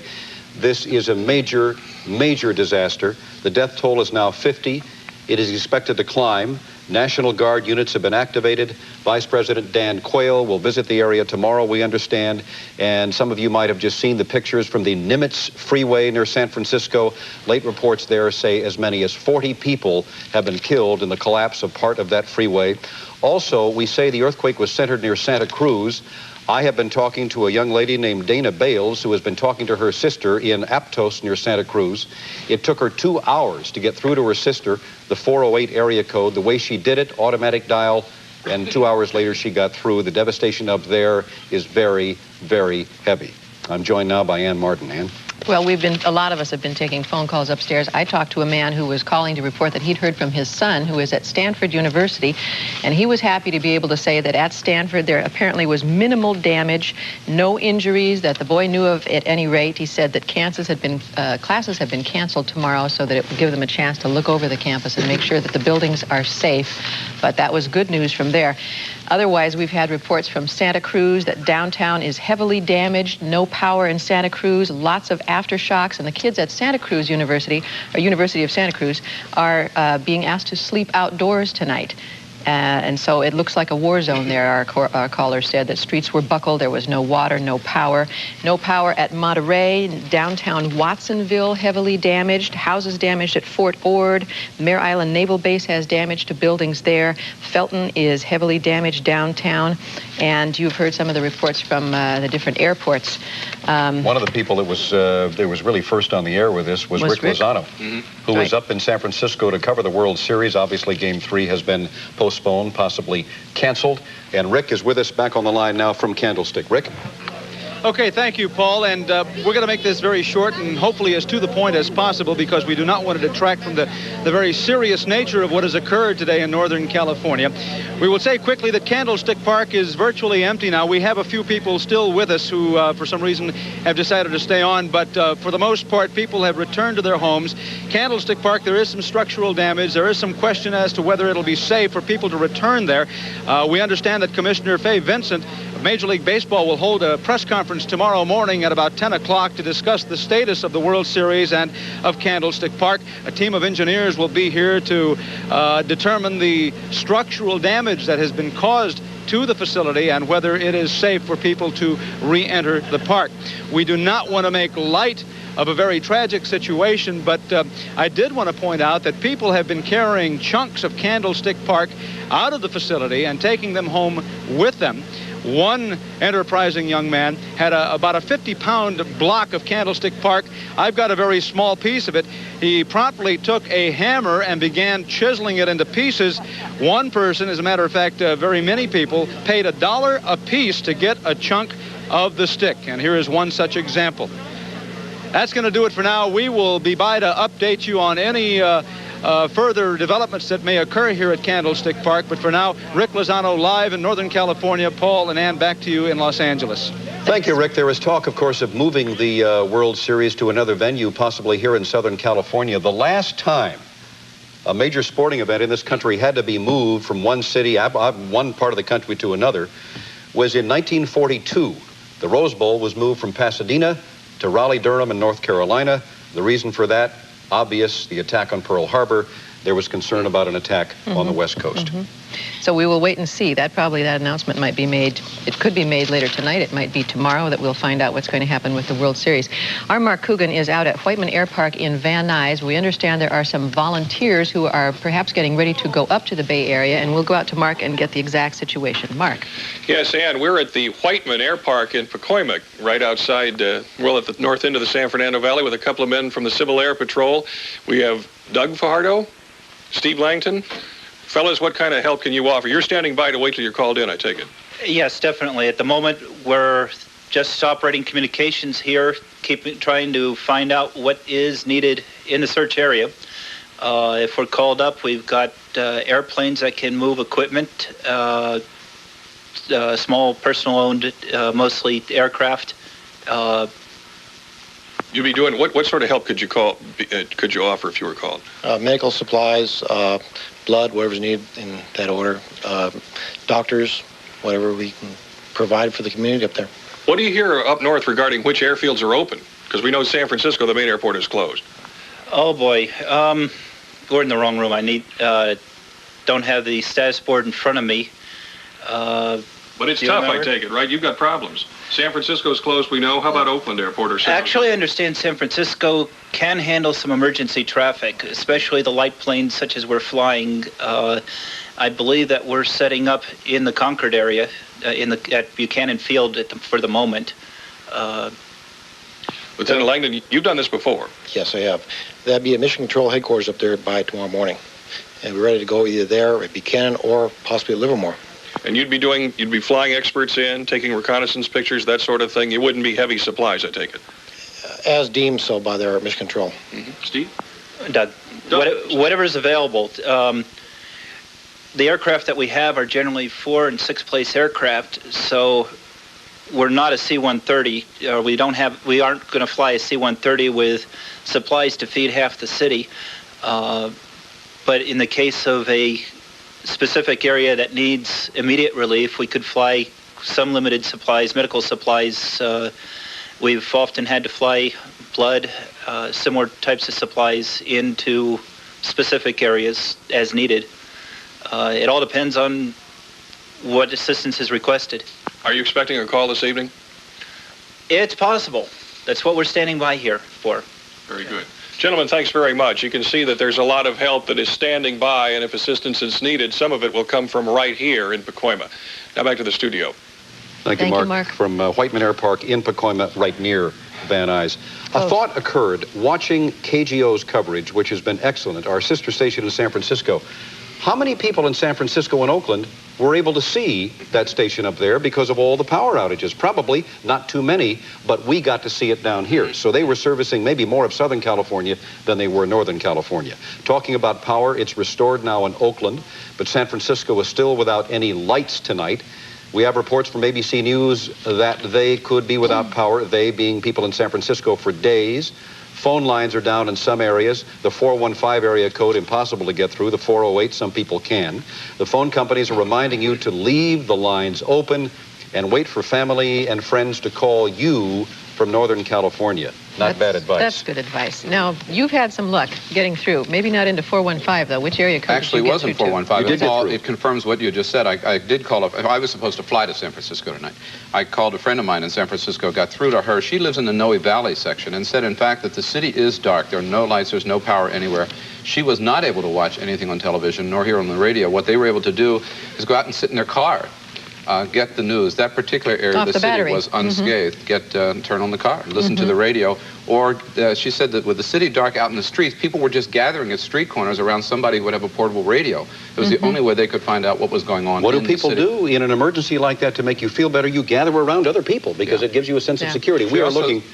I'm sorry, Bill, go ahead. Well, she also said that the gas department was going through and they were shutting off gas mains one by one and gas lines one by one, just telling people there's going to be no cooking, no showers. I mean, this is really emergency status, survival in that city now for the next Lieutenant Governor was being days. asked if it was safe to stay at home, because we've had reports earlier tonight that there was a smell of gas throughout the city of San Francisco, and he did say that the utility people were checking the gas lines. And this shows that those shots, that it can be more dangerous outside the buildings than inside because the stuff falling. Here again is the Nimitz Freeway.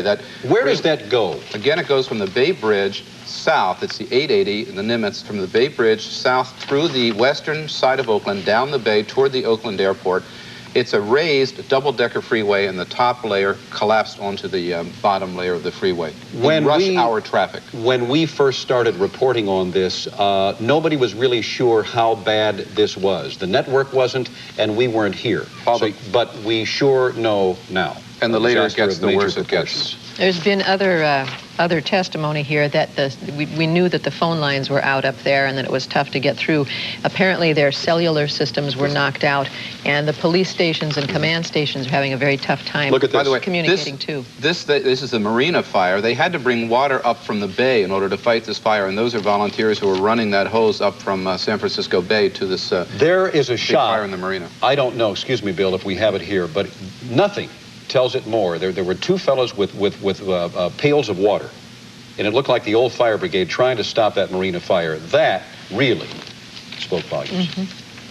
We still don't have any pictures from the South Bay, do we? We haven't seen anything from Santa Cruz or from San Jose. We've heard that that shopping mall collapsed. We haven't seen anything from there. Maybe 6 people dead in that shopping mall. UC Santa Cruz apparently escaped major damage. I think we should talk about that, because I've had calls from several people who say that the epicenter was obviously closer to San Jose and Santa Cruz. Why don't we have video from there? We don't, because the media is in San Francisco, because communications lines are down in the South Bay.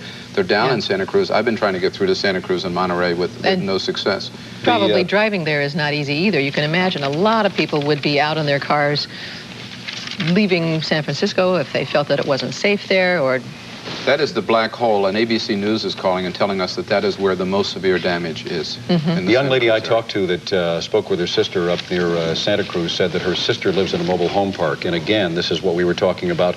About 50 of the people in that mobile home park gathered right in front of her trailer. And by the way, the last I heard, the San Francisco Fire Department did have this marina fire under control. They had knocked it down. So when you look at pictures of the marina fire, as we did, it was taped earlier, and apparently, this is new. Talk to me in the booth. I understand this is new tape. We're going to see a column of a freeway here that collapsed. I believe this is the Nimitz. This was the reporter, Leslie Brinkley, I believe, who was covering this. And that's a column of the freeway there on the Nimitz. Now, there are people working trying to pull. And this video is in San Francisco, and at the corner of 6th and Townsend, those are cars buried under under bricks from the facade of a building that collapsed at the corner of 6th and Townsend. That's just where the 6th Street freeway goes. We're looking at that or the Nimitz? No, this is back in San Francisco. We started on the Nimitz, now we're back in San Francisco. These are cars like rubble. Buried under rubble that fell from this building. You see, so inside the building, again, the people were safe. This collapsed onto the street. And again, these are the volunteers running that fire hose up from San Francisco Bay, helping the fire department get this huge marina fire Varying under control. reports on looting here. We've had a phone call or two saying that there's looting downtown. Police are trying to stop it. In the Embarcadero. My friend told me that there was looting reports. She had heard reports of looting in the Tenderloin. The district attorney, Arlo Smith, issued a report that anyone caught would be summarily dealt with. Well, one hopes that tomorrow we're not going to have numerous reports of that kind of activity, but one has to wonder if we might. I would hope not. It's a city that pulls together. Again, this marina area has so much damage because it's built on sand. It's built on landfill. It is very unstable. And if you look at any seismic maps, they show you that these areas around the bay, around the waterfront, are the most likely to go. And this certainly proves it. There's no foundation there. These homes were built around the turn of the century. They're wooden. They're not earthquake safe at all. And with this tremor of this magnitude, they just fell in on themselves. To look at those houses, we would guess that the epicenter had been somewhere close to the center of the city. In fact, it was 50 miles south, wasn't it? So it was, and the San Andreas Fault is actually on the other side of San Francisco. It's on the Golden Gate. It comes the San Andreas Fault comes right down the Golden Gate Bridge. Just think of it that way, right down the bridge. The bridge is built on. One also wonders about the unreinforced masonry buildings in Southern California when we look at those pictures. I shudder to think of it. We are going back to our sister station now. They are there, KGO in San Francisco, and here they are. The producer on something else. Okay, very good. All right. This is what we know at this hour on this quake that hit shortly after 5 o'clock this afternoon. It is a quake that Caltech now says measures between 6.9 and 7 on the Richter scale. They'll be arguing about that for days, and it really is pointless to even mention it, save that you understand the severity at this hour. The death toll is at least 50, and we're only giving you the figure because we want you to understand the severity of the quake. We know, we are certain now because of damage that it's going to go much higher than this. This is one of the reasons why. This is the Marina District in San Francisco, and the kind of thing that happens when, as we understand it, a natural gas explosion occurs because of a leak. And this is still burning tonight at this hour. In fact, has been burning since shortly after the fire began. This is the other major area of concern, and we understand now at least 40 to 50 people died in a 1 mile long collapse of the 880 freeway, the so-called Cypress area. What happened here simply was that the top section of the freeway collapsed onto the bottom, literally sandwiching the people driving in rush hour traffic. And you can see the fires created from certain of those vehicles along that line, and the damage just terribly severe there, and at least 40 people are dead there. Now to the bridge, and this was the first sign this afternoon as we were out at Candlestick, and we finally got back on the air. Anna and I had talked to you briefly and to Cheryl, and this was the first sign we had of the severity of the damage here. This is a 50-foot to 40-foot section of the Bay Bridge. That is, of course, the westbound lanes, and it collapsed onto the lower section of the bridge.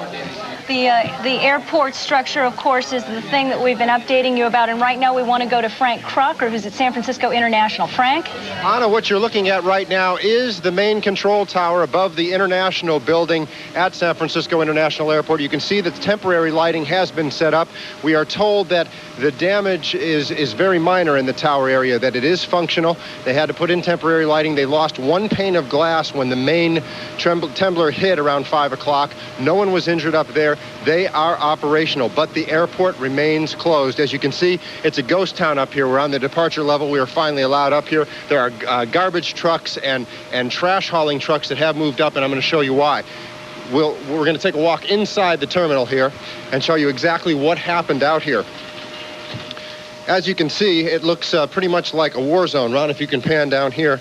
This is all the drop ceiling in the new International Terminal. It's that fibrous, like cardboard substance. It's pretty lightweight.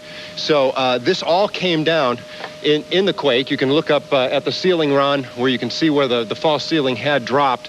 They've had major water leaks in here.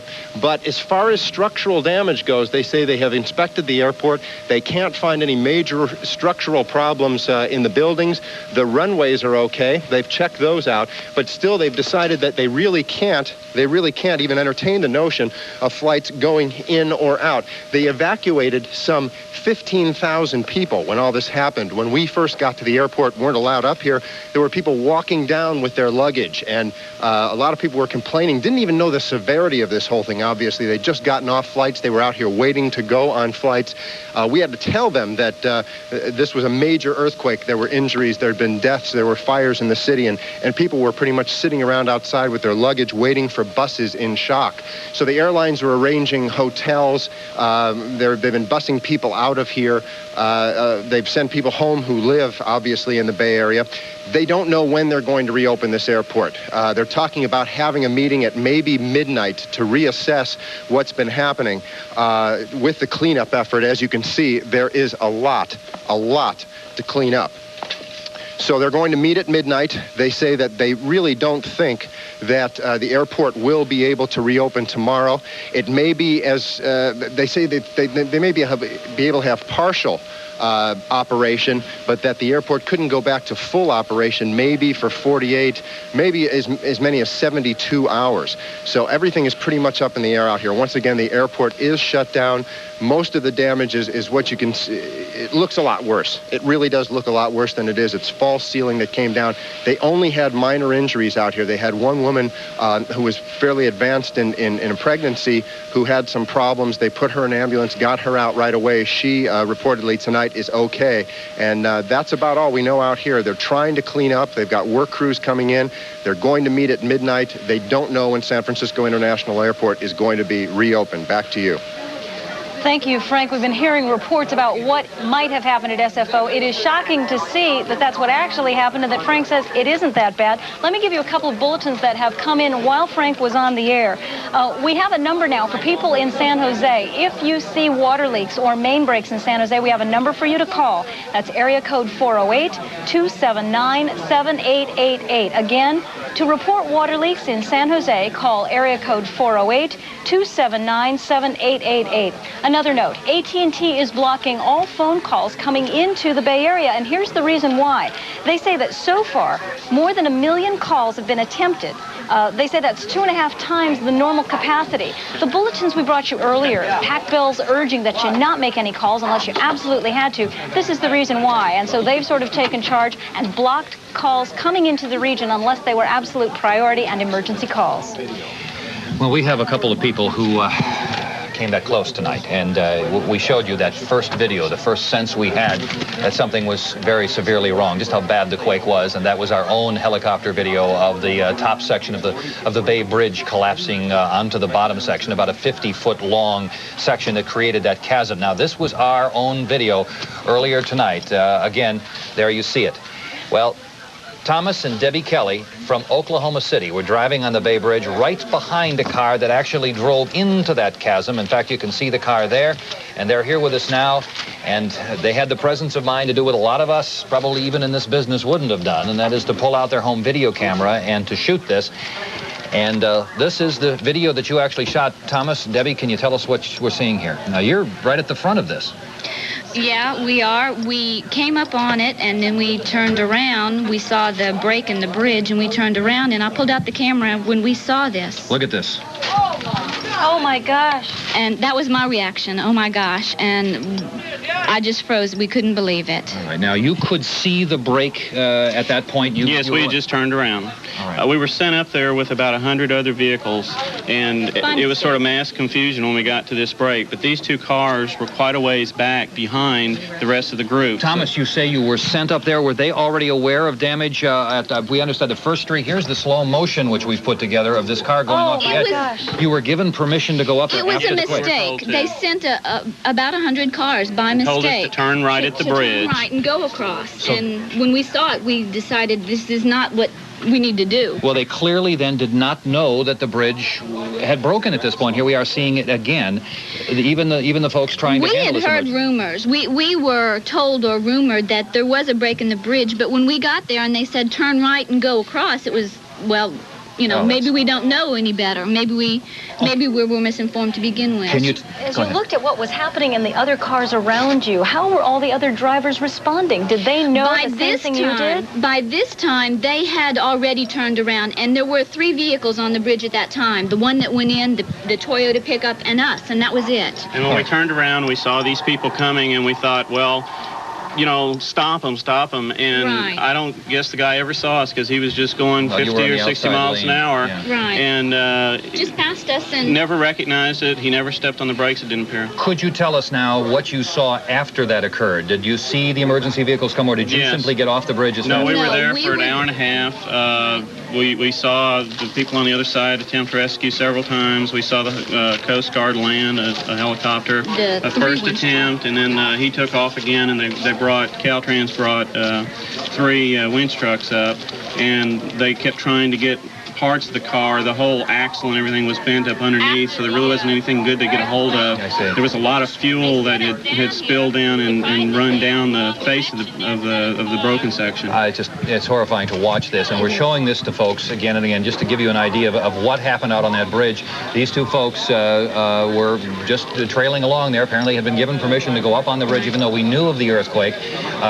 They simply did not know the hole was there, and you saw what happened. Now, those folks have been taken out of the car. We do not know their condition at this time, though we do understand there were some severe injuries. we watched them rescue the 2 of them. The driver, we watched them do CPR and then give up. Now, I don't know if that means they got him started and The driver was in very bad condition the whole time. He really didn't seem to have any cognizance. The passenger seemed better able to understand what was going on and was trying to get out of the vehicle most of the time. All right. Now, one of the things that's very baffling for people who haven't been on that bridge or who don't drive it regularly is the distance that you're talking about, that someone could accelerate after being turned around in an emergency situation to that point. We were on the bottom deck originally, and everyone was locked in because, of course, of the fallen section. And what they did was they turned the people that were going to Oakland originally, who were blocked in, off onto Treasure Island and then up on the upper deck. And they were told to turn right. And like I say, 100 or so cars, and we were from out of town, had no idea what was going on. Which is extraordinary. And as you approach the thing, it really wasn't obvious. I mean, it looked like a mirage in the desert or something. You could just see a very, slight gradient difference. And going 50 or 60 miles an hour, you really didn't have any time to react. Well, we thank you for your quick reactions and that extraordinary video tonight. Again, this is being seen across the country, and now I think people, when they see that kind of footage, will understand the predicament that this area finds itself into, and Godspeed in getting back to Oklahoma. Thank you. All right. Thanks very much. Yeah, Thomas and Debbie Kelly, and this is their home video tonight after they were given permission to go up on the Bay Bridge, and this is what they saw. These the vehicles that we have seen all through the course of the night, being, the rescue attempt that went on. That these vehicles in the eastbound section, that is the upper section, actually collapsing and falling onto that lower section. Incredible that they had the presence of mind to take the pictures in the middle of such an urgent situation. Right now we want to go down to the South Bay, where our South Bay Bureau Chief Rigo Chacon is standing by, I understand, with the mayor of San Jose, Tom McHenry. We're reporting from the Emergency Operations Center here in the South Bay. Of the 3 largest cities in the Bay Area, we appear to be the luckiest. The most visible example of the fact that something was wrong was simply in traffic. Traffic lights all over the city were out. Traffic jams were horrendous, but that was by far the most visible item we saw. The damage that we saw throughout the city was minimal. One building lost a wall. It was a building that was about to fall anyway. So the damage across the city is not something to worry about. There is a strong message coming from the water officials. Apparently there are ruptures in at least 3 locations that have diminished the flow of water, and the call is going out to the citizens across the county to conserve water as much as possible. Tom McHenry, the mayor of the city, is here with me. Tom, I understand you made an offer to Mayor Agnos because the situation up there is so much more critical. Tell me about it. Well, we haven't been through to Art yet, but through the emergency channels, we're offering police officers and firefighters, as we have already done to the county of Santa Cruz. They don't seem to need it at this point. They have things as well under control as is possible, but as you know, Santa Cruz has been hit very hard, as has San Francisco. Relatively speaking, we're in pretty good shape in San Jose with, so far, and I emphasize so far, no fatalities, although the hospitals are doing a large business and some of the injuries are probably fairly serious.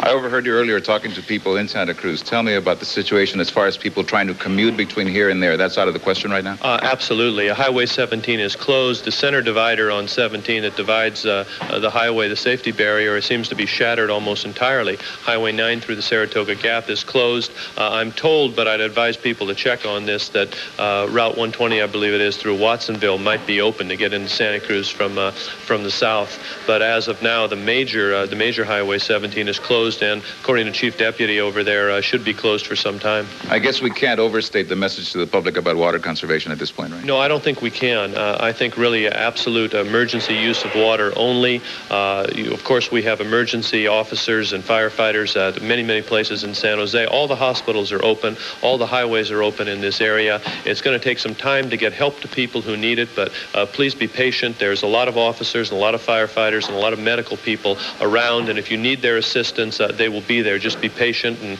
keep calm and notify the proper authorities, 911, as you know, if you need any help or assistance. Overall, a pretty lucky place. I think we're pretty lucky so far, and of course our heart goes out to Santa Cruz and San Francisco and other places where fatalities have occurred this time, and so far I guess we've been a little lucky down here.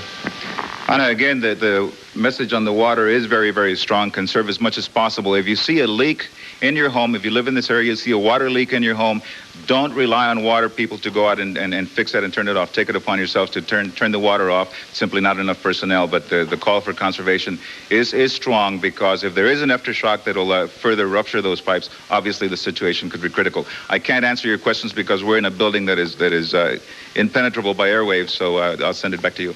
Okay, thank you, Rigo. Again, for people in San Jose who notice major main leaks, here is a number that you can call to get repair. In area code 408, the number is 279-7888. And if you need instructions on how to purify water, should the event arise that's the situation you need to purify water, check in the white pages of your phone book, in the front section of the phone book, and you'll see very clear instructions on how to do that. We're going to tell you that again and again. There is an enormous amount of information on earthquakes the telephone company has put in those books, and any one of them, any of the white pages, has that in there and will be very valuable to you in the next couple of days. Laura Marquez, one of our own reporters, is with us now, and she has been at the scene of that horrible fire in the Marina District and give us some idea, and we'll be rolling tape of both that we have most recently tonight and then earlier when that fire first hit.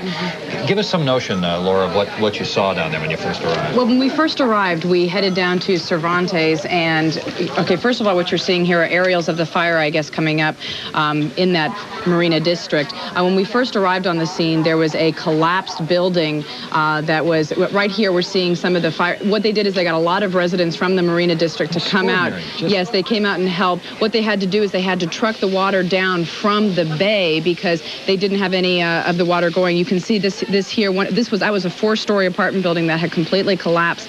To the right there, that's the fire, and that was started by a ruptured gas break. They did have to evacuate some people. There were some injuries. Now, there was collapse prior to this fire. In other words, some of these buildings collapsed. This was not part of the explosion process here. That's right. This fire was started by a rupture of the gas main, but most of it was the collapsed buildings. You can see the garages that were buckled down. Completely undermined. Completely, so many of them. The buildings, as I say, 4-story buildings that are now 2 stories completely down on the ground. Can you the give basement, us the garage. Estimate of the size and the area involved here? This is Beecher and Divisadero, right? Right. This is, well, it's actually Jefferson and Divisadero, and they evacuated a 2-block area, but the whole area around it, they have evacuated people and told them not to go back. I live in the area. There's a large school right there. Was that damaged at all? Marina Middle School? Right. Is that what you're talking about? We did not have a chance to see that. I do know that was where they were taking some of the injured, so they were using that as one of the sites that they were taking some of the injured in this evacuation center. Did this get up as far as Chestnut in the business district? They said that the Chestnut area is built on not the sand, and that is why the Chestnut area seemed to do better. But we were driving down Chestnut, and you could still see a lot of cracks in the building. Yeah. It's really a block up from the bay. A block up from the bay is where most of the damage really was. As I said, the number of buildings that were buckled was really incredible. All right, now when you were there, excuse me, Peter, when you were down there, it was incredible to see that many residents so quickly organized on the scene instantly. Everybody was trying to help. Everybody was directing traffic. They were pulling in the hoses. They were keeping people back who had no business being there. We saw some residents go tearing into an apartment building and break the windows to try and go in and see if there was anybody in there. They were searching for people that might be trapped. They had to come out of some of those buildings because structural engineers were concerned they could collapse with any kind of an aftershock. One aftershock, and those buildings could be down on the sidewalk. So the suggestion there is that if you're in that older section, that this is probably not... The firefighters told me, I asked him, I live around the block, I said, what should I do? And he said, I recommend that anybody that lives in that Marina District should not stay in their house tonight.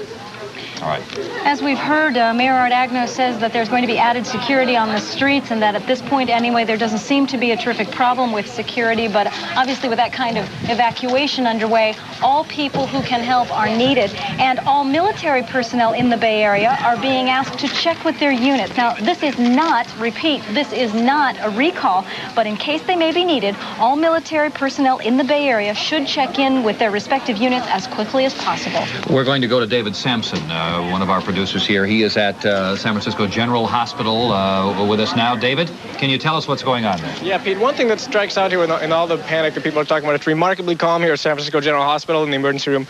They took in 25, 30 cases of people earlier tonight, mostly small cuts and abrasions. But those have mostly been patched up and let go, and it's a quiet night even for earthquake weather. I mean, you'd expect to see a little more action here on any night. It's very quiet. There was one person injured in the Townsend, the brick collapse on Townsend and Fifth. That person is described as an older woman in critical condition in the operating room right now. They're trying to get her back on her feet. But there was some talk that a couple of people from the Oakland collapse were going to be shipped over here, possibly by helicopter, but that appears not to be happening now. So apparently it's just very quiet here now, and the one woman from the Townsend and Fifth accident is still in surgery right now. David, some patterns are making themselves clear here, and perhaps we can begin to be optimistic about certain aspects of this. Certainly not those two areas, the marina, the collapse of the sections of freeway, and the reports of damage at some of the malls. But it appears to be that people were injured seriously only in those concentrated areas. At least this is what we're finding out at this hour. Is that correct? It appears so, Pete. The 25 or 30 people who did have scrapes were a variety of places all over the city, but the serious injury, the one serious injury they had here was from Fifth and Townsend. The rest of them were very minor. Okay, thank you. David Sampson reporting live. Coincidentally, David Sampson works for Dr. Dean Adele, so when he takes a look at an emergency room, might be with slightly better trained eyes than most. That's right. Another update from VA Hospital in Palo Alto. Apparently, 2 patient buildings have been evacuated, but strictly as a precaution at the VA Hospital in Palo Alto. 200 patients have been moved into other buildings, and they are not calling in extra nurses there. No earthquake-related injuries at the VA Hospital in Palo Alto. Again, Kaiser Hospital is asking all employees who can to get to their respective work centers. If they can't, go into any Kaiser Medical Center. We're seeing some eerie, I think, similarities between this and the Los Angeles quake, in which we saw that severe damage back in the 70s, that severe damage to freeways and damage to hospitals and so on. Some older structures that were undermined for one reason or another. We just got this message from Bart, and it's a general message, but this will help some folks who are concerned about getting from one place to another. And again, the emergency people, the state and local, are asking people not to travel tomorrow unless absolutely necessary, unless listed by us here or on radio. Bart says the Concord line was not damaged. Just starting service from West Oakland to Concord now. Richmond service from Oakland should begin soon. Fremont lines and the Transbay Tube service still down. Engineers check for damage there. They are hopeful that by morning they will at least be able to run as far as the Embarcadero Station. Again, the Embarcadero Station in the East Bay. A power outage is currently preventing service into Daly City. BART will run all night tonight. They're working as fast as safely possible in getting those trains rolling again. Now, here is a classic example of what we're going to run into here, and we hope that you bear with us, but not more than 45 minutes ago, I told you that BART was down for the night. Now we're getting this report. So we will go with this one until we get a later report. It's all we can do. We have a couple of other updates. New information involving the schools. UC Berkeley, Stanford University, the Berkeley Public Schools, Oakland Public Schools, and San Francisco Catholic Archdiocese are all saying that all elementary Catholic schools will be closed, all public schools in those areas will be closed. Officials are going to call us tonight to help us get the word to parents and staff. In Oakland, principals are advised in the Oakland Public School District to please report to their schools tomorrow and to assess the damage. Parents and staff who have questions about the closure and how long it will be in effect can call the Oakland Public Schools at this number, 836-8253, tomorrow after 8 a.m.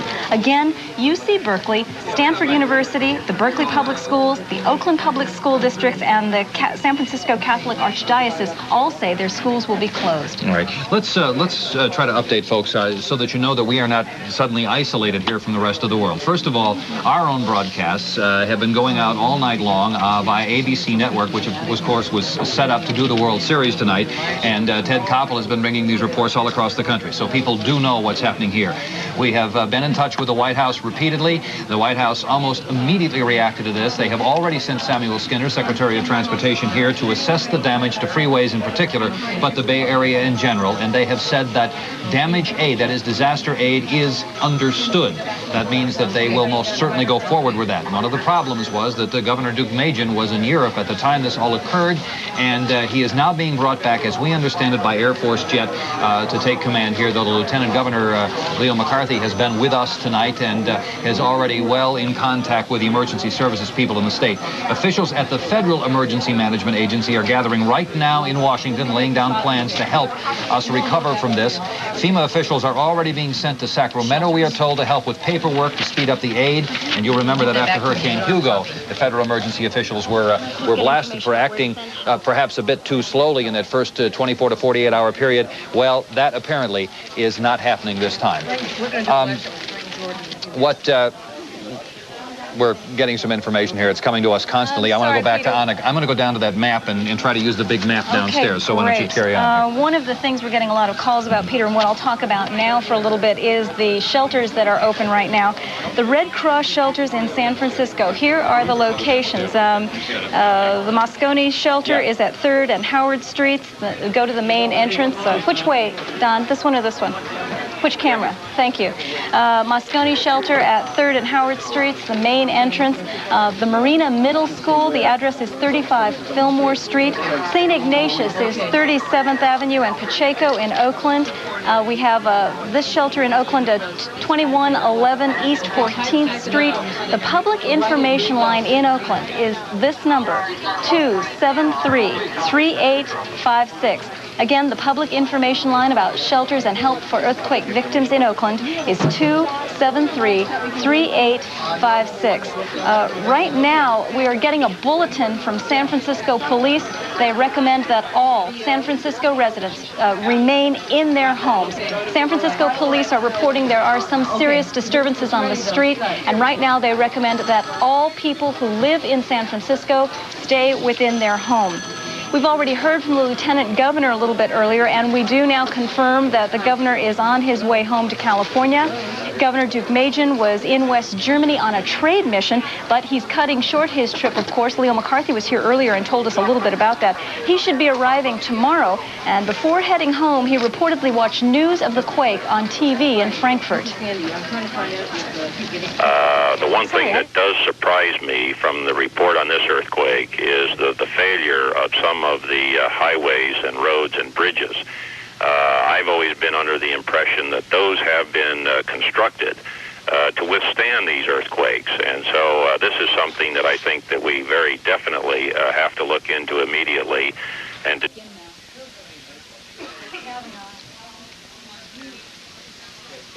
yeah.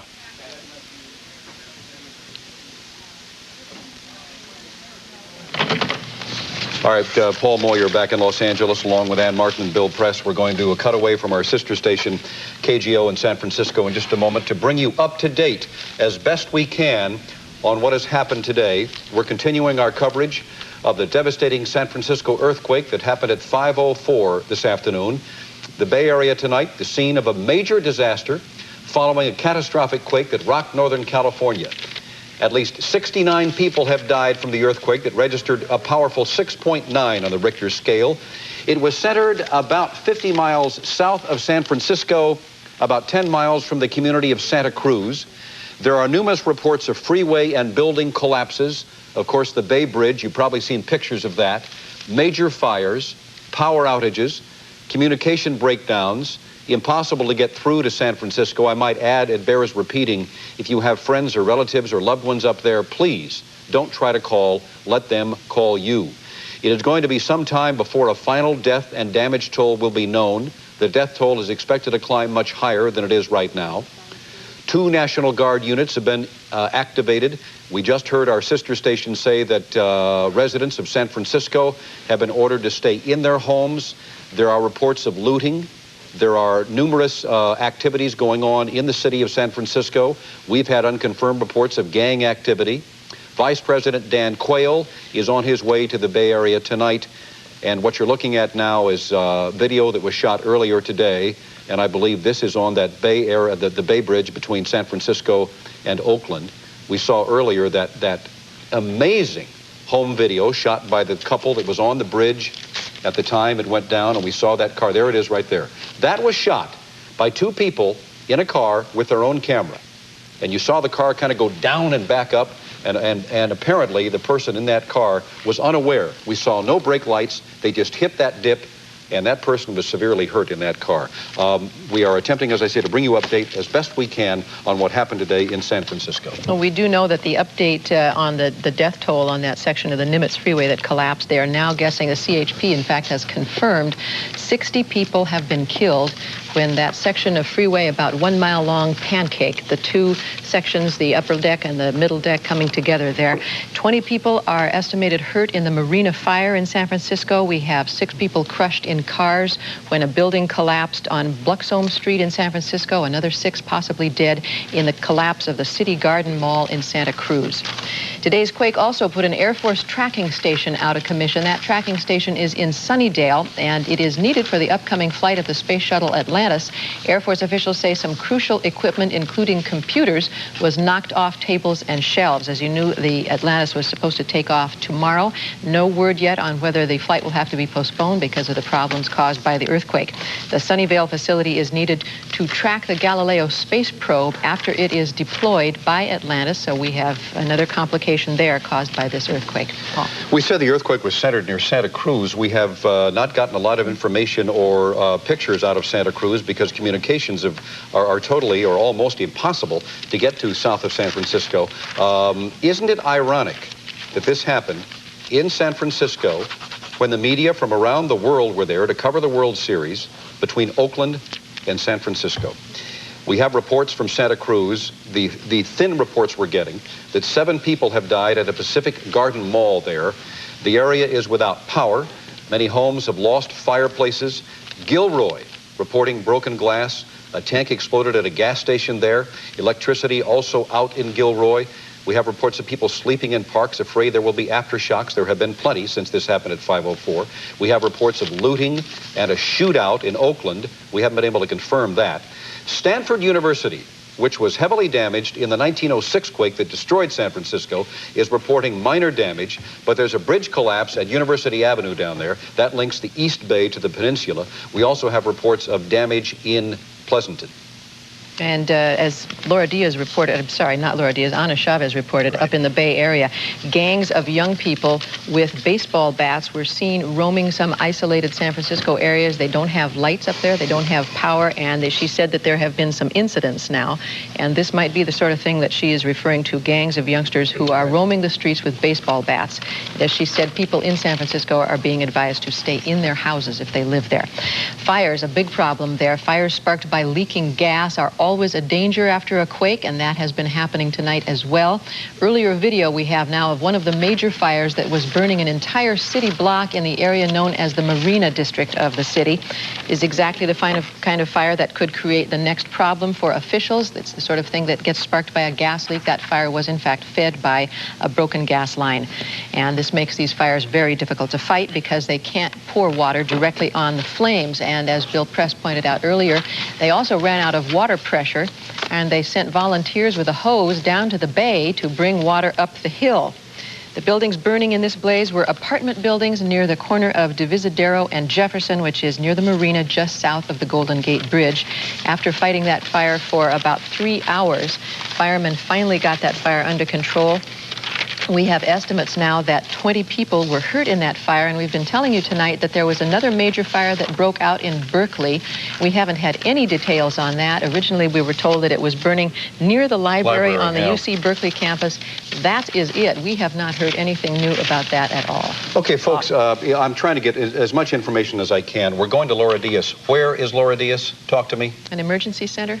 Somewhere? Red Cross, I think. She's at the Red Cross here in Southern California. All right, thank you very much. Laura, it's yours. Okay, Paul, we are at the Red Cross Emergency Operations Center, as you just said. And the folks here tell us that the phones have been ringing off the hook, and soon right after 5 o'clock, they've received about 1,000 phone calls so far. And people are calling here from Southern California. What they want to know, are their families okay up in the Bay Area? Unfortunately, Red Cross officials tell us they don't have any answers. If you call here, they are not able to trace your relatives. Right now, we're going to go to Peggy McKinley, who can give us some information about what you can do to help. Exactly what can you do, Peggy? At this point, we're doing a lot of talking to the families, trying to assure them to please be patient. We're not hearing staggeringly high numbers on people injured. We want them to watch the media. You're our best source. We'll be giving our information to you and hoping that that information can get out. The best thing they can do now is forward monetary donations to us so that we can keep that relief going to these people. And that can go to any Red Cross center, correct? Exactly. In Los Angeles, we're at 2700 Wilshire Boulevard, Los Angeles 90057. You just need to make checks out American Red Cross, earmark those for disaster relief, and get them to your local American Red Cross. Peggy, it has been quite a month for disasters. First Hurricane Hugo, now this. This would seem to put a great strain on your budget. How are you able to respond given this? It absolutely strains our budget. We went into this year with $18.5 million allocated nationally for disaster relief. Because of Hugo, we expect to spend over $42 million there alone. That's before we go into this massive disaster relief effort. Again, too early for us to tell how much we'll actually be spending. It's going to go on weeks, and right now we're at the damage assessment stage. Now, folks usually think in terms of food, clothing, blood, that type of thing. Are any of these helpful in this disaster? We've had no requests from that area for blood at this time. What we have been asked is, what we're trying to do is get through to the Red Cross in that area, find out how we can best help. We will be sending up canteen trucks and personnel as it's requested. Things like clothing and food, we understand that's what those people will need up there. It only causes a logjam for us to send those things up. Better that we get the money up to the Red Cross in that area and they can purchase what they need up there. How soon might you be able to assist families in tracing their loved ones? Well, I can tell you, for us to take that information now before we even know the areas that are affected will only slow down the process when we are able to take that information. We're asking that people be patient. It may be a couple days before that system is up. Our top priority is for those victims tonight. Let's get them into shelters, make sure they have a warm place to stay and food to eat. And as soon as we're able, we'll get out to these areas and try and assess who's safe, who's not. Again, please keep in mind, most of you can't get through because of damage to the phone lines and people trying to reach one another and jamming up those lines. Okay, thank you very much, Peggy McKinley. As you heard Peggy say, please do not call here right now. This is not the time. I know that you are concerned about loved ones, but they don't have the information for you here. What you should do is send a check to the Red Cross Center, any Red Cross Center. It should be earmarked for disaster relief. That is the very latest. I'm Laura Diaz reporting live from downtown Los Angeles. Back to the studio. Laura, thank you very much. We have more on the Southern California angle to this Northern California disaster night. We've got reports that automatic tellers, bank cash machines, are not working in Los Angeles tonight because of the earthquake in San Francisco earlier today. Two banks, Security Pacific and Wells Fargo, have confirmed that phone lines are down from the Bay Area, disrupting the service which is linked to San Francisco.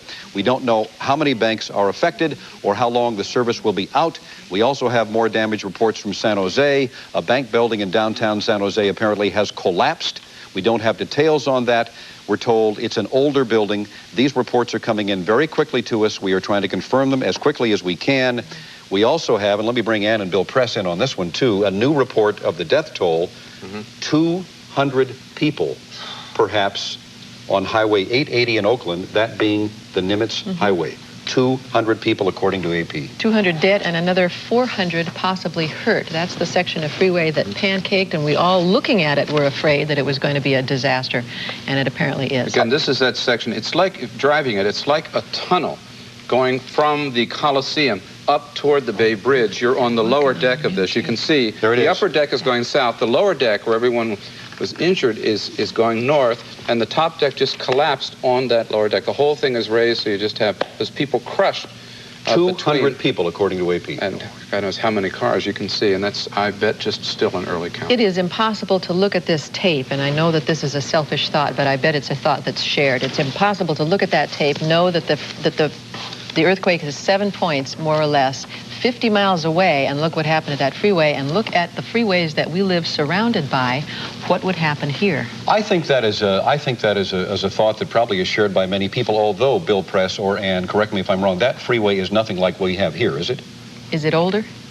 I don't think it's older. I don't know. I think we have freeways here that are in No, I understand, but the structure of it.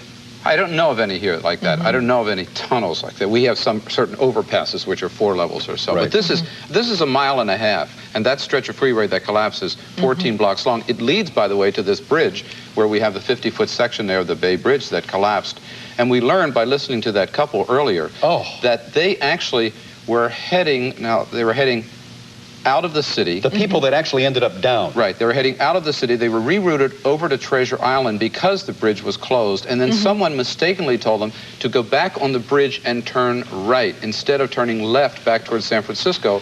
So they were following the advice, and they went up on the bridge. They turned right into that hole in the bridge. Another ironic twist of fate in this story. Remarkable that the couple with the camera didn't just keep zipping along and go right over the decline as the couple in the first car did. Well, that would be one's natural inclination would be, let's get out of here, unless you're a news person and you want to find out. And these people, and it shows you we're going to be using that kind of home video more and more and more. It sure on the news as the years go by. Video. Henry Alfaro at, I believe, Caltech. Henry?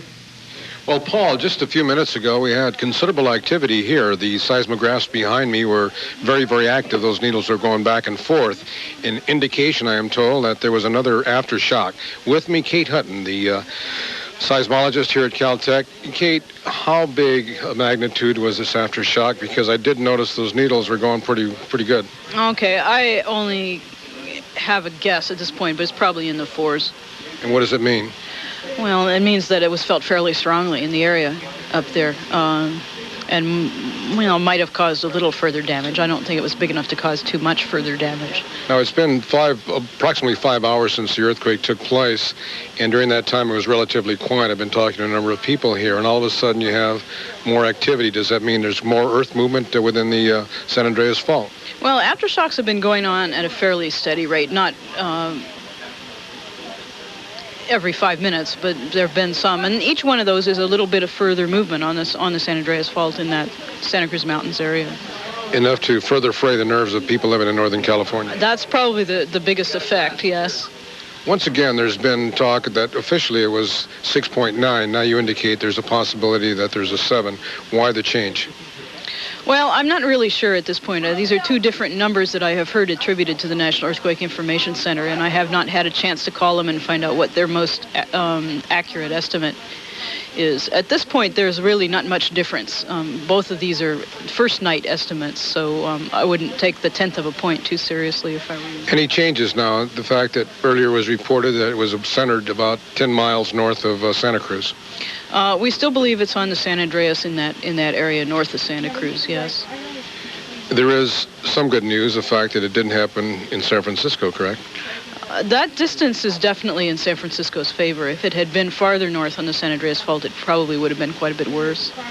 It hit a lot stronger on the Bay side than on the Oakland side. Any indications as to why? Well, I can only speculate, but most of the damage that we've been seeing on the TV is in the Bay area, right around San Francisco Bay, which is prone to liquefaction because of the sediments, the waterlogged sediments there. And I suspect that they were probably amplifying the shaking quite a bit. Everything broke down in Berkeley, and so you have to more or less guess, or how severe is it in Berkeley as far as your people are concerned, the seismology lab up there? Well, actually, we got the location from them, so they're not completely down. But we haven't heard from them for a few hours, so I don't really know what the situation is. So really, down here in Southern California, we just have to wait to see if any more action takes place. As we do anywhere in the state at this moment. Yeah. You know, people, again, here you have the San Andreas Fault. Northern California extends all the way down to Southern California. Again, I've asked this before, but I think it's worth repeating, that a lot of people get very, very itchy around here in terms of it happening here. Is there that possibility that the power can come down this way? Well, historically, the seismic activities in Northern and Southern California have been pretty independent. We haven't really had much correlation, so it would be only a very small chance, very small chance. The historical significance in terms of previous, how does this one compare to previous earthquakes in California? Well, it's quite a bit smaller than the 1906 earthquake, but it's bigger than the San Fernando earthquake and a bit smaller than the 1952 Kern County earthquake. It's a little small, just a slight bit smaller than the Soviet Armenia earthquake, which is sort of an interesting comparison. It shows us how well our building construction requirements here in California have been helping us. Well, that certainly is a positive note. But even though it's small, it has caused considerable damage, as has been reported here on Channel 7 for the past few hours, and we'll continue to stand by here at Caltech. Reporting live, I'm Henry Alfaro. Back to you, Paul and Annie. Henry, thank you. And the thought occurs that if this doesn't cause people to get ready for the eventuality of one down here, I don't think anything will. All the things that we've been told about knowing where you could turn off your gas and having water stockpiled and batteries for your radio, all of those things are coming into play up there, and knowing what to do. Yeah. And knowing and being prepared in your brain. And this isn't, quote, the big one. Oh, no. This is big, 7, and major damage and a lot of loss of life, but the big one that they're talking about, and it could happen on the San Andreas or down here, is in the neighborhood of an 8. And look at the structural damage here. Yeah. Okay. Yeah. From our public freeways and infrastructure. Yep. We are going to go back now to our sister station at KGO in San Francisco, who is doing a marvelous job of keeping everybody, including us, down south informed. So, again, here they are. To what has obviously been a major earthquake. What about the power? Any idea? The power is coming up. I'm informed that in the Hunters Point, Potrero area, power is on in many parts, as well as south of Monterey. The PG&E tells me they expect within an hour and a half to have the southern part of the city fully operational. And if things continue to flow as well as they have so far, we could well be in pretty good shape, except for the marina, which had some major impact because of the fire by morning, if not before. So I think by morning most of the power will be back on. That's what I'm being told, but there's no guarantees yet. What about the number of people who have been put out of their homes? Any reading on that? No, I was just about to go out. I was just about to go to the 2 Red Cross centers that we have, the Marina Middle School as well as the Convention Center. And I'm told that there are some elderly people that were evacuated from the Park Merced Towers at SI, at St. Ignatius. So I'm going to go check them out and see how they're doing. Is there any indication? What about Candlestick Park and the structural damage? Well, I was there, and quite frankly, that's where everybody really was taking it rather casually. People were sort of enjoying the whole experience as a happening, not realizing, obviously, the serious damage that was done elsewhere. There wasn't any serious damage there. Nothing fell. The power went out, but people thought that would be plugged in very soon.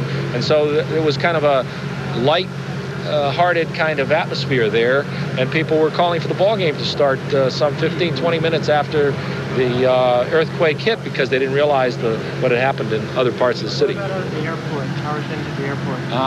I'm not sure if it's been opened. Do we know? Do we know if the airport's been open yet? I believe that they're allowing they're allowing outgoing flights, but none incoming. Is there any indication of an impact in any landfill area in the city? Any sinking? Well, we've got our city inspectors and people out now trying to survey buildings. They're doing it in a sort of priority area. Our aerial surveys, although it's dark, do not show anything from the air, but we'll be doing it again in the morning. How long are the schools liable to be closed? Well, we're certainly going to close them for tomorrow. We'll make a decision. The superintendent will make the decision with the school board in the afternoon tomorrow to see where we are. City Hall? City Hall, I'm told, had some damage. The Department of Public Works Director, Dick Evans, is down there now looking at the dome where he thinks there may be some kind of damage to the upper dome, and he needs to check that out to see if we can use the building tomorrow.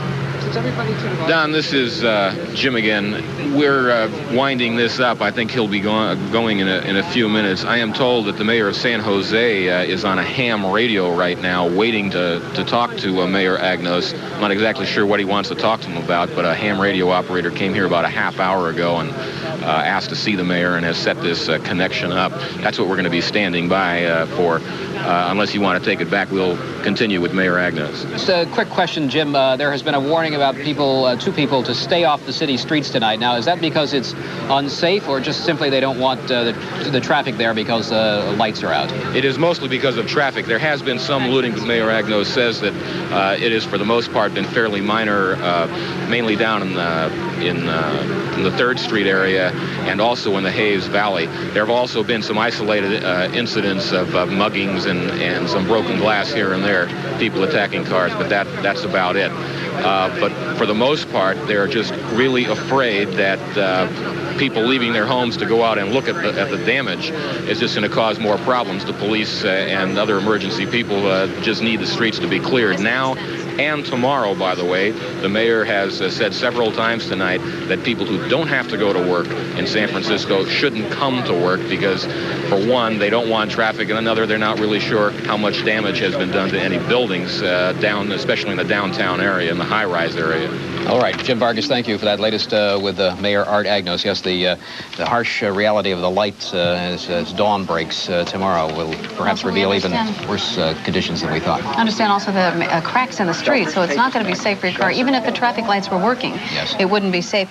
We have a couple of reports we want to bring to you right now. We've got Frank Crocker standing by live at the airport. We're not going to go to Frank right now. We want to tell you that there are several shelters being set up around the Bay Area. In San Francisco, the word we have right now is there's a shelter set up by the Red Cross at the Moscone Center, 3rd and Howard Streets, the main entrance. There they are on your screen, Red Cross shelters, the Moscone Shelter, 3rd and Howard Streets, main entrance, the Marina Middle School, 3500 Fillmore Street, St. Ignatius School, 37th Avenue and Pacheco.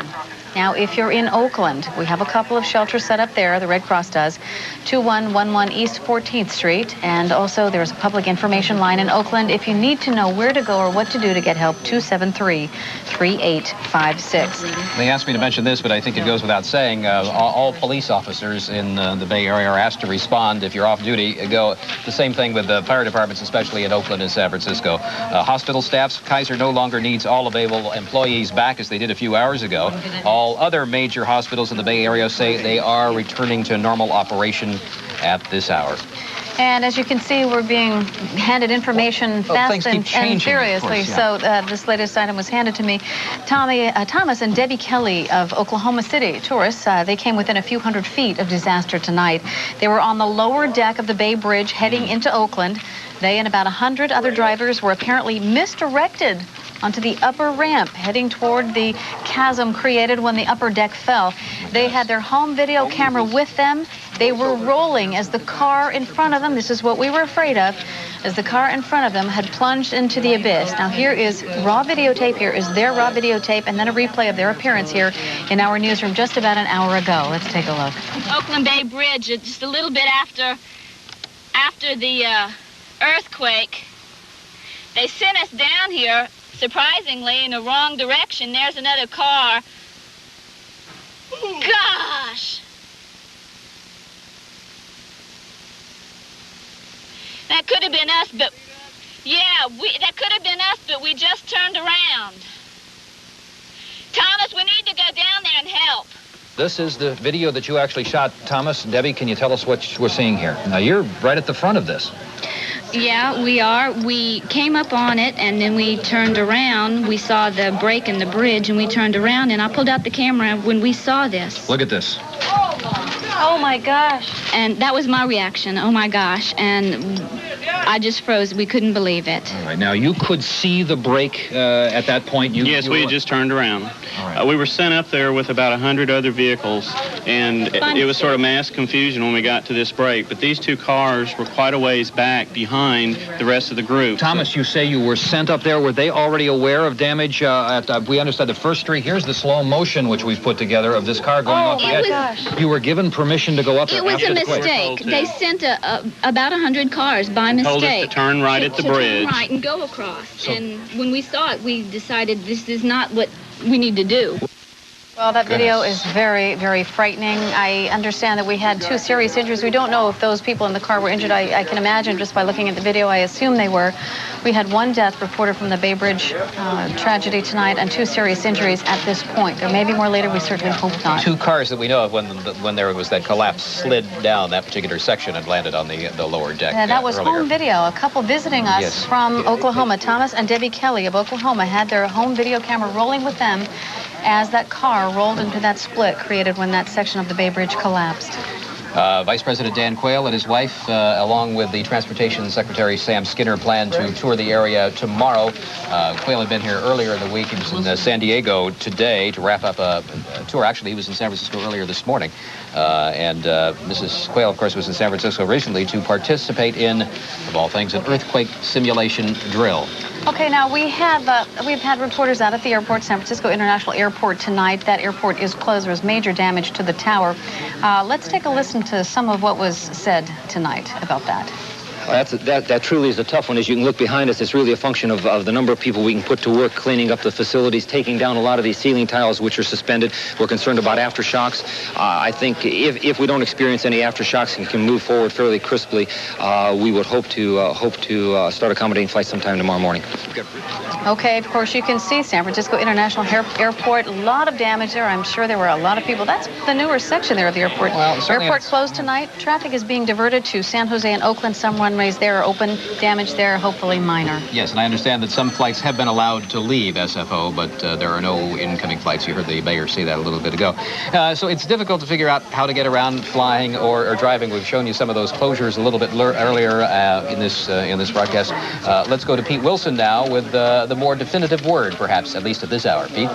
Well, this is what we have, again, the latest for you folks in terms of transportation and the way the Bay Area looks tonight. And I'll try to guide you with this map, but again, it's a little difficult to see the map because our lighting is very, very sparse. The floor crew here has done a remarkable job trying to give us a sense of what this is all about tonight.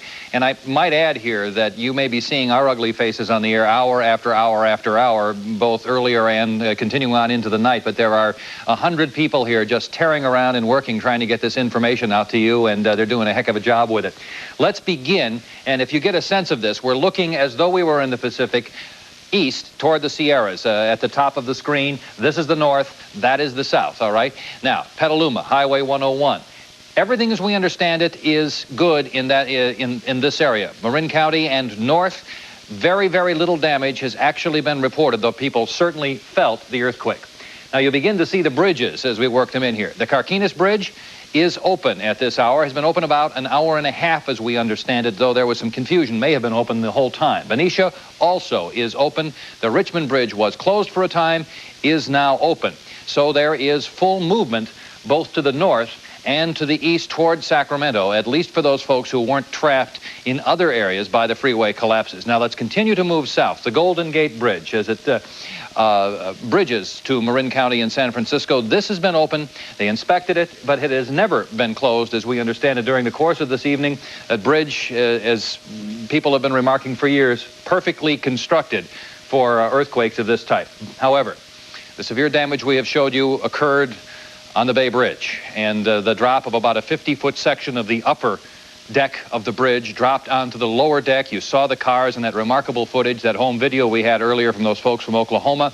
It is difficult to tell how long it will be before they get that bridge moving again. Obviously, both lanes, both directions cut by this, and we have no way of knowing. The crews are already out there trying to assess other damage to the Bay Bridge, but it is a serious, serious problem, and that is really the main thoroughfare from east to west in San Francisco.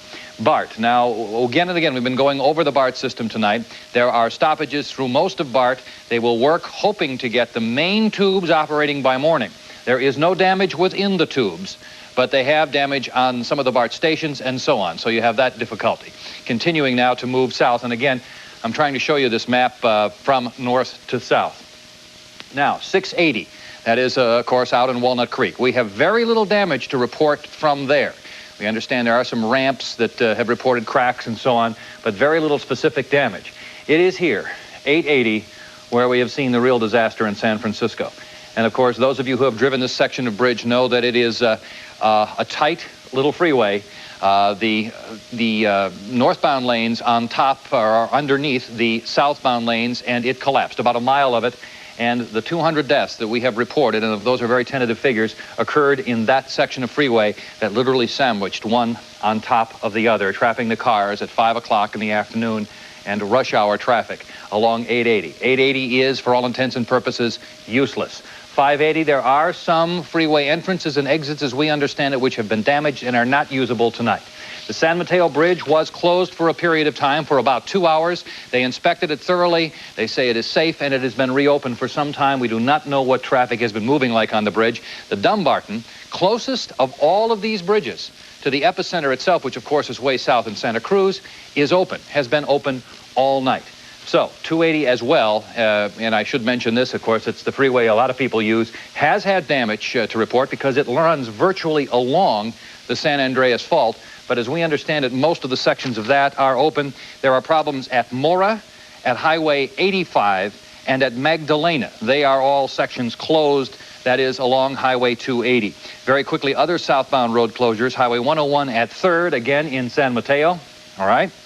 Highway 280 at Highway 85 is closed. Highway 101 at University, that is in Palo Alto, that is also closed. Highway 17, that's of course down in Saratoga and Scotts Valley. Northbound 17 at Granite Creek on the way to Santa Cruz, that is the epicenter there in the mountains.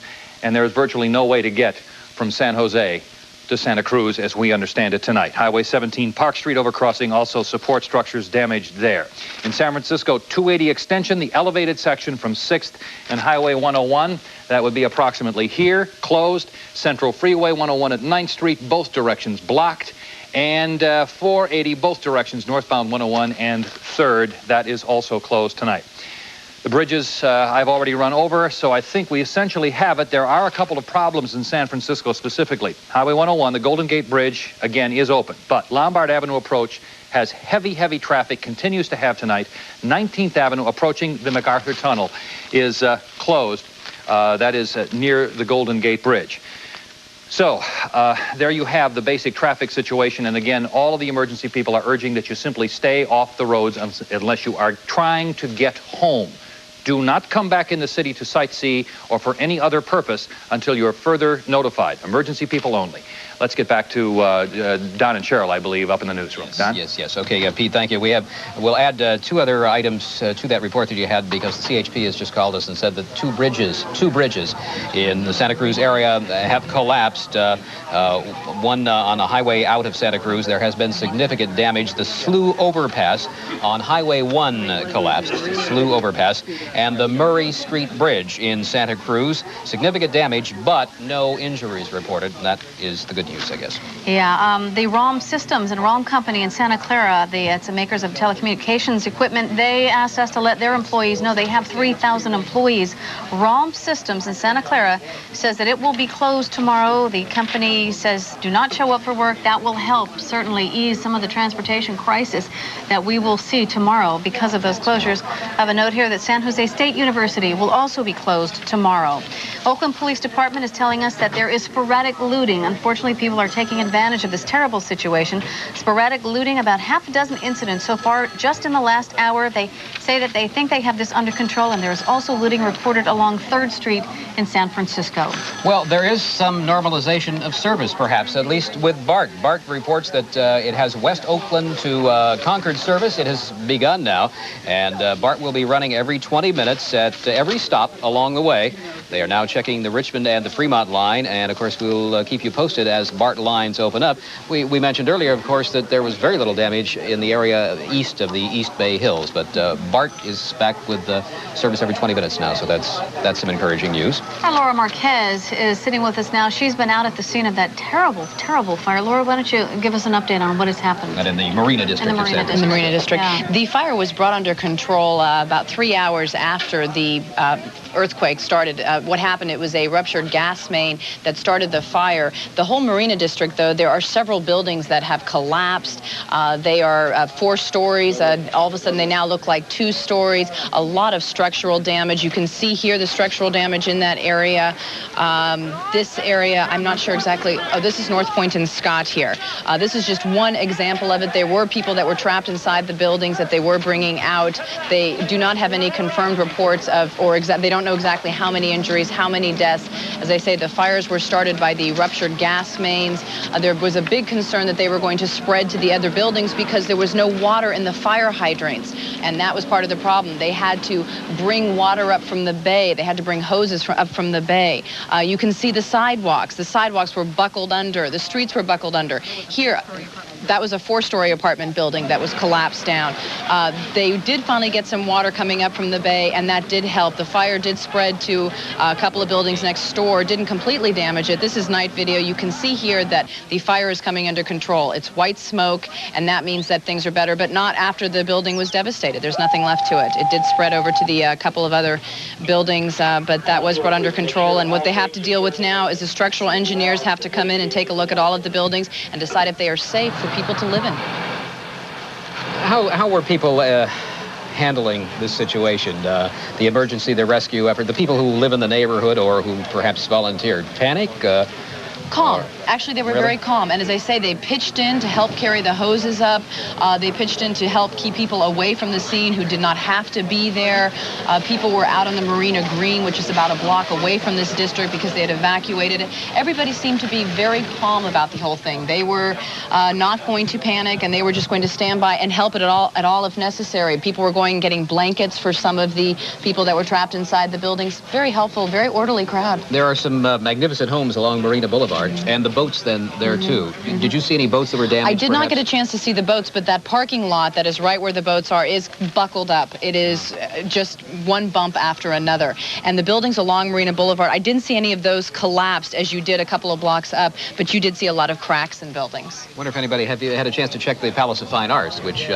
we did drive around the Palace of Fine Arts. It's still standing, but of course, you know, it's been around since 1915, so... Yes. Well, and it will stay. All right. Well, Laura, I know you live, I guess, in that area too, so you're... A couple of blocks away. I checked my building, and it's got a lot of damage to it. They've evacuated it. I don't know what's going to happen. Okay. Well, thank you for that report, Laura. We have lots of little bits of information for you. The good news in San Mateo County is that there have been no deaths reported. There have been 108 injuries, unfortunately. In Burlingame, 7 people were injured at the AmFac Hotel. And I understand that a Safeway had a roof collapse in that area. Is that correct? Yeah, that's correct, yes. Okay. We mentioned earlier that there are a number of shelters the Red Cross has set up tonight. Marina Middle School is one, certainly in the area where there was damage. But another is the Moscone Convention Center in San Francisco. And our Carolyn Tyler joins us there now. Carolyn? Yes, Don, I'm here live at Moscone Center. This is one of those 3 major centers that the American Red Cross has set up as shelters for some of the people. There's been a steady stream of the stranded coming in here since about 6:30 tonight, when word got out that there's food here, that there's water here, phones, and that people are safe here. A lot of people have been worried about looters on the streets or just where they should go. This is one of the places where they've come. There are a couple of hundred people inside, and we talked to some of them just a few minutes ago.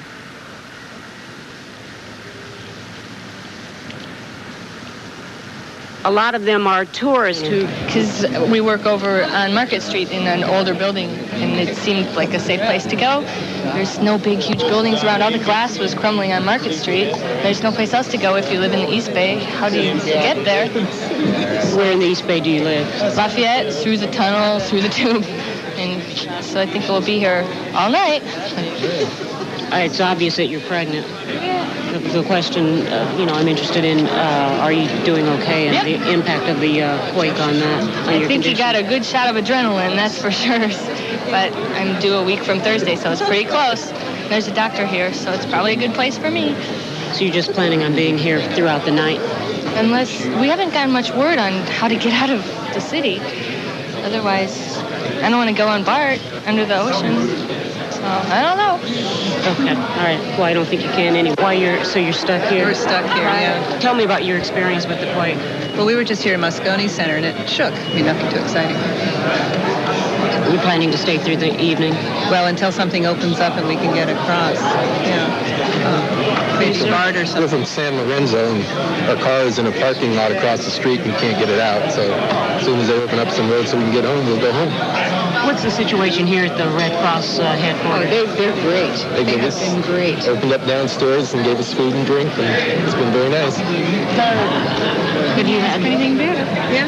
Have you had any word about, is there anybody that you're worried about or concerned about? No, we called at home and everything was all right. His home. His mother was right there. He's home. Tell me about your experience. It was scary. I hope to God I never go through this again. Never.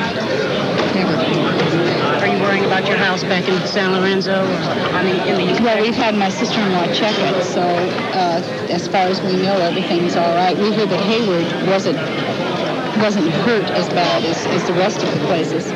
So you could see some of the people were down there. There really isn't a shelter in terms of people having a bed or a place to sleep on. But most of the people here are saying that they'll tough it out through the night. They have no place else to go. At least, as I said, there is food here, there is water, and they feel safe. The Red Cross chapter says that they are in touch with the National to apprise them of the situation, to let them know if they're going to be needing more supplies tomorrow. Live at Moscone Center, this is Carolyn Tyler. All right, Carolyn, thank you for that. And we might mention, too, that the Los Gatos Police Department, in conjunction with the Red Cross, has set up a shelter at Los Gatos High School. That word from them. I believe we have Frank Crocker standing by live at San Francisco International Airport. Let's see if we can talk to Frank right now. Frank, you there? Hi, Cheryl. I hope you can hear me. We're inside the International Terminal where we came live to you about an hour ago. It looked like a war zone then. Now it's been occupied by cleanup crews. There are people from the city. There are volunteers from construction companies that have come out here. The volunteer effort out here is great.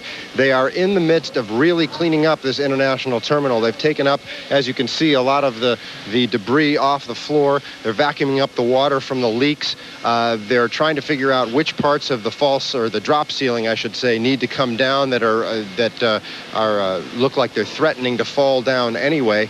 I talked to Ron Wilson, one of the airport managers, a little while ago. He said they mean serious business. They'd like to get this airport at least partially functional by tomorrow morning, by daylight. He said he'd like to see at least 20 flights come in and 20 flights go out in the morning. That is the goal. It still remains to be seen whether they're going to make that goal. They have opened up the South Terminal and are bringing in pillows and blankets. They're going to be letting people who could not find hotel accommodations move down to the South Terminal and sleep there overnight. We understand that the North Terminal also has a considerable amount of damage. They still have not been able to find any major structural damage. It's ceilings that have come down. It's water damage. They have found one serious injury. They have learned of a woman who they believe was a ticket agent. They don't know for what airline, who somehow fell or became pinned under a counter. She may have a broken neck or a broken back. No identification on that woman, no status as to her condition now, but that is the one major injury they've been able to find out at the airport. Again, they evacuated somewhere between 15 and 25,000 people from this airport tonight when the earthquake hit. It was one of the peak times, as you know, 5 o'clock out here at this airport. So one of the largest airports on the West Coast continues to be paralyzed tonight. They don't know when it's going to reopen. Hopefully sometime in the morning. We'll check back with you later. We'll keep moving around here and checking the status and bringing you updates from San Francisco International Airport. Back to you. What's their power situation there? Is that well, as you can see, there is power in here. They don't have full power at the airport. They're on generators right now, and they've got enough to be able to do their cleanup at this point. There's street lights on outside. The parking garage has light. They have phone service out of here. But again, they have to keep it closed. I mean, it really is a mess. It's going to take a while to clean up. There are parts of the North Terminal, I am told, that are such a mess that it's going to be days before they can clean it up. So it's going to be quite some time before this airport is anywhere near back to normal. It's got to be an eerie feeling, Frank, to be in an airport that is normally so busy, to not see anybody. I've not been out here in the middle of the morning when this place is, is like a ghost town anyway. It is always so much more bustling than this. It is. Eerie is exactly the word that came to mind when I got up here. This place is just empty except for now the workmen, but you go out onto the street, it is just quiet, and of course, no sound of any jets at all, which is probably the strangest aspect of the whole thing. And behind him there, the monitors that say departure and arrivals is still flashing. It's the same as at Candlestick tonight. After the power came back on, the scoreboard had all kinds of strange designs all over it. That's exactly what those arrival departure screens look like. They're still suffering the electronic trauma of this quake. Okay, Frank, thank you very much for that live report. Now, the International Terminal, of course, is the old original San Francisco terminal that's been modernized. Frank was talking about power power outages and running on generator power. We at KGO are running on generator power also. Speaking of power, 85,000 customers are without power just in the central San Jose area, Highway 17, Hamilton, and the East Foothills. And we have the PG&E spokesperson with us right now on the phone. She is Rose Baldwin. Rose, how widespread in the San Jose area is that power outage, and what's going on with crews trying to get it restored? Okay, as she was just saying, it's primarily in the central part of San Jose and specifically around Highway 17 and Hamilton Avenue in the East Foothills. Crews are out there working, and we plan on working throughout the night to restore service to everyone as soon as possible. We are going to emphasize electric service restoration throughout the night, and we are going to be working on gas restoration. Beginning around 6 a.m. tomorrow morning, we're going to get a full workforce out there during the daylight hours so we can be more productive out there during the daytime. It's real difficult at night to work on the gas problems. Yes. Do we have any idea how long it will take to restore service? Right now, we really can't give you a time. There's just too much going on right now. We just ask people to be patient and to let them know that we are working on it, and we will be working throughout the night to get their service back on. We're talking basically about downed power lines. Is that it, or is there some underground? Yeah, the primary problems that we're having are overhead lines down and overhead wires wrapped together. So those are a major problem. But as I said, it's in the central part of San Jose. Okay, if you're talking down power lines, Rose, certainly you want people to stay out of that area. Definitely, okay. Definitely. And we're also asking people, we're getting a lot of people shutting off their gas, and if they smell gas, they should do so. But if they do not smell gas, we're asking that they do not shut their gas off, because it could be several days before we can get out there and turn their gas back on for them. We're just getting too many people. I guess, considerably they're panicking, but there really is no reason to panic unless they can smell gas. So please do not turn off your gas unless you can smell gas. Okay, and I want to remind people once again, Rose was stressing the importance of, if you smell gas, to please shut off the gas lines. If you're concerned and you're confused about it, you can get your phone book. Your phone book, right in the front of the phone book, has emergency information on what to do about those problems. So how to shut off your gas line, what to do, who to call, and where to go in such an emergency. There are water main breaks throughout the Bay Area. In the Santa Clara County area, the Almaden line is broken. That area is the water department there is urging mandatory conservation of water. I wanted to show you that phone book. Could you hand me that phone book there? Yeah. Thank you. Right in the front of every phone book throughout the Bay Area are very valuable tips about what to do after an earthquake hits. And you can see it's very easy to find. Let me hold it up for you there on what to do. Of course, the most important thing is to stay calm. We better go to this page over here, I guess, because if we weren't prepared before and during, we better be ready after. And that means things like bottled water. I don't know how many of us have been prepared. We've been doing these stories for years now, talking about the big one that's coming. I think we had a series on Channel 7 News with that title. And I guess we can't say that this is the big one, but it's certainly the biggest earthquake since 1906. Is that correct? In Northern California with a 7.0, if that's the figure that we can go with. And I don't know how many of us have the emergency supplies, the lights, the flashlights, and the bottled water, and enough to take care of you for 3, 4, or 5 days, as the case may be. Well, it's certainly been so bad here that Lieutenant Governor Leo McCarthy is declaring, or is preparing to declare, a state of emergency in San Mateo County, Alameda County, and Contra Costa County. San Francisco, very hard hit in the Marina District. We have no word yet on whether that will also be considered part of that disaster declaration. Right now we have Martin Wyatt joining us. Martin. Cheryl and Don, we just came back from Half Moon Bay, went down Highway 1 to see what was happening. It was absolutely open. There wasn't any problem. In fact, down at Half Moon Bay, the service stations are open. There's no lines at all. All the businesses are moving along. It seems like nothing had happened at that point. Coming back up, of course, we saw that lights were on in South San Francisco and Daly City. Good. And that was going. That had happened about when we first went down, which was about an hour ago. So as far as going south is concerned, things on that side were just like they were at normal. Yes. It wasn't a problem at all, and not lines in any of the stores, convenience stores, in any of the gas stations at all. We only saw that when we started coming back around Candlestick Park. Mm-hmm. Now, of course, on the other side, on the east side of the highway by Candlestick Park, lights were on. This was only 15 or 20 minutes in one little pocket there. Cities, street lights, and there were several gas stations that were open, and we got some footage of that Pardini got and just brought it back in. Are we going to take a look at that now? Or? I don't think they have it racked up yet, because I just came right upstairs as soon as I got out of the car, and I drive back down. We can understand nothing is ever, we can't plan any of this. We're going along and bringing this to you as quickly as we can and moving people around. So it's... You know, some people lost their cable service, their television service, and of course their electricity, so they haven't been able to get us in their areas. You were out at Candlestick Park tonight when this quake hit, and I can only imagine with 62,000 fans in that stadium and that shaking going on, Martin. It was remarkable the way the fans seemed to react. First of all, it was shock. Not knowing, at first actually some people were kidding because we didn't know the magnitude of what had happened. Yes. You knew it was a major shock, but you're looking around. But when the power was off in the stadium, it started to hit. People were starting to think, hey, this is serious. Some of the ball players went out. They didn't even want to go back into the park. Then the news started to filter back in through us because we immediately went to our truck. We were getting information to you. We were telling some of the ball players and some of the fans, hey, something major has happened on the Bay Bridge. Something major has happened in the East Bay. Lives have been lost. And people at that point, ball players, and some of the fans were really starting to, they became frightened, wondering about their loved ones and being very concerned at that point. But at first, it was really the magnitude. I mean, it just hadn't sunk in at all. Baseball Commissioner Fay Vincent has canceled, of course, Game 3 today. It was scheduled. And at this point, I don't know.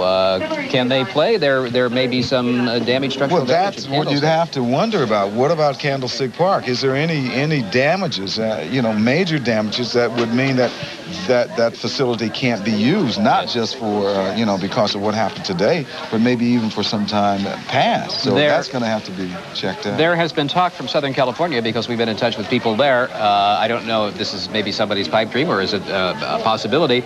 The World Series could be played at Dodger Stadium. Well, that is a possibility because, obviously, what has happened here now, and because I only heard driving back up the fact that 200 and some lives have been lost. Yes. That is going to cast a pale over our community for some time. So I don't know what alternatives they're going to have to do, but that certainly would be a possibility. Unprecedented, but certainly a possibility. Okay, well, Martin, thank you very much. And I guess for the people on in Highway 1 and in that area along that's the coast, wide open. And you can go about. In fact, there was hardly any traffic at all going all the way down to Half Moon Bay. Yes, well, you should probably stay there, stay at home the rest of tonight and tomorrow, too, because it's going to be very difficult to commute. Thank you. Yeah. Mark Gibson from Channel 7 Sports also now joins us with more of a baseball look, too, at what's been going on, and something about Jose Canseco? Oh, yeah, as Martin was saying, we were talking to many of the ball players. We were there when they left with their families. Now, some left by bus. Others had cars there. Their wives had driven their cars there.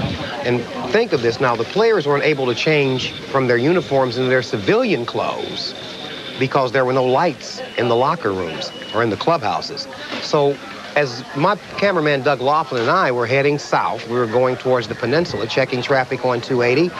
We got off at Sneak Lane in San Bruno. And who do we find but Jose Canseco pumping gas? Well, we were sort of following the buses back home, and I noticed I had no gas in the car. And the only place open at this time was here, the only lighting around here, I guess. And we decided to stop here and get some gas because we had to. Now, we've been here for 45 minutes already, so we'll get home about midnight. And you still don't know whether you're playing tomorrow? We still don't know whether we're playing tomorrow or what condition the field is or if the stadium's even stable. So I know some of the bridges are down. I don't know how we're going to get back. For Jose Canseco, it was simply an emergency. He didn't have enough gas to get home. But for scores of other motorists who queued up as early as 6 o'clock at the San Bruno gas station, it wasn't an emergency. It was a case of panic buying. I just feel sorry for all the people around here. It's insane. I mean, just in the store alone, you see people just grabbing everything they can just to buy and just keep buying. I just hope everyone's all right. I really do. Baseball means very little right now when you escape with your life out of something like that. I've always said that when you compare something to life-threatening or try to compare it to your family, I mean, baseball is not even close. Here's a $1 million ball player caught in a disaster. It's just that way. And like Jose said, this puts it all in perspective. Baseball means very little right now. It's the lives of the people who are lost. And again, we'd like to urge you, panic buying's unnecessary at this point. Ken Kyler, the owner of that BP station on Sneak Lane there in San Bruno, says, you know, I mean, it's really unnecessary. People are coming in grabbing sodas, water, everything. So, again, it puts it all in perspective. The World Series takes a backseat at this point, even with Jose Canseco. Yeah. Well, that's a nice man, and sharing some time there, too, with some of the fans. Yeah, I don't know. Some of us, you know, this is it's been very tragic, a difficult time. But some people, well, for all of us, life has to go on. And the World Series at this point, I guess we just don't know, do we? You know, you mentioned that people are running into stores, buying things, panicking, and that sort of thing. In the Santa Clara Valley area, there is good reason for them to be concerned about the water supply because the major pipeline has broken in the Albany, and they're urging people in that area for mandatory. Actually, they're not urging; they're telling you it's mandatory conservation. We have word from the Morgan Hill Unified School District. It will be closed tomorrow. If you are a major business, a major school district, if you think that somehow we can get the word out to your folks, we will try to get that information on the air for you. We're going to be on the air probably we'll have updates for you throughout the night. Yes. That is the plan. 7.0 on the Richter scale, and it struck at 5:04 this afternoon. And Don, if I just might add, yes, this is something and again, all of us will never forget it for some reason or another, but we had just come off the air with our pregame show at camp from Candlestick Park, and I'm standing by our main unit, and all of a sudden you see the ground start to, not only the ground start to moving, but the buses that had brought the players and their wives and families there, they were rolling around like popcorn. They're jumping up and down like popcorn. You felt the aftershocks later. The people there, you heard what you thought was a cheer go up. At first. Initially, We've been through so many earthquakes. I think that's the reason. But this one was very serious. This one was much more serious than any earthquake, I think. And you never, I was looking for the ground to open up. Martin, I know that you commute to the East Bay. You probably can't get home that way tonight. Let's take a look at this video right now. These pictures are of That's the Marina District. San Francisco earlier today. That fire grew bigger than that and eventually apparently destroyed 12 buildings in the area of Divisadero and Bush. You could see the flames and the smoke for miles and miles. And this is the 880 section, the old Highway 17 section in Oakland. That portion collapsed. We have reports that as many as 250 people may have been killed when that portion of the freeway collapsed. One woman who witnessed that said it looked like the end of the earth. She saw people running, good Samaritans running to help the people who were trapped in their cars. Trapped in cars became crushed by sections of concrete from that freeway that fell on them and crushed them. And we have reports of at least 400 injuries throughout Northern California as a result of this major 7-point earthquake. We're getting various readings, 6.7 to 7 point, and at least 3 or 4 aftershocks in the 4 to 5 Richter scale range. Very terrifying situation. We are going to be staying on the air as much as we can tonight to bring you updates. That's where 880 just pancaked down, the upper level just pancaked down. Okay, now you're looking at another picture of some destruction here. We're not quite sure what that is. I don't know what that is. In any case, you can see that people are concerned about their relatives, worried that they didn't make it home safe. This is in San Mateo County, where the damage, we have reports there were no deaths in San Mateo County. The AmFac Hotel, perhaps, or this is the AmFac Hotel where some people were injured when some of the walls came down. But luckily, no deaths in San Mateo County. Late word, too, that all schools in the Santa Clara County Unified School District are closed. That affects about 12,000 students. You know, Mark, I'm sorry. We had Rose Baldwin from PG&E in the San Jose area on earlier tonight talking about the power outage with some 85,000 people without power in that area. Officials are telling us right now they have no idea when the power will be back on to the affected areas. Police have informed PG&E to not to turn on service until they've confirmed that everything is out of danger or fire or explosion. 50 to 100,000 customers in the San Francisco area are without gas right now, and we've been telling you the precautions. We will tell you them again a little bit later on. Yes, as Mark Gibson mentioned earlier, we had done our regular news program, pregame program from 4 until 5 o'clock. And then the World Series, of course, began here on ABC and Channel 7 at 5. The quake struck at 4 minutes after 5. And, of course, ABC was on the air at the time it happened with Al Michaels, Jim Palmer. Let's take a look. We have that actual broadcast that as we were then kicked off the air. But here is that. 5-1 ball game. But let's go back to the top of the third inning. Will Clark, the batter. The Giants have not had the lead in these two games. A 3-2 count, a split finger fastball by Mike Moore, pounced on by Terry Steinbach, the Oakland catcher. But look at the tough throw that he had to complete the play with Brett Butler running between him and Clark. Flash forward to the bottom of the fourth inning. Dave Parker barely by inches just misses a home run. Candy Maldonado with the hesitation, allowing Jose Canseco to score, and he fails to get Dave Parker at second base. Okay, you can see that is what happened when ABC was on the air when the earthquake struck San Francisco. Yes. It obviously knocked them out, knocked all of us out. Many of us who work in this industry were off the air for quite a while. I think KGO was back on within about 10 minutes. We were on with about 10 minutes, and you were on, and we've had generating emergency. I'm starting to get tired, aren't I? Emergency generators operating. That's what has kept us on the air all day. But that was Tim McCarver in the pregame show, the World Series, and off the air they went. Well, thanks to the efforts of a lot of good people who have all pulled together tonight to help bring us this information so that we can bring it to you tonight. Once again, PG&E in the San Francisco area is telling you, please do not turn off the gas unless you smell it. They are saying that unless you smell it, there should be no danger. If you see an electrical wire down, please assume that it is live. Don't try to go near it. Don't try to touch it. Keep your pets indoors in a place that you feel safe. If you are in an area without power, turn off all of your electrical appliances. I suppose that means that they want to watch us on battery-powered televisions. PG&E offices are going to be closed tomorrow. All non-emergency personnel should stay home. All gas and electrical and construction crews should please call their workstations. You are desperately needed to help get all of us functioning again. PG&E is bringing crews from outside the area to help in this emergency. You mentioned that Lieutenant Governor Leo McCarthy was issuing some emergency orders, and the reason is he is the acting governor right now.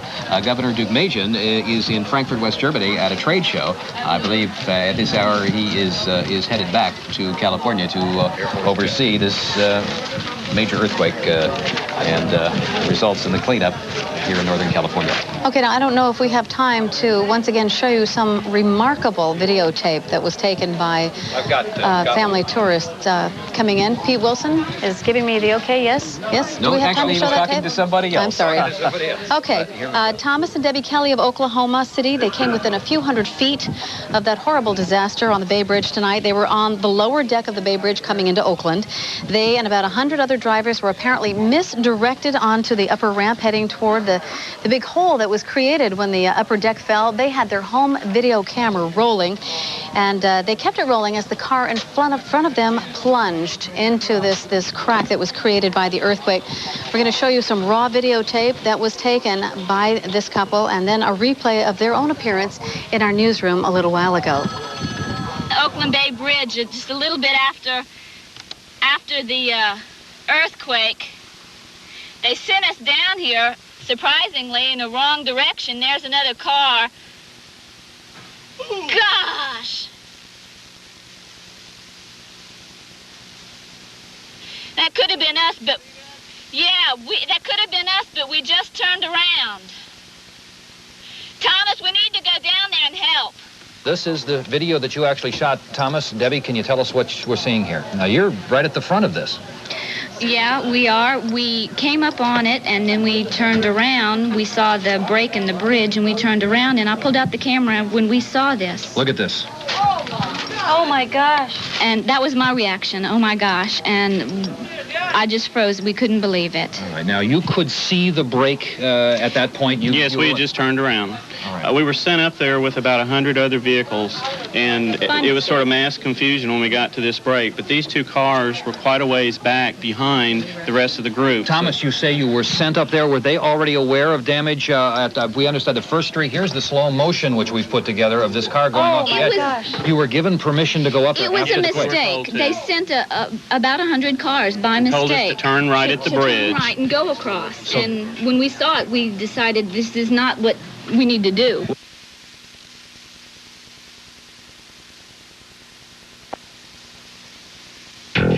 You're watching KABC TV, Los Angeles.